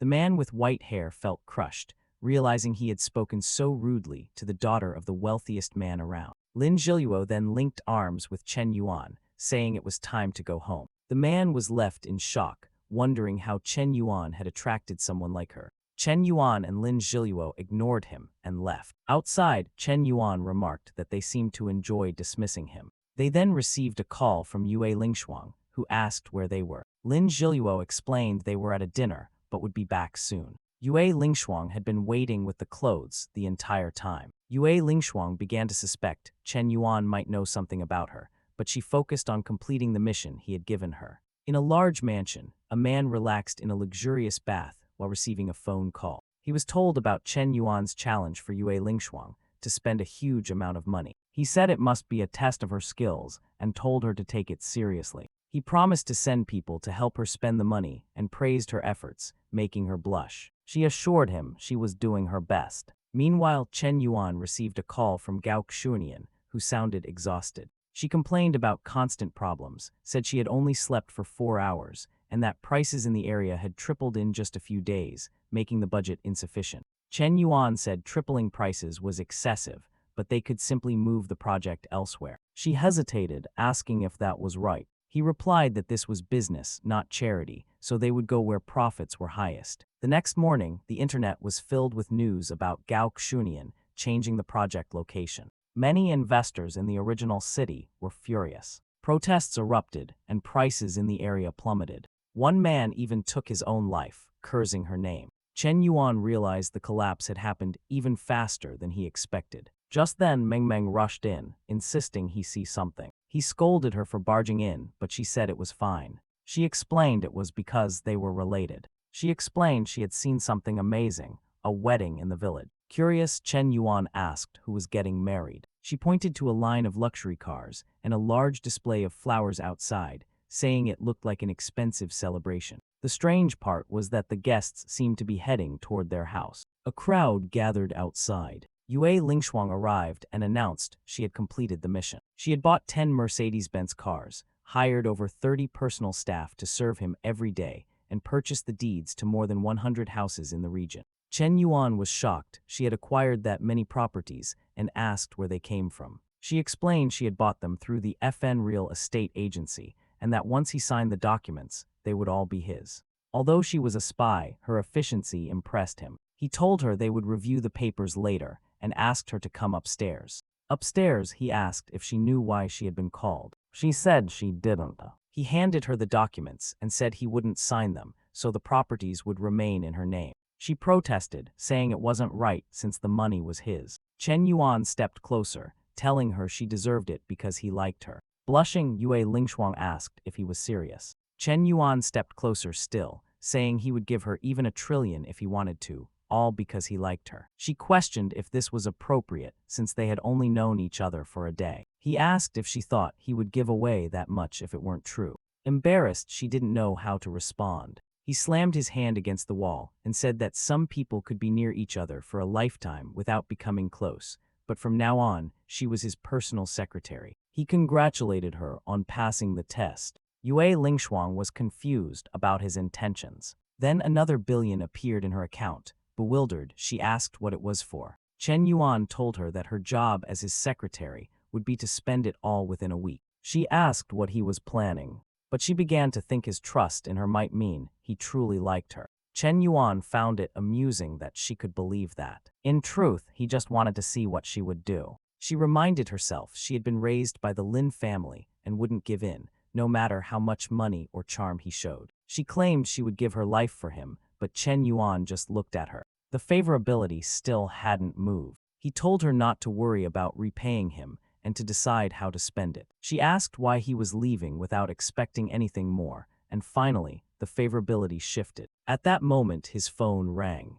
It was Royu, who hadn't been in touch for some time. She asked where he was and if they could meet. The scene shifted to her calling Bingsu, asking if she was free over the weekend because she was bored and wanted to shop. Bingsu explained that since taking on her role at the company, she had been so busy that even weekends were filled with work. The whole company was preparing for the launch of a new algorithm. They agreed to meet another time. Royu then called Kiki, who also said she was too busy, as the platform was being rebuilt. Royu accepted their refusals and realized all her friends were busy lately. She began to think it might be better to have work to do rather than be idle. Still feeling restless, she wondered if Chen Yuan would ever contact her if she didn't call him first. Finally, she phoned, asking where he was and saying she wanted to see him. Back in Chen Yuan's small town, a Lamborghini pulled up, a rare sight for the locals. The person stepping out was none other than Royu. She walked toward Chen Yuan, who was holding a watermelon. Without a word, he told her to get in quickly. Nearby, his eccentric friend fumed that Chen Yuan had yet another beautiful woman with him. He asked the others if he wasn't better looking than Chen Yuan, and they teased that at least he was funny. Inside, Royu seemed downcast. Suddenly, she hugged Chen Yuan from behind, pleading with him to stop being so cold and to forgive her because she missed him. Chen Yuan didn't seem angry at Royu anymore, almost as if he had forgotten to be upset with her. He took her hand and called out to introduce her. But before he could, someone carrying grapes dropped them on the ground. It was Lin Zhiluo, who stood there trembling, demanding to know who Royu was. Royu recognized Lin Zhiluo as someone from the Lin family and asked why she was there. Just then, Chen Yuan's sister and Yue Lingshuang arrived. His sister called him brother and wanted to know who the newcomer was. Royu had thought Chen Yuan was spending his days lonely and upset, just like she was, but here he was, living comfortably in a quiet place with 3 other girls. Feeling a bit awkward, Chen Yuan introduced everyone. Lin Zhiluo was from the Lin family, Meng Meng's half-sister was there, and Yue Lingshuang was his secretary. The mood was tense. Royu was introduced as a school friend and an outstanding university student. Lin Zhiluo was angry, knowing Royu had given her brother her number. Royu was annoyed that Lin Zhiluo, someone related to a man who once caused her trouble, was still involved. Royu had planned to visit briefly, but with so many people present, she decided to stay and keep watch. She mentioned feeling stressed and wanting to relax. Chen Yuan figured one more guest wouldn't make a difference, and perhaps Royu's presence would help keep Lin Zhiluo in line. He told her to feel at home. Royu entered the house happily, while Lin Zhiluo glared. Royu had no intention of sharing Chen Yuan with anyone. Lin Zhiluo knew that if she wanted to win his heart, she'd have to beat Royu first. Later, Chen Yuan was working in the fields, picking round green fruits, though his clothes looked far too clean for farm work. After finishing for the day, he was heading home when his aunt called out, saying she had good news. She asked why he was living such a peaceful life when so much was happening elsewhere. She warned him that the demolitions he'd heard about had already begun. She explained how he could acquire more land and businesses in the city, especially if he acted first, since early buyers were being offered great deals. Chen Yuan found this suspicious and asked if she was involved with an organization. She admitted she had joined a company that paid commissions for persuading people to accept demolitions. In just 3 days, she had reached sapphire status. Chen Yuan realized she had been caught in a pyramid scheme and warned her there would be no real commission for demolition deals. She'd just be scammed. She insisted it was safe, claiming the company, Fission Real Estate, was a huge firm. Chen Yuan recognized this as the fake name Yue Lingshuang had given for her company. Just then, his sister and Yue Lingshuang arrived, saying this was the last house they needed to buy.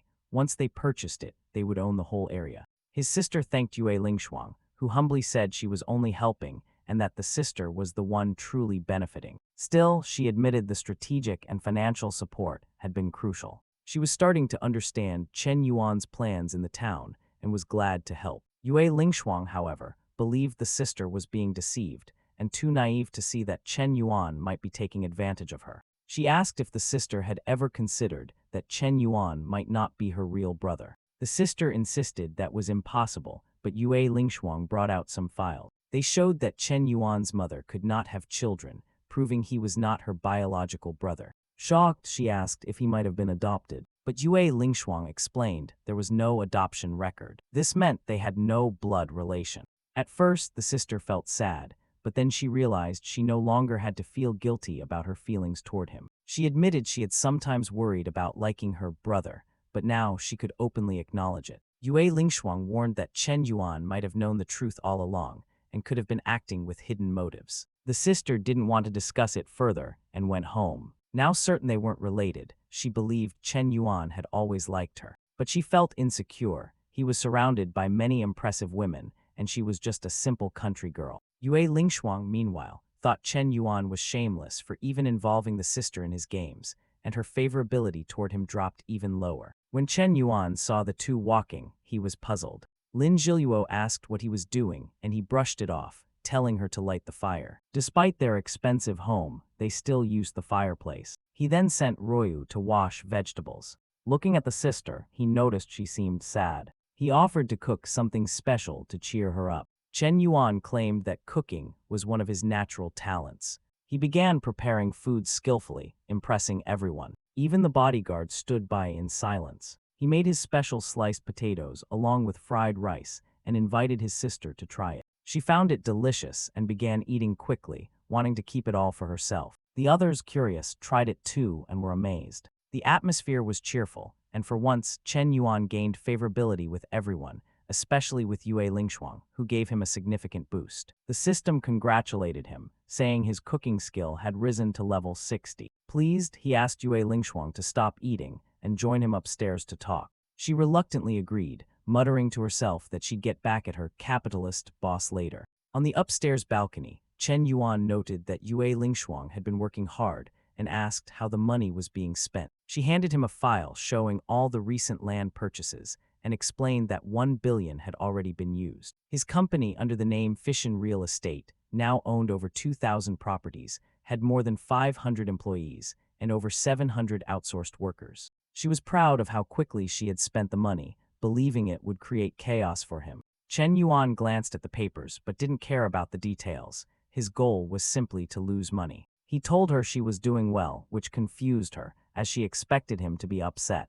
When he reached toward her face, she thought he might try to kiss her, but instead, he simply wiped a grain of rice from her cheek. Then he told her to be more professional. Flustered, she promised to be more careful. He then praised her efficiency, saying she had spent the billion even faster than he could. To her shock, he transferred another 5 billion to her account, telling her to spend it all within a week. If she succeeded, he promised to reveal the secrets of his company's financial success. Motivated, she accepted the challenge, while Chen Yuan thought that as long as she kept spending at this pace, it didn't matter that she was a spy. That night, she sent a message to Mr. Lai, explaining that she had infiltrated Chen Yuan's secret group and earned his trust. Soon, she would uncover how they operated and where all the money came from. She told him to expect news soon. Her plan was going perfectly. She believed Chen Yuan had given her 5 billion to fix the chaos she had created, but she planned to use that chance to destroy him. She was determined to end the fortune of a man who underestimated women. Meanwhile, Chen Yuan played League of Legends on his phone, not worried about anything. The girls had gone out shopping, saying they wanted a day without him. He could not understand why, but accepted it. Now alone in the house, he thought about how he missed the days with his parents when he was a lazy student who could eat and drink without worries. While he relaxed, someone arrived at the house. It was a woman who noticed the place looked completely different. Expensive cars were outside, and she wondered if her useless ex-husband had sold everything. She called out to see if anyone was there. Chen Yuan recognized her voice. It was his mother. She was relieved to find him at home and asked what had happened to the place. He hugged her tightly, saying he had missed her. She was surprised by his clinginess, but said she would make him a meal. During dinner, he told her he had heard about everything that had happened there and that he supported her. During dinner, he told her he had heard about everything that had happened there and that he supported her. His mother was glad to hear that and told him it was important to learn not to play with other people's feelings.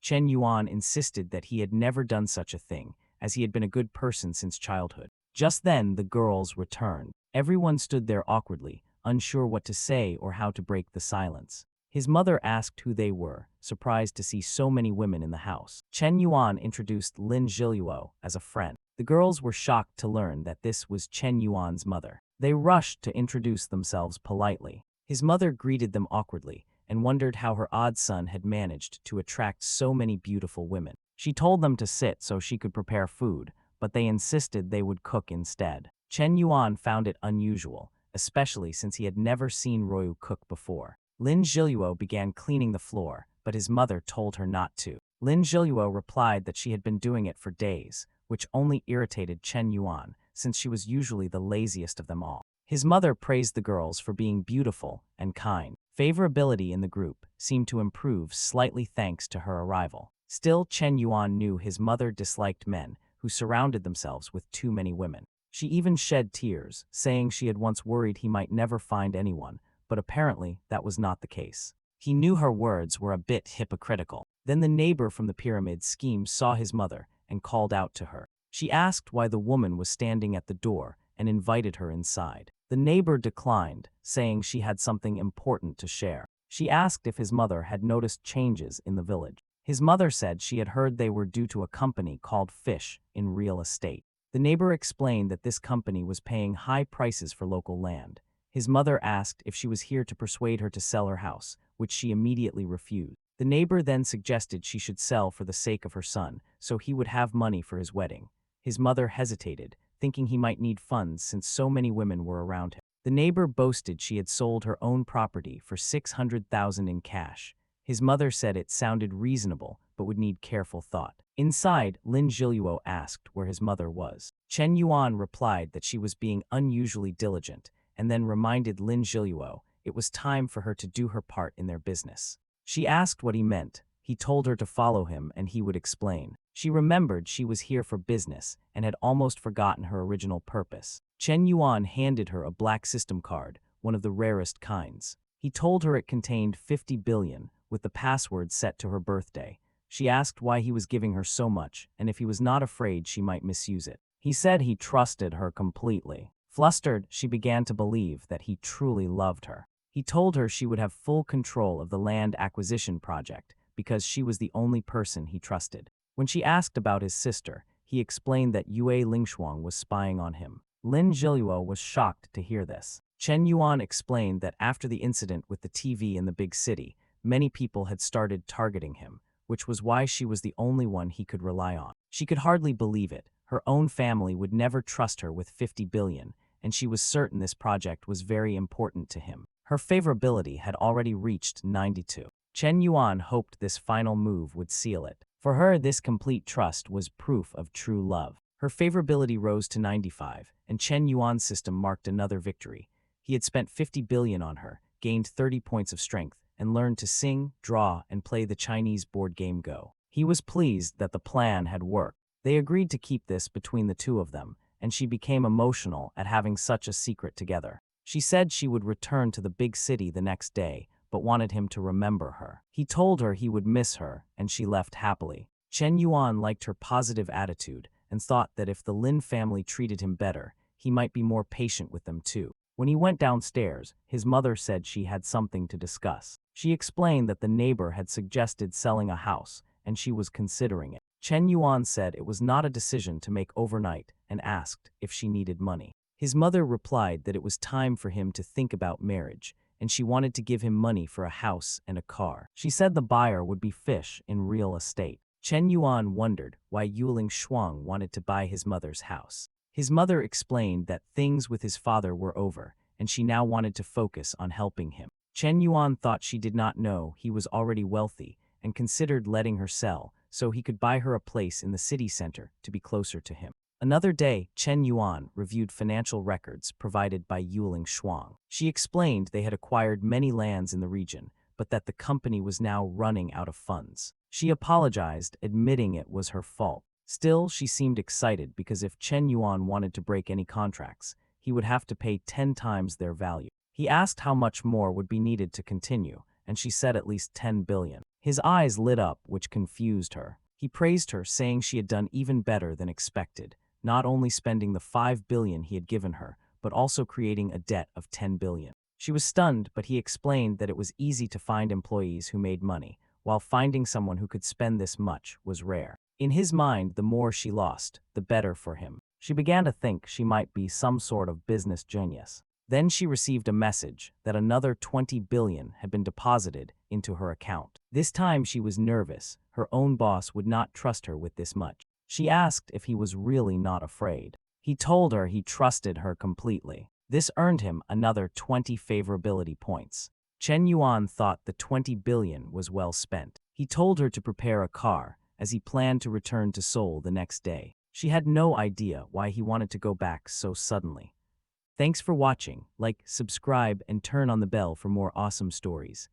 During a talk with his mother, she asked why he was leaving so soon when he could still rest more. He explained that a friend's company was about to open, and he had promised to help. In truth, it was his own streaming company. His mother thought it was just a part-time job to cover study costs. Since childhood, he had always worked hard to lessen the family's financial burden. Even then, she admitted she had sometimes been too strict with him. When he saw her crying, he asked why. She said it was nothing and handed him a card with 50,000 on it. She told him not to worry and to use it. Shocked, he asked if she really meant to give him so much. She said yes, reminding him that if he never spent anything, he would not be able to find a girlfriend.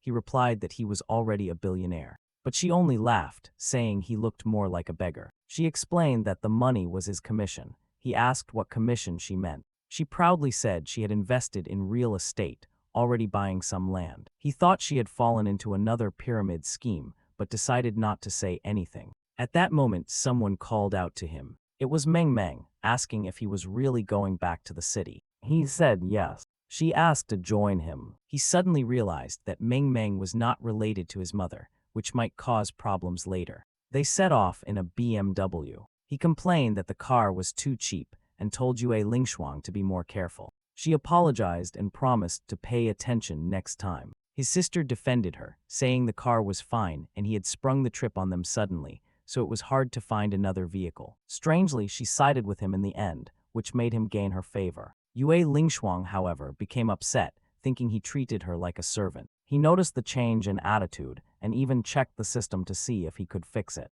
He could not understand why Yue Lingshuang got upset when Meng gave him an orange. Suddenly, it started raining. He warned Yue Lingshuang to be careful. But just then, a truck slid across the road. The car ahead spun out, and their BMW was hit. The crash was brutal. Cars spun across the road, and their own vehicle flipped over. Despite the chaos, he kicked the door open and managed to shield his sister, thanks to the system's strengthening. She asked if he was all right, terrified, but he assured her that as long as he was there, nothing would harm her. Many cars began to brake, but the rain kept pouring. He covered his sister and ran to help Yue Lingshuang. Her legs were stuck, and she thought she might die in such a foolish way. He refused to give up, pulled the door open with the system's power, and dragged her out. She thought at least he never disappointed her. Her affection score finally rose to 5. His sister worried about Yue Lingshuang. When they looked at her, they saw a deep cut across her eyebrow. She stared in shock at her reflection in the rearview mirror. He reassured her that what mattered was that she was alive, and with modern medicine, she could heal. She asked if he would see her as a monster, but he told her not to worry. She hugged him tightly. Later, the ambulance arrived, and they were all taken to the hospital. He realized it might be useful to use the system to learn some medical skill. The next day, Kiki messaged to ask if he had arrived. She mentioned an event happening that night. He explained about the car accident. She quickly arranged a car for him, asking which hospital he was in. He told her not to worry and promised he would still attend. Meanwhile, Yue Lingshuang reflected that maybe losing her beauty was not such a bad thing. Now she would have to depend on her intelligence and skills. Still, she feared that others would only see her scars and judge her. He asked her to check if there were villas for sale in the city of Seoul. His sister scolded him, saying they had just been in a serious accident and he was already talking about houses. But he insisted, saying she was the only one who always completed his tasks. She argued that he could not pressure people like that, but before she could continue, Yue Lingshuang began crying. She explained that she was touched, that he treated her the same even after she had been scarred. She promised to exceed his expectations. That evening, they attended the event. the artists there carefully sketched the participants. His sister was impressed, recognizing many famous streamers. He told her she needed to get used to this kind of environment. She complained that they were too casually dressed, while everyone else wore formal gowns. He said it did not matter, because no one would dare humiliate him. Still, he noticed some women whispering about how people like them had managed to get inside. His sister was hurt by their words, and he could not stand it. He walked over and warned the women to be careful about what they said. They asked who he was, insisting he did not belong there. He grew angry, but Meng Meng pulled his shirt, urging him to let it go. He ignored her and demanded they apologize. One of them came closer, asking if he knew who she was and how many fans she had. He slapped her across the face. She shouted in rage, but he slapped her again and she fell to the ground. The crowd was shocked at his boldness, whispering that he had gone too far. Soon, some of his old bar friends rushed over, surprised to see him there. Recognizing how popular he had become, they considered it a lucky encounter. Meanwhile, the slapped woman appealed to a man she called Mr. Bai, asking for help. She complained she had been beaten by a farmer, but in the end, he also slapped her. In the end, Mr. Bai greeted the boy warmly, saying he wanted to apologize on the woman's behalf. The crowd was left wondering who this young man really was, for someone so powerful to treat him that way. Strangely, his sister liked what he had done, her favorability toward him rising even more, though she was also becoming increasingly dangerous. Yue Lingshuang stayed in her room, preparing to call her boss to report on everything that had happened during the week. Yet her thoughts kept drifting to Chen Yuan, recalling the things he had said and how he had saved her. She did not understand why he filled her mind so much, but she brushed those feelings aside and made the call. The young master answered, and she told him it was time to move forward with their plan. She had secured several scattered pieces of land on the islands, which could disrupt Chen Yuan's plans. He praised her and promised that when she returned, she would be treated well. Yue Lingshuang thanked him, saying she owed her life to him and the Li family. He told her she was the one he trusted most, and that once she returned, doctors would be sent to take care of her. After hanging up, Yue Lingshuang wondered how he had learned about her accident. The only explanation was that he had placed a spy to watch her, which meant he did not fully trust her. Meanwhile, on stage, the audience applauded the performance. The host announced that the next guest was a special surprise. Chen Yuan put on a mask, which confused his sister. He explained he was preparing a performance. On stage stood the famous crystal piano, and Chen Yuan approached it. His sister was dazzled by him, unable to hide her admiration. Her favorability had already reached 90, and only 5 more points remained before it would be full. Many thought the pianist was a man named Lang Shen, who was known for his skill. 5 minutes passed, but Chen Yuan still had not played a single note or said anything. People grew impatient and told him to step down if he was not going to perform. Viewers on the live stream cursed at him. Kiki's group, meanwhile, watched nervously through the cameras. Some urged patience, saying Chen Yuan always had a plan. They knew he was a genius at the piano, and they were sure he was preparing something. Finally, he pressed the first key, and the crowd breathed with relief. Then, instead of only playing, he began to sing, using the vocal ability he had recently gained. The audience quickly grew emotional. His song carried feelings of deep love, regret, and longing. Meng Meng was shocked, wondering how many more secrets he was hiding. Chen Yuan sang about time passing, choices that had to be faced, and his sadness when he had left. Meng Meng found it hard to resist him, even though he was linked to her friend. Even Gao Xunian listened, and thought that only someone with true love in his heart could sing that way. She pretended to stay indifferent, but inside she felt wounded. The affection score rose even higher, reaching 93. The hall was silent when Chen Yuan finished. Soon applause filled the room, with many calling the performance incredible. On the live stream, countless people supported him, their hearts moved. Royu, who was watching from elsewhere, was astonished to see he had yet another hidden skill. She regretted not attending in person. Her father scolded her for being distracted during their meeting, but the Li family member excused it, saying he sometimes did the same. The father apologized, admitting he should have raised her better, but the Li family man insisted it was fine, since their contract was close to completion. At the same time, Royu was upset. She realized the very man who had clashed with Chen Yuan was now in front of her. Her father had brought her here without warning, which made her angry. The man then stood and said he had a surprise. He too played the piano, certain his performance would win her admiration.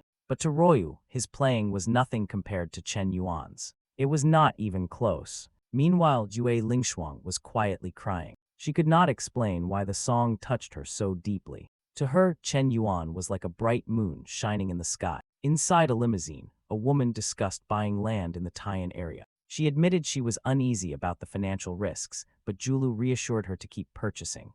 This woman knew Yue Lingshuang was also buying land, so she made her moves carefully to counter her rival. The land being bought for film and television projects was spread across 3 different cities, not just one. She reminded herself that Chen Yuan relied only on her, so she had to use all her knowledge to deal with Yue Lingshuang, whom she saw as nothing but a spy. Suddenly, she received a message from Meng Meng, who told her that Chen Yuan was performing. She was puzzled.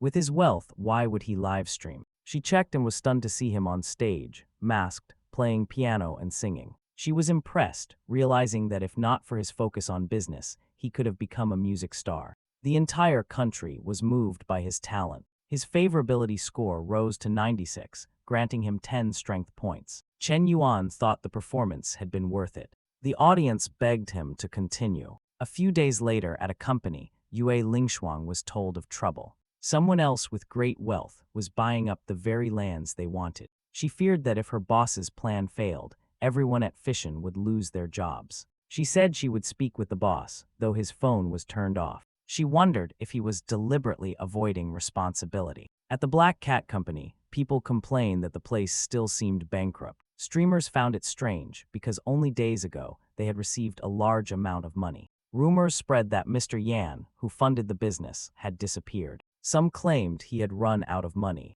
Shen Shui heard these rumors and wondered if it was true. During a meeting, Kiki denied it, saying it was impossible. Even if she tried, she could never drain his fortune. But Shen Shui suggested calling him to confirm, since it had been a while since he sent any funds. Normally by now, he would have sent something. Kiki began to wonder if the rumors were true. Across the city, people whispered about Mr. Yan's possible bankruptcy. Those who disliked Chen Yuan were quick to celebrate, saying he deserved it. Meanwhile, in a grand mansion, Chen Yuan was relaxing in the pool. He asked Royu where she was, and she told him none of it mattered. She even said she would sell everything she had to help him. But Chen Yuan laughed, saying his only problem was having too much money. The more he tried to spend, the more he earned. He ended the call, frustrated that even taking a short break caused chaos everywhere. Royu's mother asked what Chen Yuan had said. Royu explained, but her mother scolded her, forbidding her from selling anything. She said Chen Yuan's expenses could never be covered by their family business.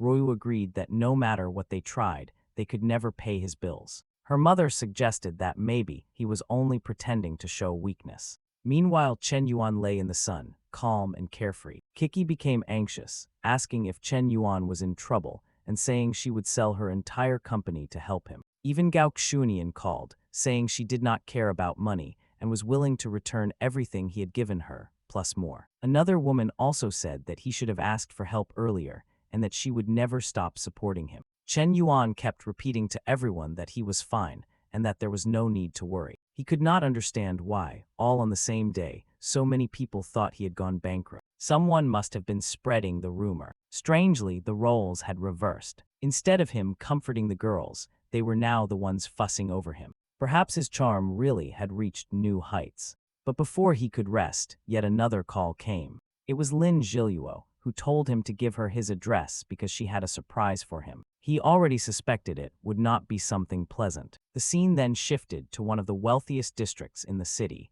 where members of the Lin family were preparing for a grand event. All the most powerful figures in the city would be there. The staff was told not to make a single mistake. Cars began to arrive.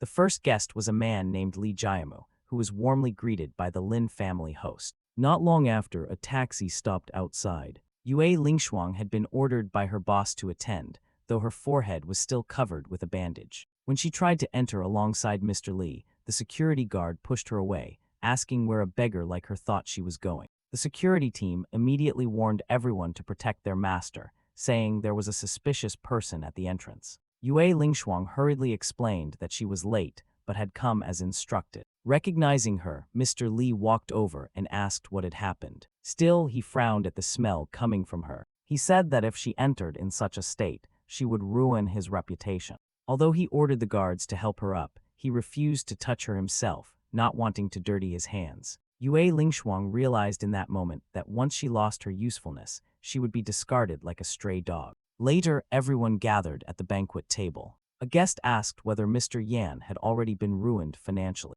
Jiamu then turned to Yue Lingshuang, asking her to explain. She said that they had acquired all the most important lands required for Chen Yuan's project. The guest smiled, saying this meant Chen Yuan could not expand unless he bought land from them, which they would never allow. The Lin family member added that rumors said Chen Yuan's money was nearly gone, meaning he was finished. Jiamu agreed and they all laughed, toasting to Chen Yuan's downfall. Yue Lingshuang added that she would soon expose Chen Yuan's sister as being close to another rival. With that, she planned to cut ties with Chen Yuan completely. At that moment in another place, Lin's sister loudly called out for Chen Yuan. She said she was starving and demanded that he cook rice the same way he had prepared it last time. Chen Yuan's sister immediately rushed to greet her friend, surprised to see her again. Sitting together on the couch, she asked Lin Zhiluo if she really liked her brother since she often visited. Lin Zhiluo laughed, saying countless men in the city desired her, so of course she would not be interested in Chen Yuan. Meanwhile, Chen Yuan was in the kitchen, listening to all this. He wondered how such a prestigious family like the Lins ended up with someone as unpredictable as Lin Zhiluo, but at least his sister now had company. Just then, there was a knock at the door. A woman's voice called from outside. Lin Zhiluo teased that it must be another love debt Chen Yuan had left behind. When they opened the door, they were shocked to see Gao Xunian, the famous star, exhausted and asking if Chen Yuan was home. Soon, the three of them were sitting together, chatting. Lin Zhiluo was curious why such a celebrity had come. Chen Yuan's sister even asked for an autograph. Gao Xunian admitted that competing with Lin's sister would be difficult, since she was such a strong rival. Chen Yuan then appeared, announcing that dinner was ready. The three praised him. Gao Xunian said she never imagined he could cook so well. She explained that she had come because she was worried after hearing him sound troubled on the phone and wanted to know if he had financial problems. After eating, all three were full, and once again his favorability points increased. Both his sister and Gao Xunian were nearly at 95. Chen Yuan realized that cooking was always an effective way to win hearts. A notebook fell onto the table, revealing detailed financial records. Chen Yuan frowned, confused. Lin Zhiluo explained this was the surprise she had prepared. The company she was managing was actually involved in secret real estate dealings. Chen Yuan wondered why it seemed like she was deliberately challenging Yue Lingshuang. Lin Zhiluo showed him a map, saying the purple-marked areas were lands she had already bought,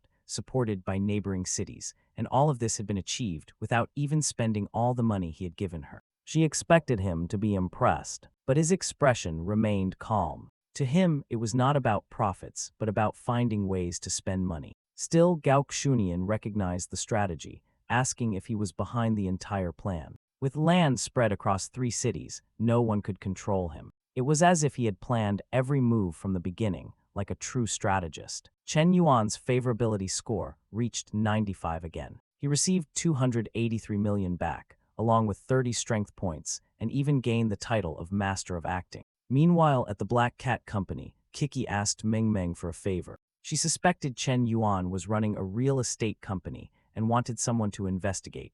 Meng Meng said the company was called Fission and was managed by a secretary named Yue Lingshuang. One of the girls pointed out that leaving him alone in this could be dangerous, so they needed to find a way to help. They agreed to investigate both the company and Yue Lingshuang. Kiki then gave Meng Meng a playful kiss on the cheek, saying she could always rely on her. Chen Yuan was curious about his new acting mastery. He wondered if he could use it for flirting. He turned to Gao Xunian and asked why she was watching him so intently while he studied the files. She seemed flustered, unsure how he had noticed. Strangely, his charm now seemed even stronger. He realized flirting had suddenly become much easier. Looking at the map, he saw that his goals were mostly falling into place, except for the constant interference from others. Perhaps he really was destined for something greater. If people wanted to believe he had planned everything, he would not stop them. He would keep playing his own game. Lin Zhiluo then asked what he thought about having someone as competent as her by his side. Meanwhile, at the banquet of wealthy families, the discussion continued. One woman explained that it would be impossible for Chen Yuan to recover unless he poured in billions more, which she doubted he had. The others laughed, finding her words amusing. Then another man with sharp features suddenly said he smelled something strange. He mentioned hearing that all of Jaimu's secretaries were beautiful, so he demanded the one in bandages remove her covering and show her face. Yue Lingshuang, still scarred, broke down crying, begging Mr. Li for help. He knew the man's words were rude, but he could not afford to lose this cooperation. So he told her to remove the bandage. Yue Lingshuang hesitated, but he ordered her to obey. Finally, she pulled off the small bandage. The scar across her face was revealed, much larger and deeper than anyone had expected.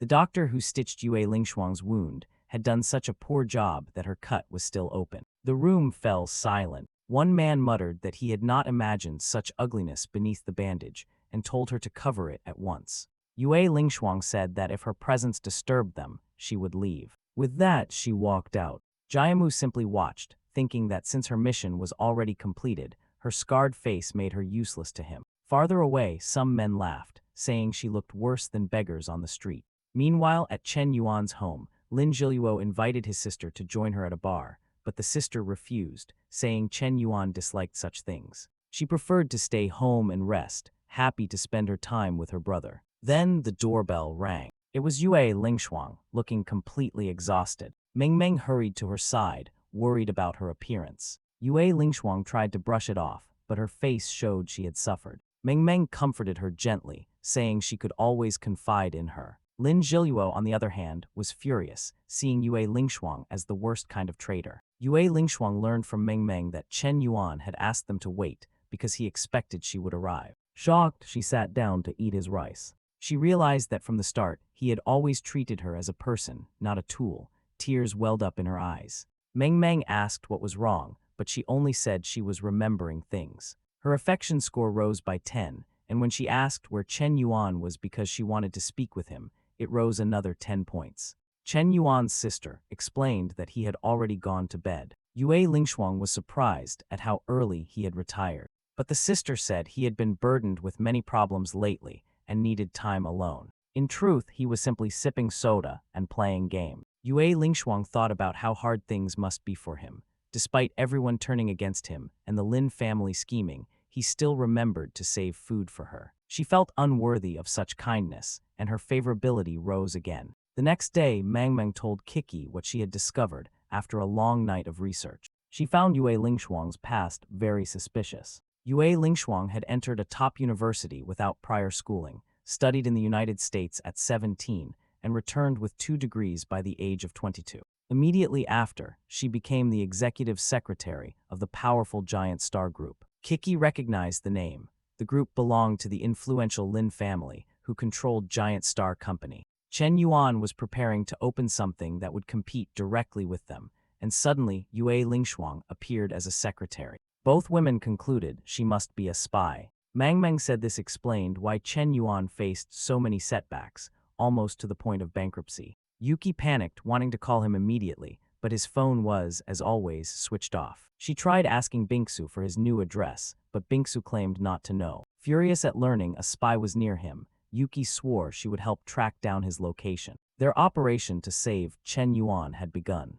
Back at Chen Yuan's home, he woke up after a long rest but smelled something unusual. To his surprise, it was Yue Lingshuang making breakfast. He wondered if she had taken the wrong medicine. Chen Yuan approached her. Yue Lingshuang shyly explained she had cooked for him and asked him to taste it. As he ate, her eyes softened. She thought about how he had never once seemed bothered by her scar and how different he was from her former boss. Chen Yuan knew how painful it must be for her to live with such a wound, especially as a woman. He had been training his medical skills, hoping he could one day heal her and win her heart completely. She asked what she should do if she ever made him angry. He replied that if it was about losing money, he did not care anymore since he already disliked it. She wondered silently if he would forgive her if he ever discovered she had worked against him with other companies. Though her plans had nearly succeeded, she realized she was not happy about it. Soon Meng Meng and the other girls entered, saying they also wanted breakfast. Yue Lingshuang stood quickly, offering to serve,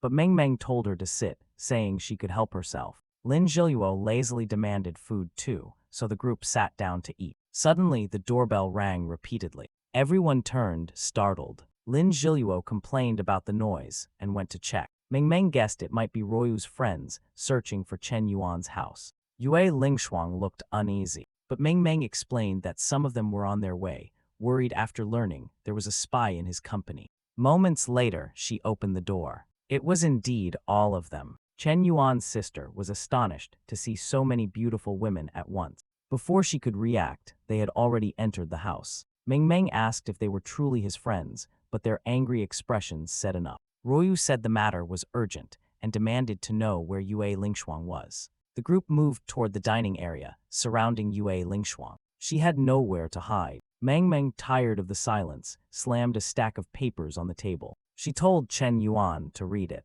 Inside was a detailed report on the spy within his company. Chen Yuan glanced at the dossier and calmly said it was impressive, proof of Meng Meng's talent and preparation. But Meng Meng warned him that he had fallen into a trap set by rival groups. His sister asked Yue Lingshuang if it was true. Lin Zhiluo smirked, knowing they did not realize Chen Yuan had already known the truth for some time. Gao Xunian, sharp as ever, realized aloud that Chen Yuan had used Lin Zhiluo deliberately to ruin Yue Lingshuang's plans. Yue Lingshuang finally admitted everything. She confessed she had approached him as a spy. At that moment, Chen Yuan stood, telling her to come with him to the garden because they needed to speak alone. The two of them left while the rest watched curiously. Meng Meng broke into tears, saying she never imagined Yue Lingshuang was a spy. If she had known, she would never have let her near Chen Yuan. But Lin Zhiluo told her not to worry, because he had known all along. Everyone was stunned, wondering what she meant. Royu asked angrily why Chen Yuan had trusted such an important project to someone he knew was a spy. Lin Zhiluo only smiled and said she would never reveal the answer. She had already realized that all these women were chasing after him, and she grew frustrated, wondering why there were no other men in the country for them. Tension grew as the women started shoving each other, demanding explanations. Then Gao Xunian calmly pointed out that, by coincidence, the lands Yue Lingshuang had pushed him to buy, and the lands Lin Zhiluo had acquired formed one large, continuous territory. Ru's eyes widened as she realized Chen Yuan had planned it all along. His strategy was far ahead of everyone else. He was like a commander watching the battlefield from high above, moving resources like pieces on a chessboard. She trembled, impressed, and the others murmured that he was like a supercomputer. Meng Meng asked if she had ruined things by exposing the spy, but Kiki reassured her, thinking Chen Yuan must have another plan, since he always did. The more she learned about him, the more mysterious he seemed. Though he took many risks, he always emerged victorious. Outside in the garden, Yue Lingshuang apologized for getting close to him, only to gather information. She said she had no choice, since she did not know him and had to follow orders. Chen Yuan told her he had always known. She asked how that was possible, and he explained he had discovered her purpose on the very first day. But none of that mattered to him. He reminded her of what he had once said: if it was only about money and business, he would always forgive her. Gently, he touched her face and said he would keep his word, as a knight must. Yue Lingshuang blushed deeply, unable to speak. Her favorability rose sharply, reaching 85. Before she could say anything else, he assured her there was nothing to worry about, because from now on, she was part of his team. Yue Lingshuang tried again to apologize, but Chen Yuan stopped her. He told her she was his hidden dragon, and that with her by his side, the whole world could be within reach. He left, telling her to continue working hard. She stood there, wondering if she would really escape punishment. Chen Yuan said her punishment would be a mission for the following week, and with that, she received 30 billion to spend. Overwhelmed, her nose even ran as she dropped to the floor, saying she did not deserve such generosity. Her favorability increased by 10 points, but Chen Yuan grew frustrated. He had already spent 50 billion on her, and she was still only at 93. Still, he believed that with his growing medical skills, she would soon be within reach. Later, Yue Lingshuang sent him a message apologizing again, saying she could not bring herself to betray the Lin family. Chen Yuan knew she was almost ready to change sides. It was only a matter of small details. He told her to stop making excuses and just complete her weekly mission. Her only task was to spend money, even if that meant helping the Lin family. She wondered if this was his way of asking her to spy on them, but she doubted he could escape from their grasp. That was when Chen Yuan stepped into the room and found all the girls staring at him, smitten. He felt like he had walked into a wolf's den. Even Meng Meng, whom he hardly knew, looked at him that way. Suddenly, a notification came through. He had completed the counterattack mission against her. He was shocked he did not even remember starting it. He received a pile of money and 25 strength points. He wondered if he had somehow stepped into the matrix.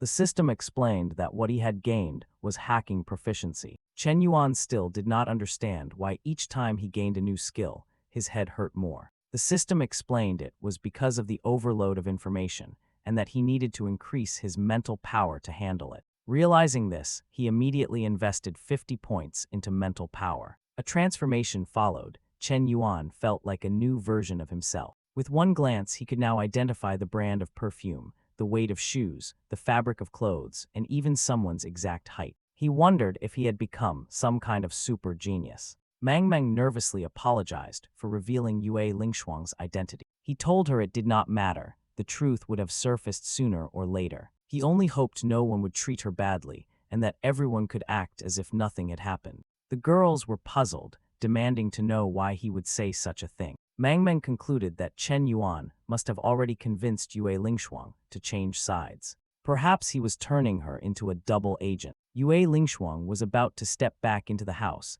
and overheard this conversation. Hearing Chen Yuan tell everyone that she was still an important part of the team, she realized he was serious. In that moment, she felt he was truly someone worth following for the rest of her life. Later, Yue Lingshuang prepared to leave the house. She said she would call a taxi, but Chen Yuan told her she could stay if she wanted. She refused, saying the crack had already been made. Everyone would always see her as a spy. From upstairs, his sister wondered if Chen Yuan had truly convinced her. If she returned to the Lei family and failed in her mission, she would certainly be punished. Lin Zhiluo added that perhaps Yue Lingshuang did not realize Chen Yuan had orchestrated everything, and when the Lin family found out, her punishment would be unavoidable. At that moment, Lin Zhiluo received a call from her brother. He asked where she was and what she was doing. She replied that she was at Chen Yuan's house and had just witnessed a scene he would not believe. He became furious, asking since when she called this man brother. He shouted that she had no idea what plans the Lin family had with the Li family,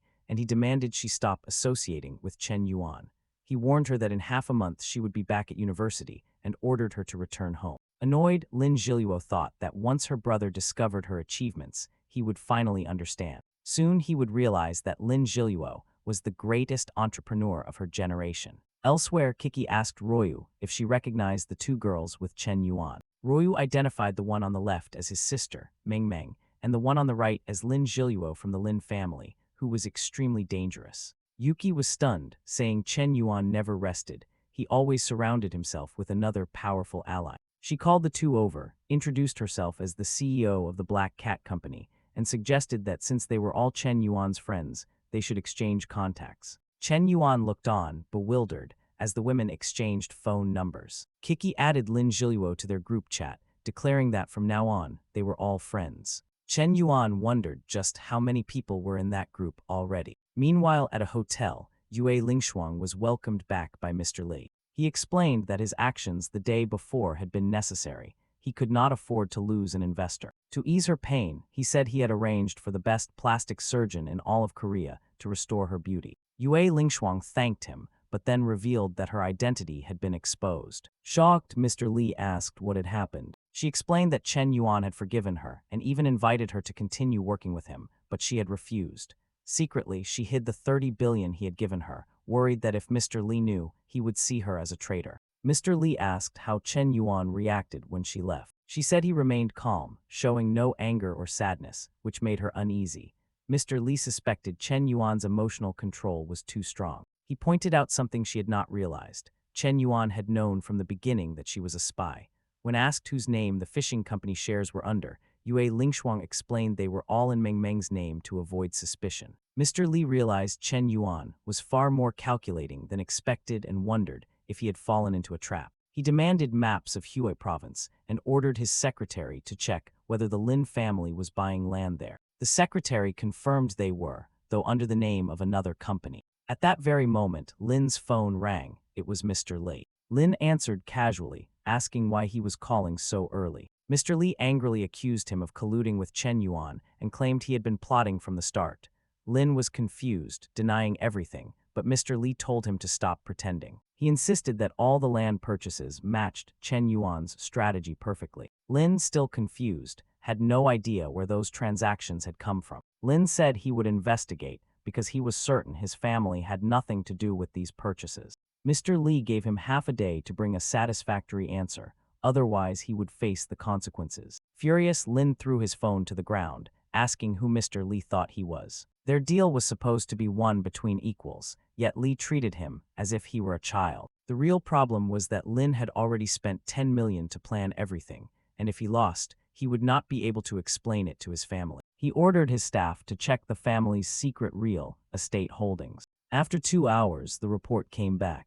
The documents revealed that everything was in his younger sister's name, a 20-year-old who was not supposed to have such wealth. Worse still, the company's assets had already surpassed 50 billion. Looking at the purchases, it was clear that Chen Yuan's project would succeed completely. The land and infrastructure were aligned perfectly for his television plan. They had believed they were trapping Chen Yuan, but in truth, he had trapped them. Lin realized he had fallen into a pit from the start, and now even his sister had been swayed. Enraged, he grabbed his phone and called her. She answered calmly, asking why he was bothering her again. He shouted about discovering the secret company she was running, but she only replied that he was slow to find out. If he wanted to complain, he should take it up with her boss. He yelled about her exploiting family connections, but she hung up, saying she preferred to stand on Chen Yuan's side, who was far more capable than him. Furious, Lin smashed his phone, demanding another one immediately. He could not believe his own sister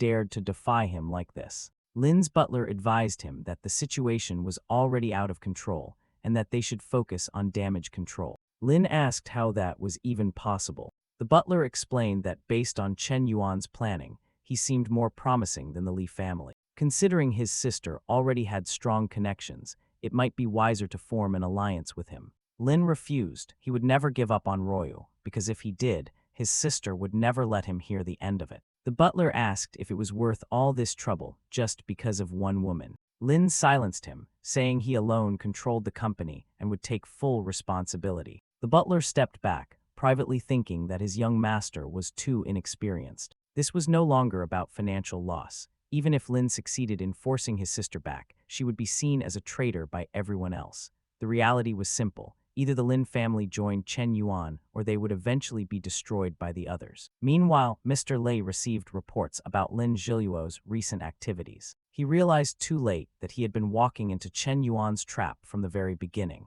He demanded silence in the meeting room. Yue Lingshuang, sitting nearby, felt guilty for not discovering anything sooner as secretary. She apologized, admitting she had overlooked important details. But Mr. Li's anger exploded. He told her losing 10 billion was not a mistake one could simply apologize for. He hurled an ashtray at her face, shouting that she was arrogant to think she was worth that much. Everything she had, he said, was thanks to the Li family, and she did not deserve any of it. He ordered the security guards to detain her. From now on, she would be treated as a suspect and investigated to see if she was involved. Some women defended her, saying she had always been with them from the start, but Mr. Lei dismissed them. Betrayal or not, someone had to take the blame, and Yue Lingshuang was the easiest scapegoat. Back at Chen Yuan's house, Ruyu arrived and asked for Meng Meng. She complained that her brother was irresponsible for leaving Meng Meng alone, but Meng Meng said Chen Yuan was not gone. He had been downstairs in the basement for days. She explained he was doing experiments and asked everyone not to disturb him. In the basement, Chen Yuan looked at a strange purple ointment he had created. He finally declared it ready. Spending so many points to upgrade his medical skills to 60 had been worth it. At that moment, Royu knocked and asked to come in. Chen Yuan thought her timing was perfect. He asked if she had any scars, which confused her. She mentioned a small one hidden under her hair from a fight with her brother when they were children. Chen Yuan tilted her chin to look closer. She was startled and thought Meng Meng would misunderstand if she saw this. But she stayed still, and he applied his cream to her forehead. She complained about the strong smell, but he told her not to touch it for 3 hours. Embarrassed, she thanked him but said there would be a price. As he turned away, she suddenly kissed him. Chen Yuan froze, red-faced and stunned, wondering if he had just been taken advantage of. Outside the door, Royu blushed, surprised at her own boldness, but admitted the feeling was not bad. Chen Yuan was still red with embarrassment when Meng Meng entered. She asked why Royu had left covering her face. Chen Yuan said she went home to bathe, but Meng Meng did not believe him. She accused him of doing something wrong. Chen Yuan insisted he was a gentleman and would not accept false accusations. Meng Meng shook her head, saying the only problem with him was that he was always surrounded by women. Still, no matter what, he was her only brother. He asked if she had any scars that needed treatment, but she ran off, saying his cream smelled too awful. He sighed, calling her silly for wasting such a rare opportunity. Suddenly, his phone buzzed with messages. It was the same business group chat he had joined earlier. Someone asked if Mr. Yan was really having financial trouble. Another said even his land-buying company had stopped, suggesting he was planning to flee the country. One man claimed the Black Cat platform was failing, and that Mr. Yan had made the mistake of getting involved with powerful families. Others agreed it was safer to keep their distance. Chen Yuan grew angry. Just days ago, all these people had begged to be his friends. Now they gossiped behind his back. He typed a sharp message, telling them that anyone who wanted to leave should just leave. They were shocked, asking why he was acting so tough in such a situation. Chen Yuan declared that anyone who opposed him or cooperated with Tang's family would be considered his enemy. Some businessmen scoffed, saying he was being foolish. But one man defended him, saying Chen Yuan was no ordinary person and not even the entire Lin family could stop him. Others, however, ignored this and quietly left the chat. Soon, hundreds of members exited the group. Chen Yuan realized he no longer cared. Those who abandoned him now would never be allowed back. He decided it was time to prove everyone wrong. He logged into his streaming platform and recharged billions in credits. On the Black Cat platform, employees noticed massive purchases being made. One worker called Shen Shui, who came rushing in. He explained that someone had just spent billions in a live stream. She immediately suspected it was Chen Yuan. Chen Yuan browsed different streams but found most boring. Then something caught his eye. His own sister was streaming under the name Dreamy Little Monster. She had dressed up like a cat and was even selling accessories. Chen Yuan was shocked that he had not noticed this sooner. He watched as she thanked her viewers. Furious that she was resorting to streaming like this, he decided not to let it slide. He immediately sent a massive donation called a rocket. Another viewer named Happy Wind also donated and asked to add her as a friend. She refused, saying her brother would not allow it. But then 10 more rockets appeared, and the man asked again. Chen Yuan's anger grew as he watched this stranger try to flirt with his sister. Meng Meng grew annoyed as well, asking why this man kept pestering her when she had already refused. She warned him not to waste money sending gifts just to be added. But instead, he sent 100 more rockets.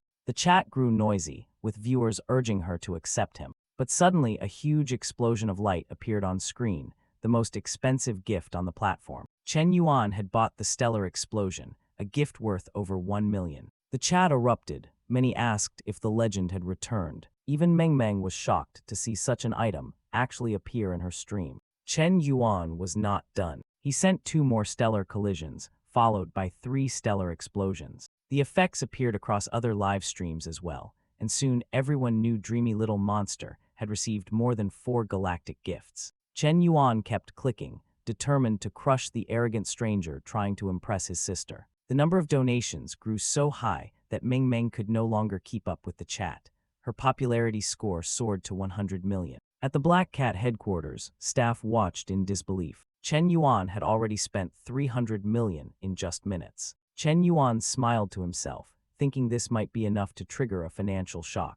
Then a message arrived from his sister, asking if he was the one behind the massive donations. He admitted it, and she scolded him for wasting money. But soon she realized the platform was his own, so technically he wasn't losing anything. Still, she begged him to stop, since she could no longer continue her livestream. Chen Yuan originally planned to spend 10 billion, but it looked like he would have to cut things short. On the platform, everyone speculated whether he was truly the one who had just spent 300 million. Shen Shui confirmed it, but admitted she had no idea how to handle the situation. Kiki told her it shouldn't be complicated, but Shen Shui explained that all the money went to his sister, Meng Meng. That was unusual, since it meant the money hadn't really left his hands. Then she realized his strategy. He used this as a way to show the other families that he had fully recovered from their attack. With this bold move, the rumors of his bankruptcy were crushed. Yuki agreed, saying it was the perfect method to silence everyone without losing a cent.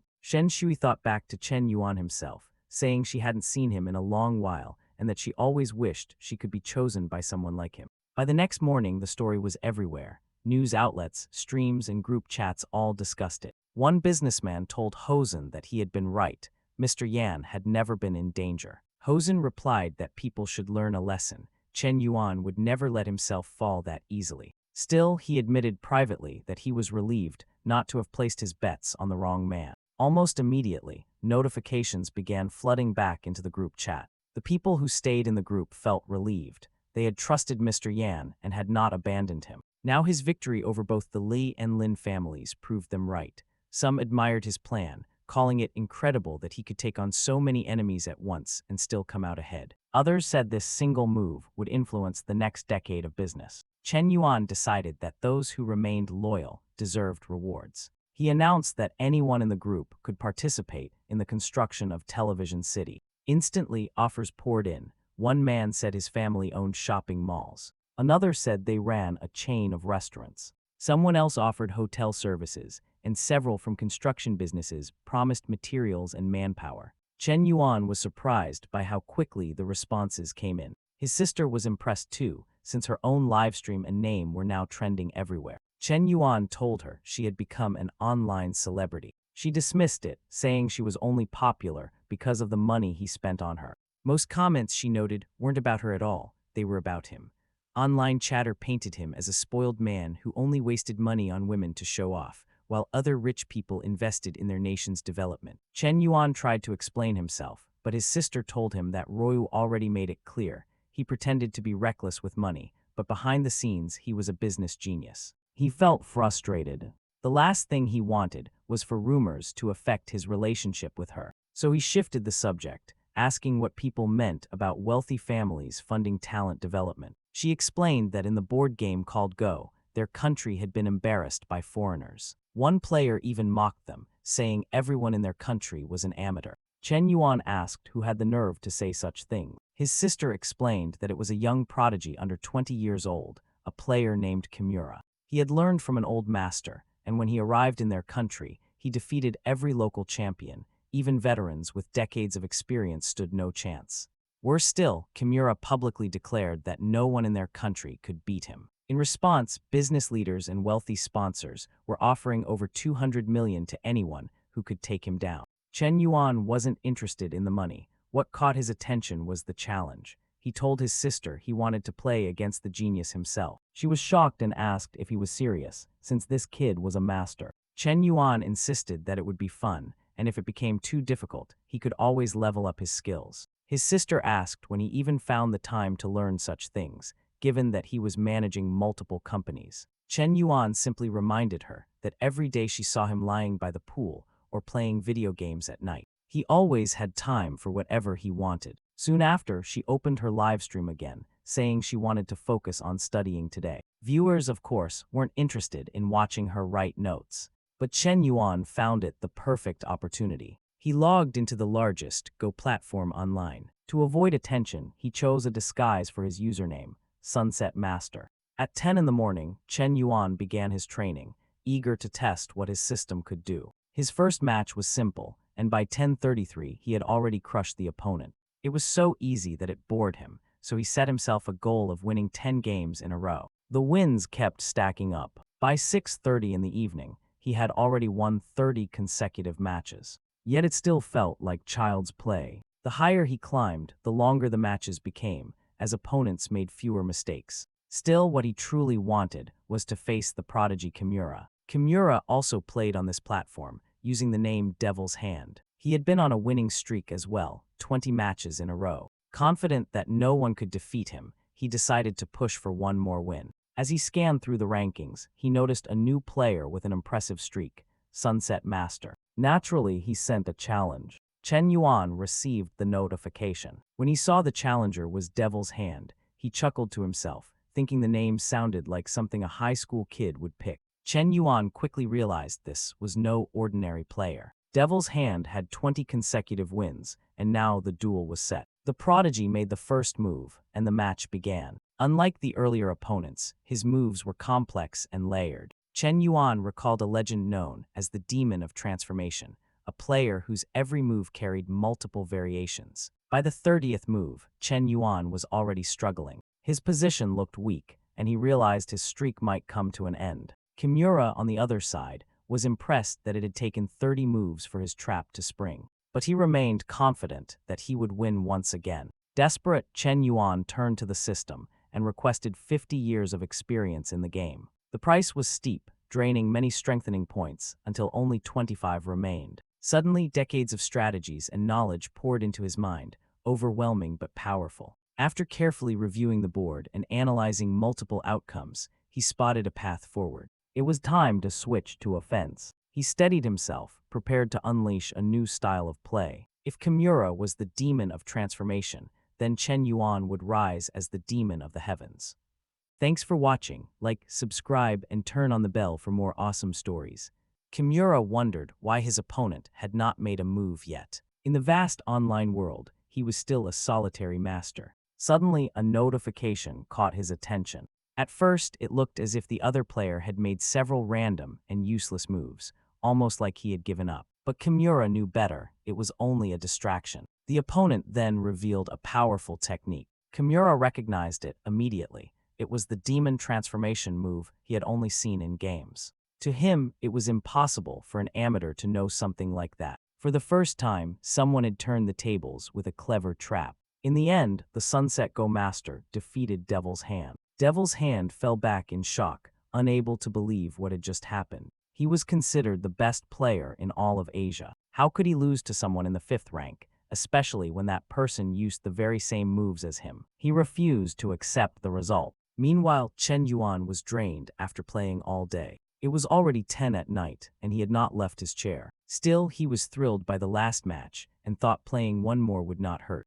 Then he received a private message. The message was clumsy and badly written, asking for another game and to be taught. Judging by the childish name and poor grammar, Chen Yuan assumed it was just a primary school kid. He dismissed the request, saying the boy had no chance against him and should go back to doing homework instead of humiliating himself. Kimura was furious to learn who this persistent stranger really was. The stranger insisted that in the last game he had only been fooling around, but now he would take it seriously. Chen Yuan agreed, saying he would help him understand the game properly. They began again.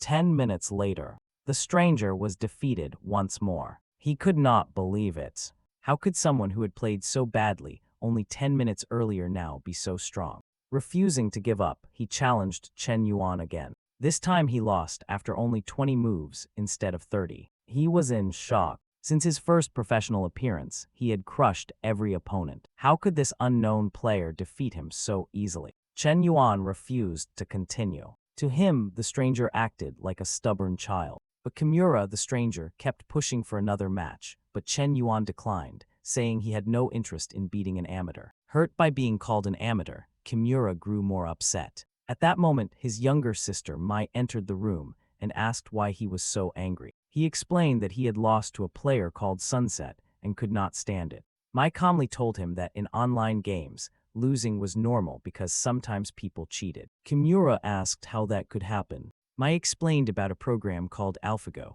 a bot that always makes the best possible moves and allows anyone to win. Kimura convinced himself that this explained everything. His opponent must have been using such a system. Mai reassured him that it made sense. For someone like him, who defeated world champions, it was impossible to truly lose to an unknown player. Kimura agreed and decided he would carefully review the games, limiting himself to one challenge per day. By analyzing the supposed artificial intelligence, he believed he could reach a higher level. Privately, Mai thought it was good that her brother was still young and easy to encourage. Their father had taught him a lot, but his maturity had not yet caught up. It was unthinkable for anyone to defeat him in 30 or 40 moves, something even their father could not do. Meanwhile, at Chen Yuan's home, he was still stuck at the 7th level. He muttered that it was impossible to break through the ranks to reach the level where he could face Kimura. Without reaching professional rank, he would not even be allowed to participate. At his current pace, it would take 3 or 4 more days.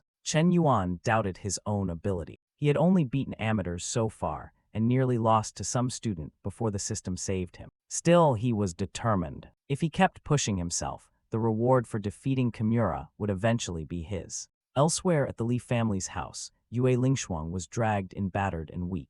Jamu wanted to interrogate her. Jiamu questioned another secretary about what they had discovered after holding Yue Lingshuang captive for 3 days. The secretary revealed something shocking. She had 30 billion in her bank account. Jiamu was furious, wondering how a mere secretary could possess that much money. This, they said, was proof of betrayal. Jiamu decided it made sense, since if someone offered 30 billion, even he might be tempted to betray his family. He turned to Yue Lingshuang, accusing her of pretending to be innocent and demanding to know why she never revealed the money. Yue Lingshuang was speechless. Jiamu declared that her silence was proof enough. He warned her of the consequences of betraying the Li family. Yue Lingshuang accepted this calmly and said she would not argue further. Instead, she offered something practical. She would use the 30 billion to repair any damage her actions had caused. Once Jiamu accepted the money, she would cut ties with the family and join Chen Yuan. Jiamu laughed at her.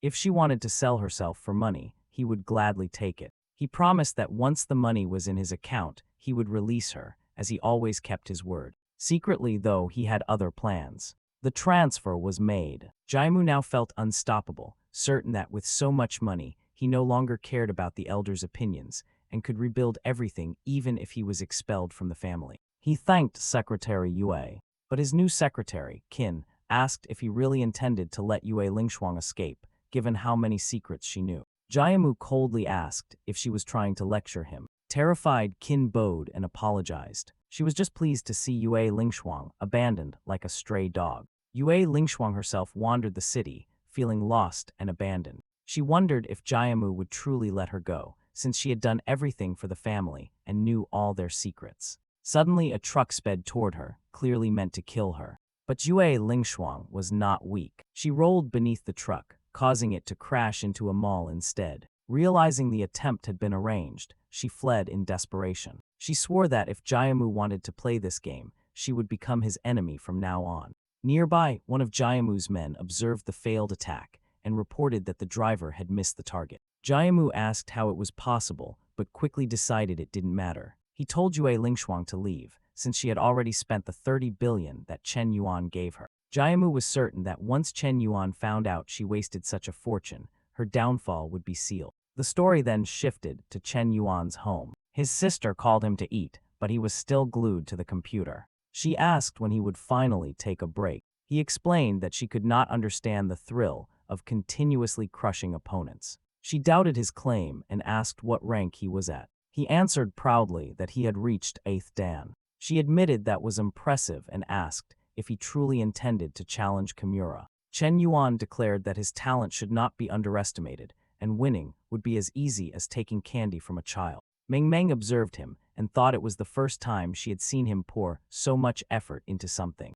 Instead of focusing on his career to earn more money, he was determined to defeat his rival. To her, this stubbornness was exactly what a man should have. She also realized that since he already had plenty of money, what mattered most to him now was honor. His favorability level with her had already risen to 93, and he began to worry about what would happen if it went even higher. He knew that if it passed 95, it might lead to negative consequences. He decided he needed to cut it short before it spiraled out of control. He called her name, preparing to say something important. She encouraged him to speak openly. But before he could, the doorbell rang. Meng rushed to answer the door before her brother could continue. He sighed, knowing that after all her past traumas, it would be difficult to explain things to her anyway. At the door was Royu, visiting for the first time in casual clothes instead of an extravagant dress. She had brought a gift for her sister, who thanked her warmly. Meng noticed her new hairstyle and asked about it.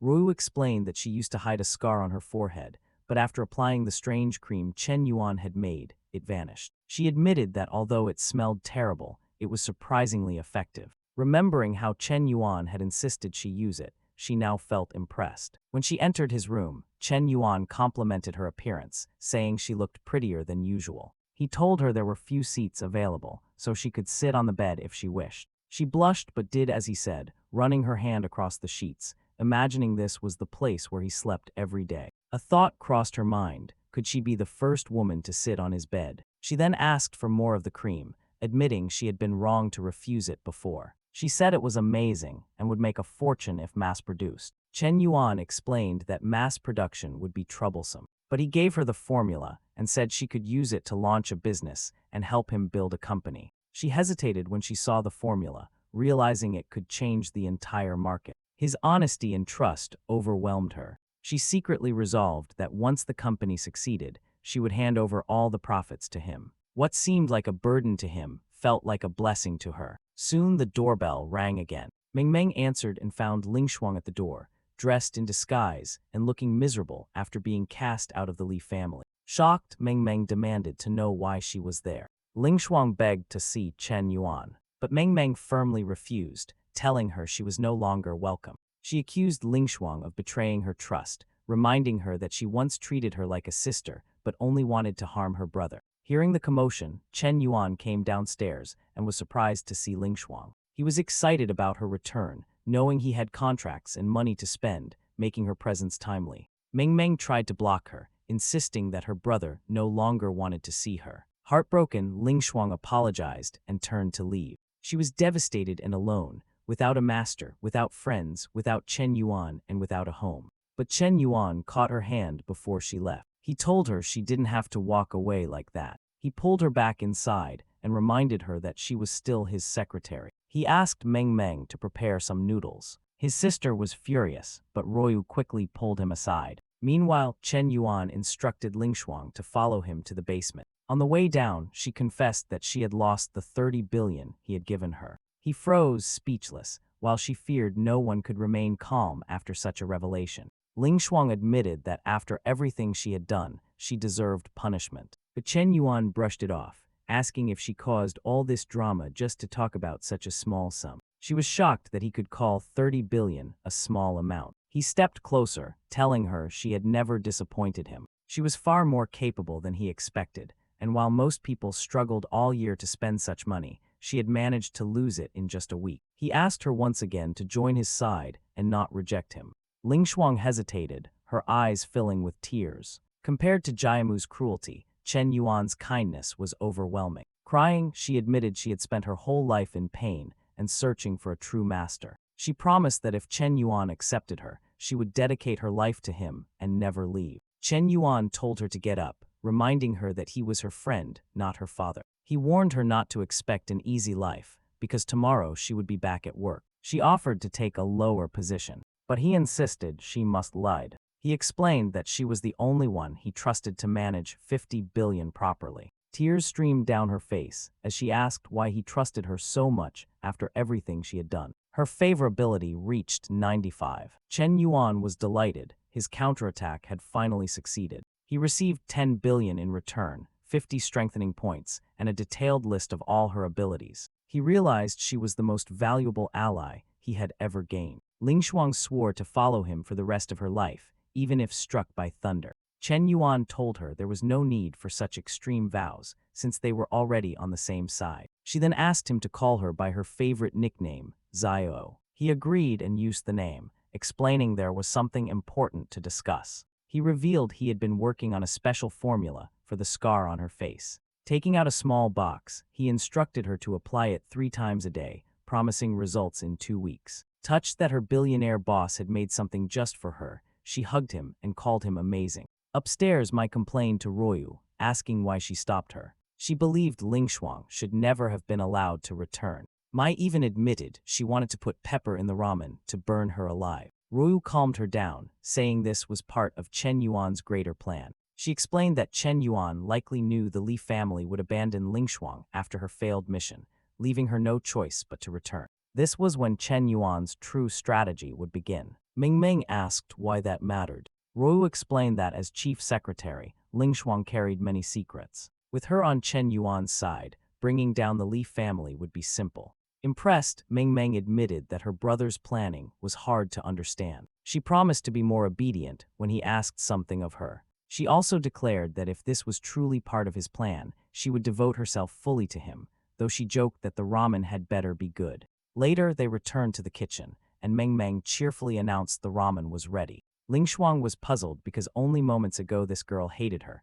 and now she seemed strangely friendly. Meng Meng prepared not only ramen, but an entire banquet. She even offered a special plate to her sister-in-law figure, Yue Ling Shuang, saying she made it with great care. Chen Yuan and Zio were stunned by the size of the meal. Chen Yuan asked if Meng Meng had put poison in it. Meng Meng denied it and took a bite first to prove it, promising she would never harm them. Royu then noticed a medicine box and understood why Chen Yuan had prepared it. She explained that the product's effect was amazing. She had a scar on her forehead for 10 years, and after using it, the scar disappeared. Yue Lingshuang asked if it was truly that effective, and Royu confirmed it. Yue Lingshuang felt moved, thinking there might be hope to restore her face. Royu suggested launching a cosmetics line using this product, since the quality beat everything on the market. Lingshuang agreed and proposed using Gaoxunian for promotion, or even partnering with streamers on the Black Sea platform. Royu approved and said she would contact Yuki right away. She paused, feeling something odd, as if Chen Yuan had already planned all this and knew they would reach the same conclusions. Night fell. Chen Yuan looked at Royu's forehead and marveled that the scar was truly gone. He felt the effect of his formula was even stronger than expected. He pulled out a sheet of paper to jot down a new ingredient that could make it better. Suddenly, Royu hugged him from behind. She had been waiting for them to be alone. She teased him playfully, even giving a quick lick to his ear. Chen Yuan dropped his clipboard, turned, and told her to wait. He worried someone might see them. Royu said no one would. Meng Meng had gone upstairs. Lingshuang was busy with work, so interruptions were unlikely. Chen Yuan took her hand, and they finally kissed. After so many chapters, he had made his move. Royu decided she would seize the chance and not let any other woman take Chen Yuan from her. She pressed closer.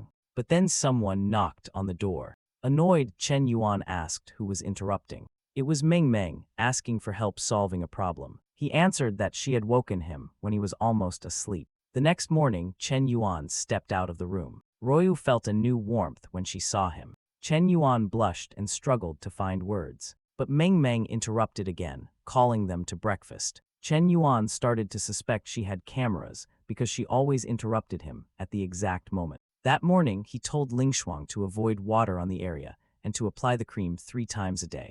If she kept the routine, the improvement would be obvious. She thanked him, but he said there was no need to rush. She should wait for results and return to work soon, because the company was in chaos. She promised not to disappoint. She felt motivated to dismantle the Li family's plans and prove that her current boss was the best. Chen Yuan returned to his room to practice Go. But Meng Meng appeared and asked to talk. She stood there blushing. He asked what was wrong and said she could always count on him. She said she needed help applying the cream and that it was in a normal place. Chen Yuan suddenly grew nervous, as if it were a serious matter. He told her there were boundaries they should keep. Meng Meng said he was overreacting, since she only wanted him to put his hand on her shoulder, adding that he was the one acting embarrassed. He gave her a careful lecture, saying she should save this kind of closeness for a future boyfriend who cares for her. She moved closer and asked if she could ever find a guy like him. He said it was unlikely and that she should not look for someone like him because he was not worth it.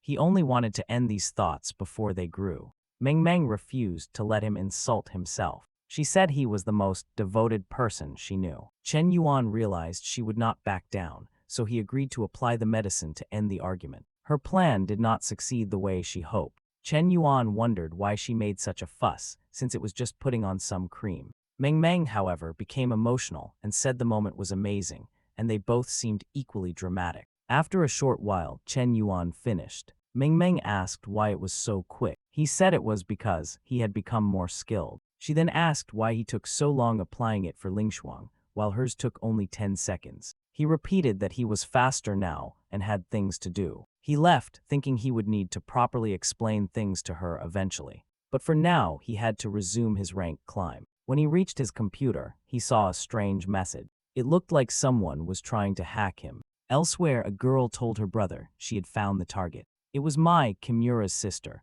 reporting that she had the correct address. Her brother praised her skills. She said the strange part was that the target seemed to be trying to rank up, but had not played a single game the previous day. Kimura, still shaken, felt he needed to defeat this opponent to overcome his inner demon. Then something went wrong. Mai's computer was hacked instead. The person on the other end was very skilled. The screen began filling with odd downloads, and a flood of memes appeared. Chen Yuan had launched a counterattack. Kimura told his sister to close her eyes so her mind would not be polluted, and she could not believe she had been beaten at her own game. Chen Yuan felt pleased with himself, saying they did not expect him to have those skills. While searching, he found a photo of Mai and realized they were foreigners. He wondered when he had provoked someone like this, then decided he had already done enough to keep her busy. The next morning, he checked the news on his phone. It looked bad for the Lin family. Public criticism was mounting. An employee reported they had already lost over 10 billion.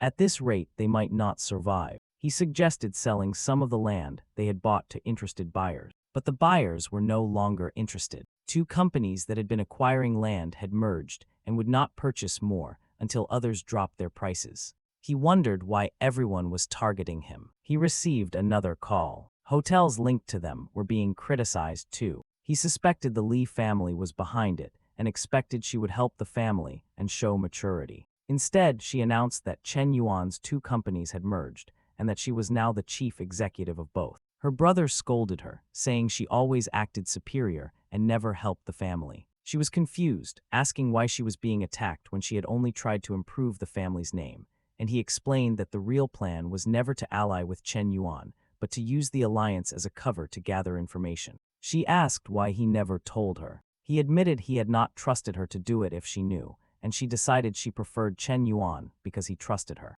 After the call ended, Lin furiously threw his phone to the ground. He asked how his sister could not recognize her real brother after he had pampered her for 10 years, and how she could choose that outsider over him. An employee once again suggested that the only option left was to reconcile with Chen Yuan. Lin refused, declaring he would never bow to Chen Yuan and would instead use the family's reserve funds. The employee reminded him that the president had ordered those funds only be used as a last resort. Lin said this was exactly that kind of situation. The old man left quietly, understanding, while Lin thought to himself he would rather die than yield. Meanwhile, Chen Yuan received news that Kimura would soon visit his city and accept challenges from anyone at the local arena. Chen Yuan grew annoyed. If he had known Kimura was open to all challengers, he would not have spent so much time training. Still, this saved him from traveling far, and he was confident he would win and claim the prize of 200 million. Then Jilu called, complaining that her brother had humiliated her again, calling her a traitor just because she wanted to build her own career. Chen Yuan realized she was hated by her family because of her connection to him. He swore he would never let anyone bully Princess Jilu, even joking he would buy her entire family and give it to her. She laughed, saying he was funny when defending others, but also admitted that he was the best person she knew and the only one worthy to marry her. She promised to visit the next day. Chen Yuan thought she had a good heart, only trapped by years of isolation. Since she called him brother, he decided he would do something for her. Yue Lingshuang overheard and asked how she could help. Chen Yuan declared he was willing to pay any price to acquire the Lin group. Yue Lingshuang immediately recognized this as the start of his real counterattack. She knew the Lin group had fallen into scandals and chaos and realized he was seizing the perfect opportunity. To her, he looked like a true hero. Soon Jilu arrived to visit Chen Yuan. She said it had not been long since she last saw Meng Meng. But now Meng Meng was already a rising celebrity on the Black Cat platform. Meng Meng brushed it off, saying it was nothing compared to Jilu being the chief executive of a major company. Jilu admitted she did not enjoy being idolized, but accepted that she was something of a legend. Chen Yuan grew impatient with the small talk and urged them to move on. They headed to the car, and Jilu explained they were going to the airport arena, where a strong player was hosting matches. She added that even her cousin would be there. Chen Yuan was surprised at the coincidence. Meng Meng asked for the cousin's name and age. Jilu said her name was Chu Yumo, slightly older than her. At that moment, Chen Yuan remembered the woman he had met at the auction, the police officer named Chu Yumo. He asked carefully if this cousin was truly Jilu's relative. Jilu confirmed and asked if he knew her. Chen Yuan quickly denied it, saying he had only seen her once or twice. He hurried to the car, but Jilu had already noticed his strange reaction. The scene shifted to the arena. Chen Yuan saw the place packed with people.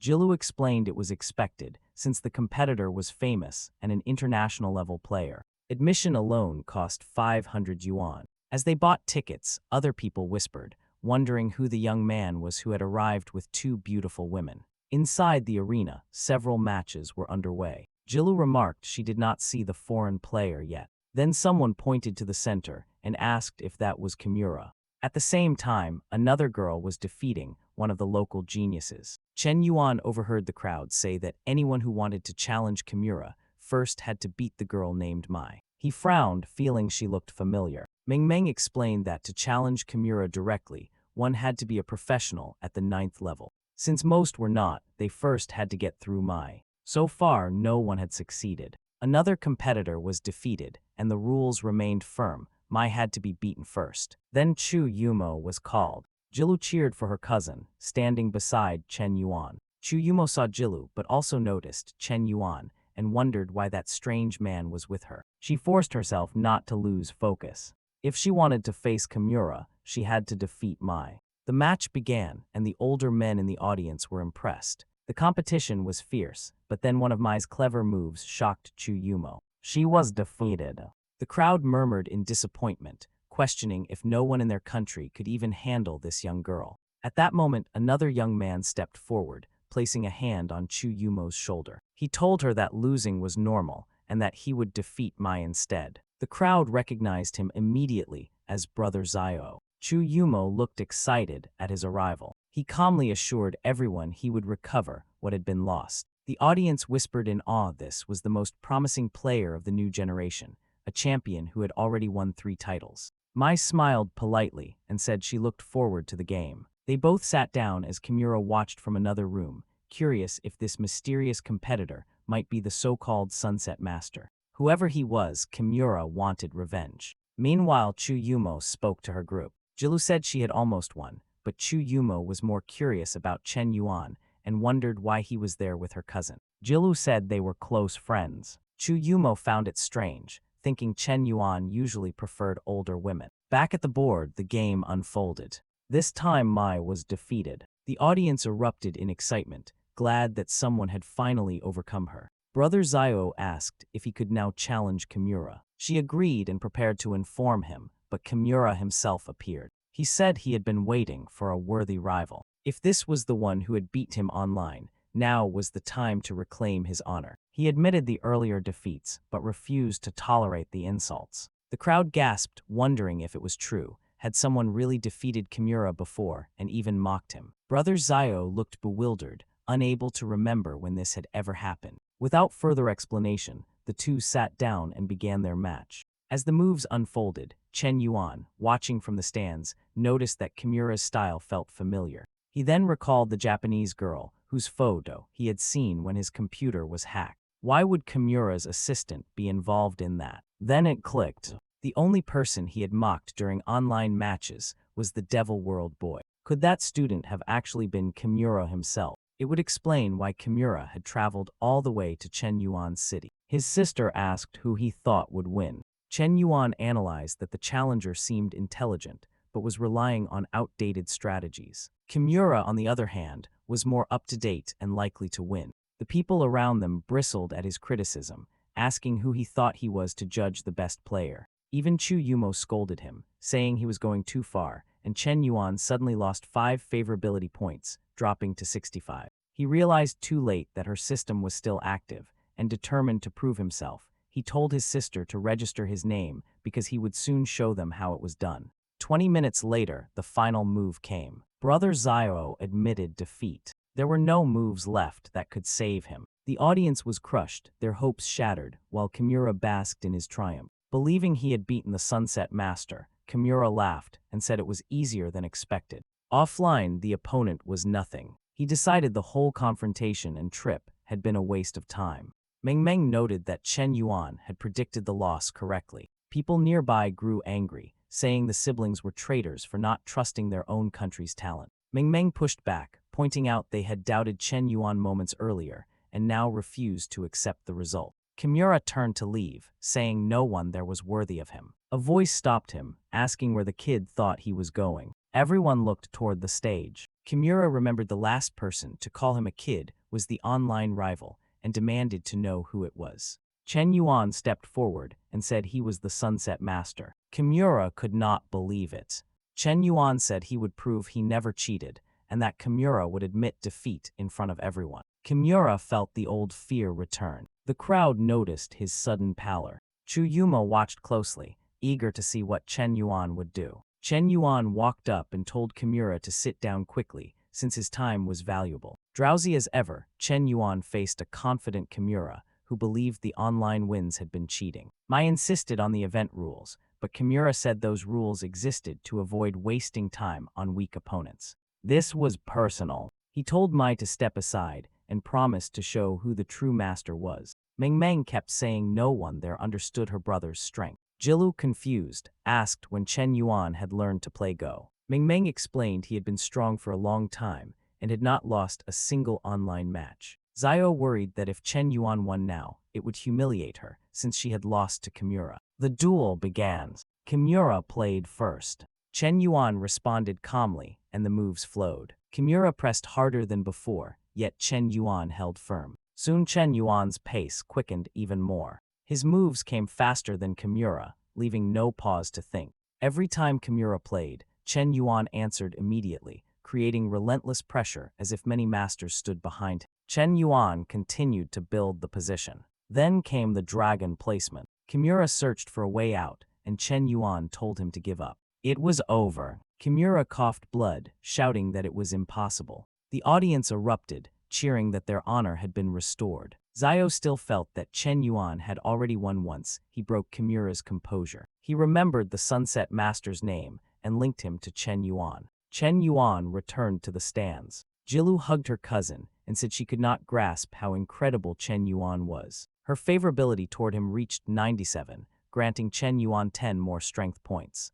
Meng, emotional, said he had trained hard and deserved this honor. She also noticed the critics had fallen silent. She gained another point of favorability, now at 94. Chen Yuan felt both thrilled and uneasy. Chu Yumo tried to understand how a wealthy businessman had reached such a level. How much unseen effort had it taken? Favorability values shifted again, minus 10 points, then plus 5, settling at 80. Chen Yuan realized that defeating Kimura was even more valuable than expected. The only problem was the rising favorability next to him. Meng was already at 94, and he dreaded what another point from the counterattack would trigger. He needed a way to bring it down. Suddenly, the system flashed. He saw a single favorability point from Lin Chuang, unexpected, since he had not seen her anywhere. Elsewhere in the city, Lin Chuang sat in a parked car, staring at her phone. She could not get Chen Yuan out of her mind. The distance between them felt larger every day. They seemed to live in different worlds, and she did not even know where he was.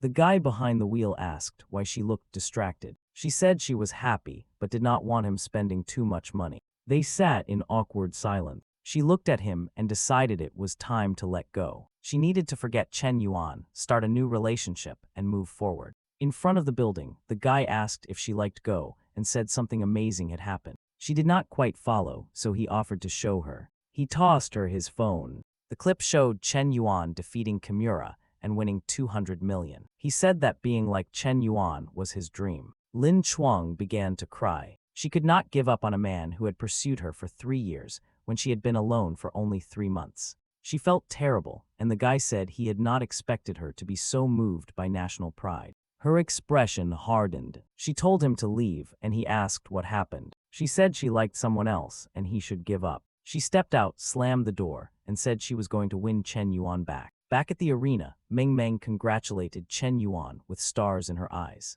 Jilu said the match would be broadcast nationwide, and he would be hailed as a hero. Chen Yuan said this was actually bad, which confused them both. He explained he had tried to keep a low profile, but it seemed this outcome was inevitable. Far to the north, another scene unfolded. A friend told a young woman named Jiying that she needed to seize the moment, and now that she was single, take advantage of the attention. Her old crush was playing, and she could bring him water. Jiying said she used to like him, but watching him now stirred nothing. Her friend found it odd, since he was performing well. Jiying admitted that another performance was on her mind. To her, this player felt like an old man at the board, unlike others she had seen. The friend teased her about her high standards and asked who she had been watching. Jiying changed the subject, checking her phone, then froze. The news reported that Chen Yuan had also won his match. Meanwhile, the player on the court asked for someone to bring him water. No one moved. He asked where Jiying was, and her friend replied that she had something more important to do. Chen Yuan received a call from Su Liu. She asked if she was not allowed to call him without a reason. He reassured her that of course she could, considering how close they were. She said she had seen the news of his match and wanted to congratulate him. He brushed it off as nothing special. She then asked when he would return to their region, since he had been gone for a while. Chen Yuan explained he was just on summer break and would return when school began. Su Lil grew excited, saying that when he came back, she would cook for him every day. Chen Yuan was touched. This girl, once selfish, had grown a lot and even made sacrifices to be kind to him. He thought that if he had given billions to other women, he should treat her with the same kindness. At that moment, Meng Meng appeared, saying the suitcases were ready. Chen Yuan asked if she had packed all the clothes he requested. She said it was too much to carry and not everything fit. But he told her not to worry, he would arrange someone to pick up the rest. She became emotional and hugged him tightly, saying he was the person she liked most. Chen Yuan replied that she was his only sister. But in her heart, Meng Meng thought differently. He was the only one she wanted to hug, and the only one who made her feel safe. She feared he might notice something odd. She even thought about telling him the truth, that they were not blood-related, but hesitated, fearing that if she confessed, he might leave her, and she could not bear that. She said she wanted to talk about something important, and Chen Yuan grew nervous, terrified that her favorability would rise past 95. He quickly covered her mouth and told her he already understood how she felt, but did not want to ruin their bond as siblings. Meng Meng wondered if he already knew the truth. She thought about it and realized he probably did know. With his intelligence, how could he not? Yet he seemed to want to keep her as his sister, which also made her feel special. Her favorability rose to 95, giving Chen Yuan more strengthening points and returning some of the money he had spent. Chen Yuan was frustrated. He had just rejected her, so why did her favorability increase? The system called him a fool, saying sibling relationships did not exist in its logic. Then Meng Meng kissed him lightly on the cheek before running off, blushing. Chen Yuan stood frozen, wondering if this was karma for playing with so many women's hearts. Elsewhere in Shanghai, a folder dropped to the floor in a tall building. Jiamu shouted at his secretary, Qin. He had just learned that Chen Yuan had not only spared Lingshuang, but had promoted her to chief executive of Facian. The maid explained that Chen Yuan seemed to have unshakable confidence in her. Jiamu, smoking a cigarette, admitted he had underestimated Chen Yuan, who clearly had a very strategic mind. What he could not understand was how someone who had lost 30 billion still trusted that woman. Worse, he was only finding out now. Qin explained that he had been distracted, traveling abroad just for leisure. Jiamu scolded her, asking when she had been authorized to interfere in such matters. He ordered her out, warning that if mistakes continued, everything they had invested would be lost. Qin left quietly,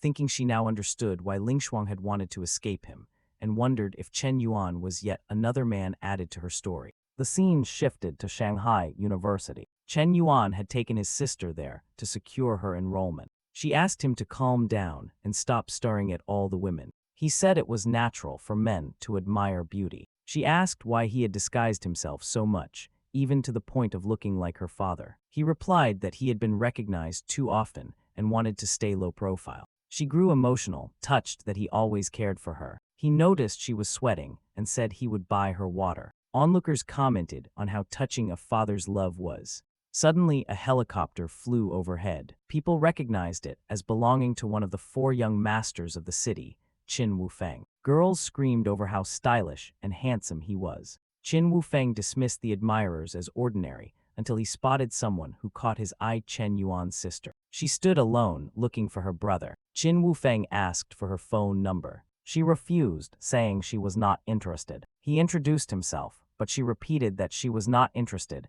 and told him to leave. Arrogant, he assumed she was only pretending to be aloof, because in his view, no woman in Shanghai could resist wealth and status.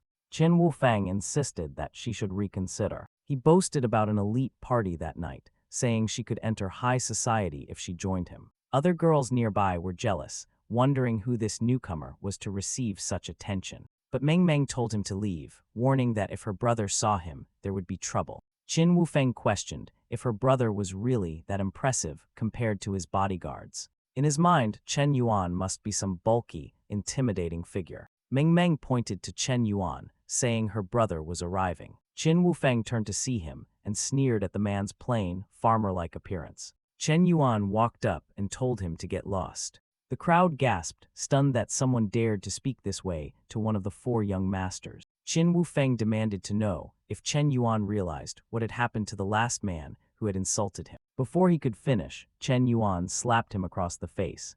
The audience was left speechless. Qin Wufeng ordered his guards to attack. Two tall, muscular men stepped forward, but Chen Yuan easily defeated them in a flurry of blows. The crowd was stunned. How could anyone take down an ex-boxing champion and a former Special Forces soldier so effortlessly? Chen Yuan warned Qin Wufeng one last time.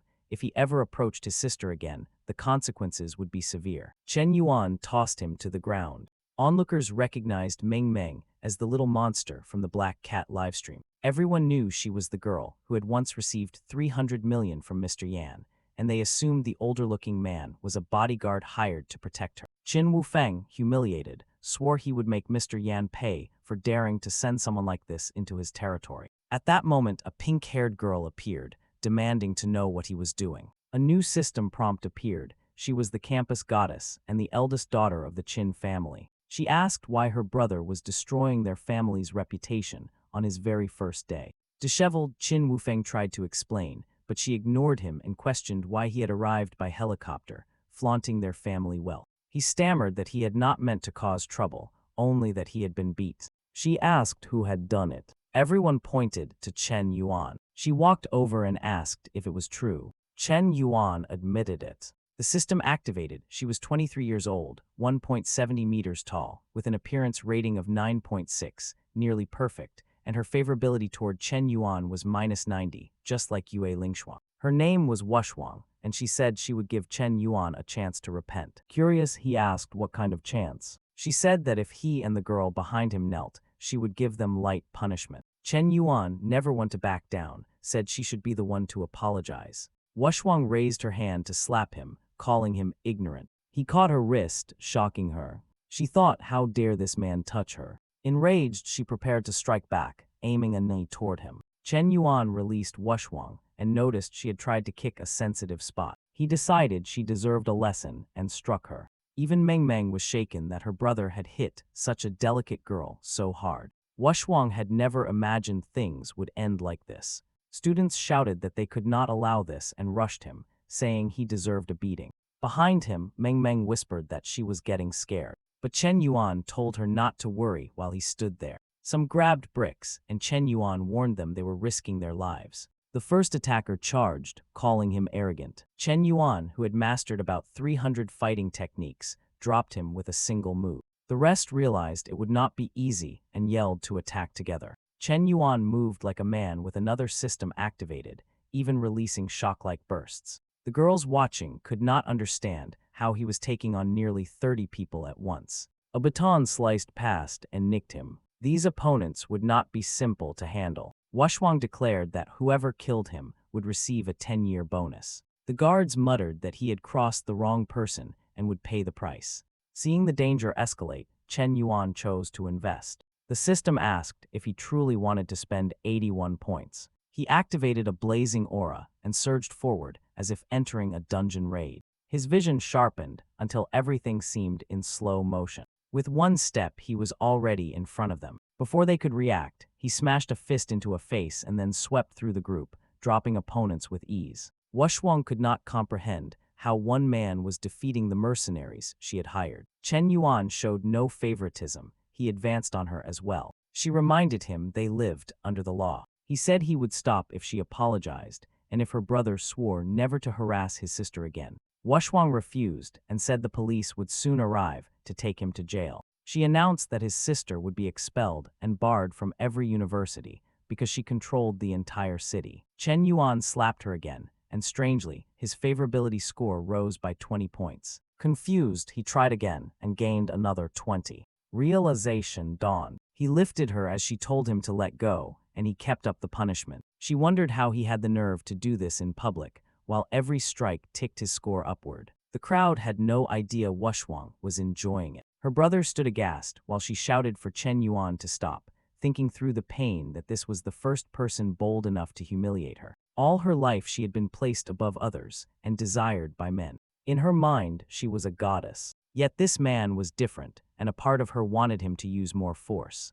Something inside her had cracked. Bystanders said they might not be able to stop him, but the law would punish him. Ming Meng thought her brother was standing against the whole world for her, and the feeling was more addictive than the romance stories she used to read. Favorability rose again, and Chen Yuan hesitated, wondering what kind of dynamic this even was. He glanced back and caught his sister's loving look, which made him fear the numbers would keep climbing. He tossed Wushwang to the ground and broke off the encounter. Wushwang asked why he had stopped so quickly and watched him run. Qin Wufeng hurried over to ask if she was all right. She said she clearly was not and demanded his help to stand. Then she snapped at him, asking where he had been while she was beaten and calling him useless. Furious, Qin Wufeng swore he would kill Chen Yuan and scatter his ashes across the country. Wushwang, meanwhile, wondered when she would get to experience that feeling again. The scene shifted inside the university, where several guys pounded on a locked bathroom door, demanding to know who was inside.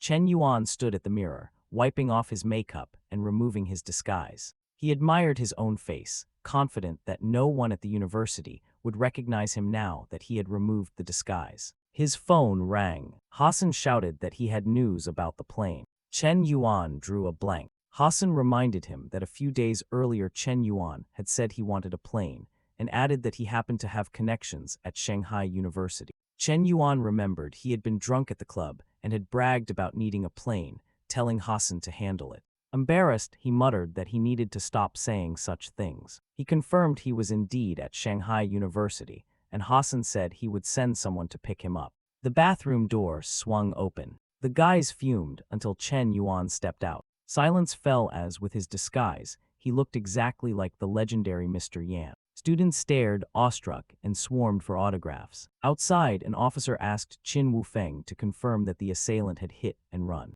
He said yes and urged them to catch the culprit. Someone reported that a suspicious person had run toward the bathrooms, so they all rushed there. On the way, they met a group of girls squealing. The officer told Qin Wufeng to wait while he checked. He returned saying the commotion was because Mr. Yan was on campus. Even the policewomen lit up, saying they were fans and wanted to meet him. Qin Wufeng and Wushwang, both curious and fuming, wondered why Mr. Yan had appeared. A short while later, a policewoman reported that the bathrooms were clear. The lead officer said they should pull camera footage because this could not go unpunished. Wushwang found it intriguing that the attacker had vanished, until another buzz rippled through the crowd. She moved closer and asked if the celebrity was indeed Mr. Yan. Chen Yuan spotted Wushwang again and realized that, after the beating, her favorability had shot from a negative score to above 60. Everyone recognized Wushwang and wondered if she was also a fan of Mr. Yan. As she watched him more carefully, her slap-triggered memory kicked in. The build matched the man who had struck her. She looked down and noticed the shoes, which were identical to her attacker. She smirked, thinking even the most careful person makes a mistake, and realized she had assumed the beating came from a bodyguard. But the truth looked far better since a marvelous billionaire had done it himself, leaving Chen Yuan in trouble as his favorability ticked up another 10. Wushwang introduced herself and asked to exchange numbers. Chen Yuan smiled and told her to scan the code. He already knew she had recognized him. Those shoes had given him away, but he did not care. He was more interested in what she wanted, since they seemed to be circling the same goal. She asked why he had come to Shanghai. Qin Wushwang bristled, still smarting from the earlier fight, and demanded to know what kind of sister he was protecting, suggesting it might not be a real sibling. Chen Yuan answered calmly that she was his biological sister, and that he was not the type to flirt around. Strangely, Wushwang looked relieved. She had been worried that the sister might be a different kind of relationship entirely. These people clearly were not ordinary. Wushwang remembered that a streamer called Little Monster had recently earned 300 million, thanks to strong support from Mr. Yan's platform. She watched him gently fuss over his sister, and noted how easily he had fooled Li Jiamu before. He was exactly her type, a man in a suit with both brains and strength. She struck a pose meant to be alluring, though it came off a little odd, and Chen Yuan's favorability ticked up by 5 more points, which confused him. Given her status and looks, he had expected this to be harder. He also could not let this keep rising, since he had not spent a single coin on her and would gain nothing back. As a daughter of the Qin family, however, she was perfect for a deal worth billions. He called to her and she glanced over. People nearby whispered that it was wild to see the campus goddess speaking with the legendary Mr. Yan. Meanwhile, officers finally accessed surveillance. The video showed someone enter the bathroom and no one exit. 10 minutes later, Chen Yuan emerged. Qin Wufeng became excited, saying he never imagined Mr. Yan was in disguise. He urged Captain Mei to arrest him. The captain balked, saying that kind of disguise was unrealistic and it could not be Mr. Yan. Qin Wufeng pushed back, saying they should not jump to conclusions. The captain felt trapped between the Qin family and Mr. Yan, and under pressure he ordered an arrest, but the officers hesitated, afraid to get involved. At that exact moment, multiple helicopters roared over the university. Everyone wondered which billionaire was spending millions to bring in so many aircraft. Someone in the crowd said to stop being foolish. Those were AS-332 helicopters, worth far more than a few millions. People looked to the Qin siblings, assuming it was their show. But they only exchanged confused looks. Their family did not own that many helicopters. Officers stepped up to Chen Yuan and said he was suspected of a crime. He asked if there was some mistake. They insisted he should come to the station. The girls around him protested. They said the attacker had clearly been an ugly old man, while Mr. Yan was refined and elegant, and the police had no right to arrest him without proof. They accused the officers of corruption and claimed Qin Wufeng had bribed them. The group closed ranks to shield Chen Yuan. He started to sweat, unsure what to do, while the officers begged the crowd to calm down. Chen Yuan asked everyone to stand down and said he would cooperate because he believed in the law. The girls were moved, saying he remained kind even when wrongly accused. Wushwang, still stung, watched closely. As much as Chen Yuan looked like a dragon dropped into a nest of vipers, she wanted to see how he would handle it. The helicopters descended. A door opened. A white-haired man stepped out with two women in smart glasses, revealed to be Ieyasu, head of one of the four great families of Shanghai. Red banners unfurled from the helicopters, welcoming Mr. Yan to the city. The Qin siblings went pale, realizing this was that man's doing. The captain froze. He knew Ieyasu's face, and the man had come in person for Mr. Yan. It was frightening that this newcomer already had such ties in Shanghai. Among the city's clans, the Yi family stood at the top, and even though Ieyasu came from a collateral branch, he was still far beyond a mere captain's reach. The captain told Qin Wufeng that based on experience, Mr. Yan did not look guilty. He ordered his team to cancel any action at once. He then apologized to Chen Yuan, calling it a misunderstanding, and Chen Yuan replied that it was fine since a citizen should cooperate with the police. Qin Wufeng fumed that Mr. Yan would escape punishment because of the Yi family's influence. Ieyasu introduced himself as a friend of Hassan. Chen Yuan greeted him and wondered aloud if this reception was not a bit excessive. Ieyasu said it was nothing, given Mr. Yan's reputation. In truth, Ieyasu had a problem. He needed to sell several aircraft and hoped Mr. Yan would take the lot. He invited Meng Meng along, saying it was time to go buy a small plane. Nearby girls swooned, saying their dream was to have a brother like that. From the crowd, another voice complained that she also deserved a plane. It was Jilu who scolded Chen Yuan for not telling her he was in Shanghai. He soothed her, saying he had kept her in mind and even prepared a plan as a gift. She asked if that was true, and he said everyone could get a plane, Royu, Bingsu, the president, and anyone else who wanted one. Then yet another person stepped forward. Wushwang said it was a coincidence, because she also wanted to buy a plane and hoped to fly with him to test what he chose. Talk of planes filled the air, even though only helicopters were visible so far. Inside one of them, Chen Yuan told Ieyasu it felt very stable, which explained the price of 150 million. Meng Meng, wide-eyed, pointed at the skyline and asked if the tall spire was the television tower. From the back, Wushwang smirked, thinking Meng Meng looked like a countryside girl dazzled by the city. To her, those two seemed tacky. Jilu noticed Wushwang's look was not friendly. She also knew Wushwang was the Qin family's eldest daughter, beautiful, ambitious, and formidable. Even so, Jilu resolved not to lose Chen Yuan to her. The mood felt tense. They arrived at the Manhua aviation base. An attendant told Ieyasu it was time to tour. So it really was airplanes they were viewing, with the helicopters only there to deliver them. The salesman praised the fleet, luxurious cabins, top safety, the best of the best. Meng Meng asked what he meant by a unique experience. Ieyasu said she was too young to understand, but he was sure Mr. Yan did. Chen Yuan bristled, realizing the man was hinting at adult entertainment and trying to corrupt his sister's thoughts. Jilu seemed to grasp the innuendo too and said she wanted to try it as well. Chen Yuan waved it off, saying they were just private jets and the earlier helicopters.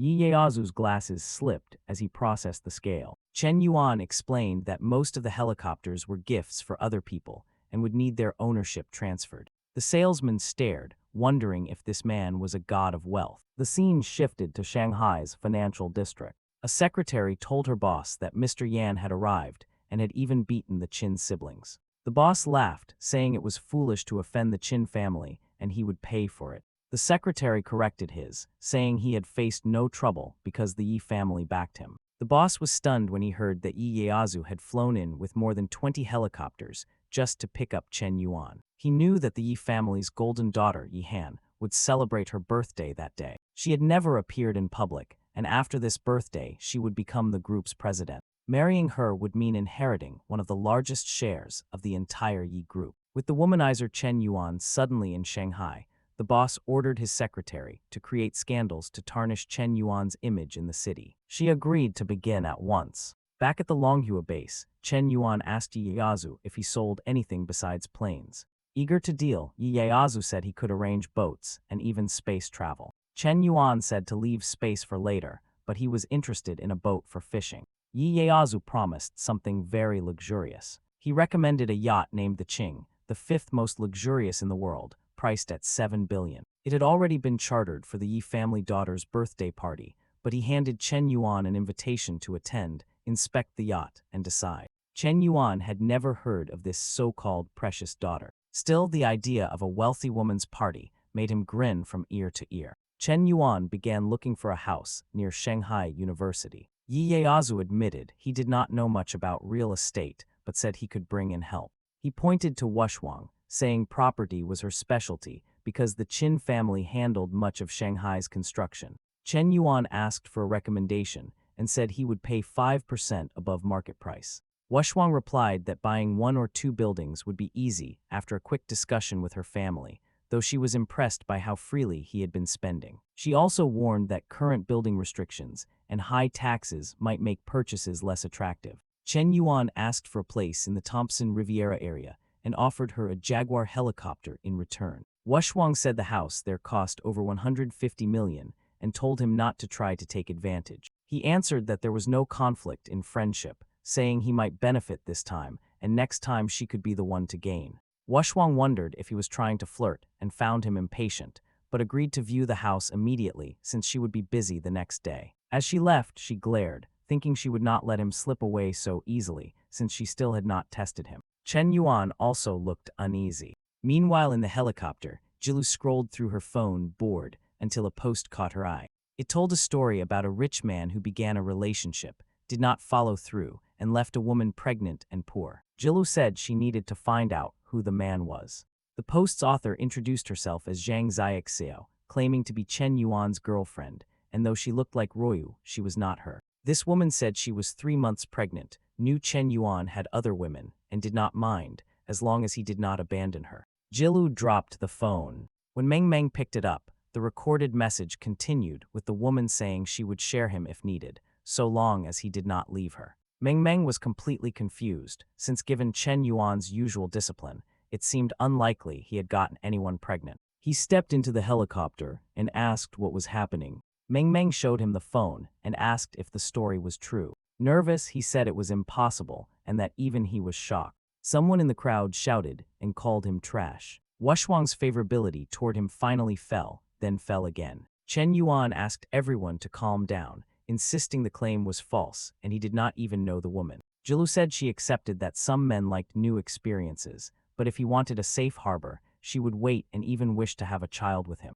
Jilu said she accepted that some men liked new experiences, but if he wanted a safe harbor, she would wait and even wish to have a child with him. Jilu said she accepted that some men liked new experiences, but if he wanted a safe harbor, she would wait and even wish to have a child with him. He stared, wondering what had gotten into her. Wushwang, watching, decided he must be extremely manipulative to have confused a girl in her early 20s so deeply. Chen Yuan's favorability dropped again. The scene shifted to a Thompson Riviera apartment. It was smaller than his former place, but central Shanghai did not offer many larger options. He told himself his standards were getting too high. Wushwang arrived and asked if he was satisfied, and he said it was fine. She said she would send someone to handle the registration. He then invited her to dinner. She felt annoyed, thinking he had acted exactly as expected. Worse, she learned he had invited her to dinner along with 2 other women. She called him shameless in her heart, and his favorability fell by 15 more points. Chen Yuan was puzzled. He guessed she might be angry because he had changed his attitude. It seemed she did not like people being kind to her. She said she would leave if there was nothing else, and that someone would contact him later. She turned, gave him the door code, and slammed the door. Jilu patted her chest, saying it looked like Wushwang did not like him much. Chen Yuan pinched Jilu's cheek and asked if she had spread that video to damage his reputation. Embarrassed, she apologized and said she only wanted other women to stop staring at him. She clung to him, saying she feared Wushwang would steal him. Chen Yuan hugged her and said she was the most brilliant girl he knew. She blushed and said he treated her better than her own family. Even her brother had scolded her, saying she caused trouble. Chen Yuan realized her hard shell was only a defense and told her not to worry, promising to transfer money to stabilize her family's finances. She lit up with joy and teared up. Her favorability rose, and Chen Yuan gained 10 strength points. She leaned in and kissed him. Meng Meng had watched the whole scene, shaking. Jilu said it had been her first kiss, and she had given it to him. It felt like the most expensive kiss in history, with the boy spending 50 billion. Meng Meng flared, asking why Jilu had kissed her brother. Jilu said if they liked each other, it was not Meng Meng's place to object, since she was still a child. She added that what might happen next was not for younger eyes. Meng Meng blushed and fell silent. Meng Meng grabbed Chen Yuan and warned that if this kept up, they might end up fighting over him. Jilu burst into tears and asked why they could not be friends and share him. Meng Meng actually grew excited at the idea and wondered if she had been selfish to want all her brother's love. Jilu hugged her from behind and said sharing would even bring them closer, secretly planning to secure a place in Chen Yuan's family. Meng Meng admitted it felt strange, but Jilu insisted they were sisters now. Chen Yuan watched, bewildered, hoping Jilu's presence would calm Meng Meng's forbidden thoughts. The next day, Jilu received 20 billion. She promised to invest it in the Lin family and not waste a cent. Chen Yuan told her to do as she wished and said she was worth far more. Her favorability reached 99. She kissed his cheek. Meng Meng pouted that Jilu was taking everything and leaned in to kiss his cheek too. Chen Yuan still did not know that Meng Meng was not his blood sister. The door opened and the new neighbor turned out to be a famous actress, with her assistant in glasses standing beside her. The girl asked Menying if this man was her new neighbor. Menying said he had been exposed online and had just stepped out with 2 women. The actress looked closely and recognized him as the famous Mr. Yan. Menying muttered that it was bad luck to meet trash first thing in the morning. Chen Yuan stared, stunned by the insult. Meng Meng then recognized the actress and grew excited. Jilu felt jealous, surprised that his neighbors were that kind of celebrity. The actress was Jiang Menying, who had entered film at 18 and become very famous. She had even built a successful company, then married a poor high school sweetheart, an unusual story. Chen Yuan did not want to be insulted and decided to greet her. He asked if she was the well-known actress and praised her craft. The favorability system pinged.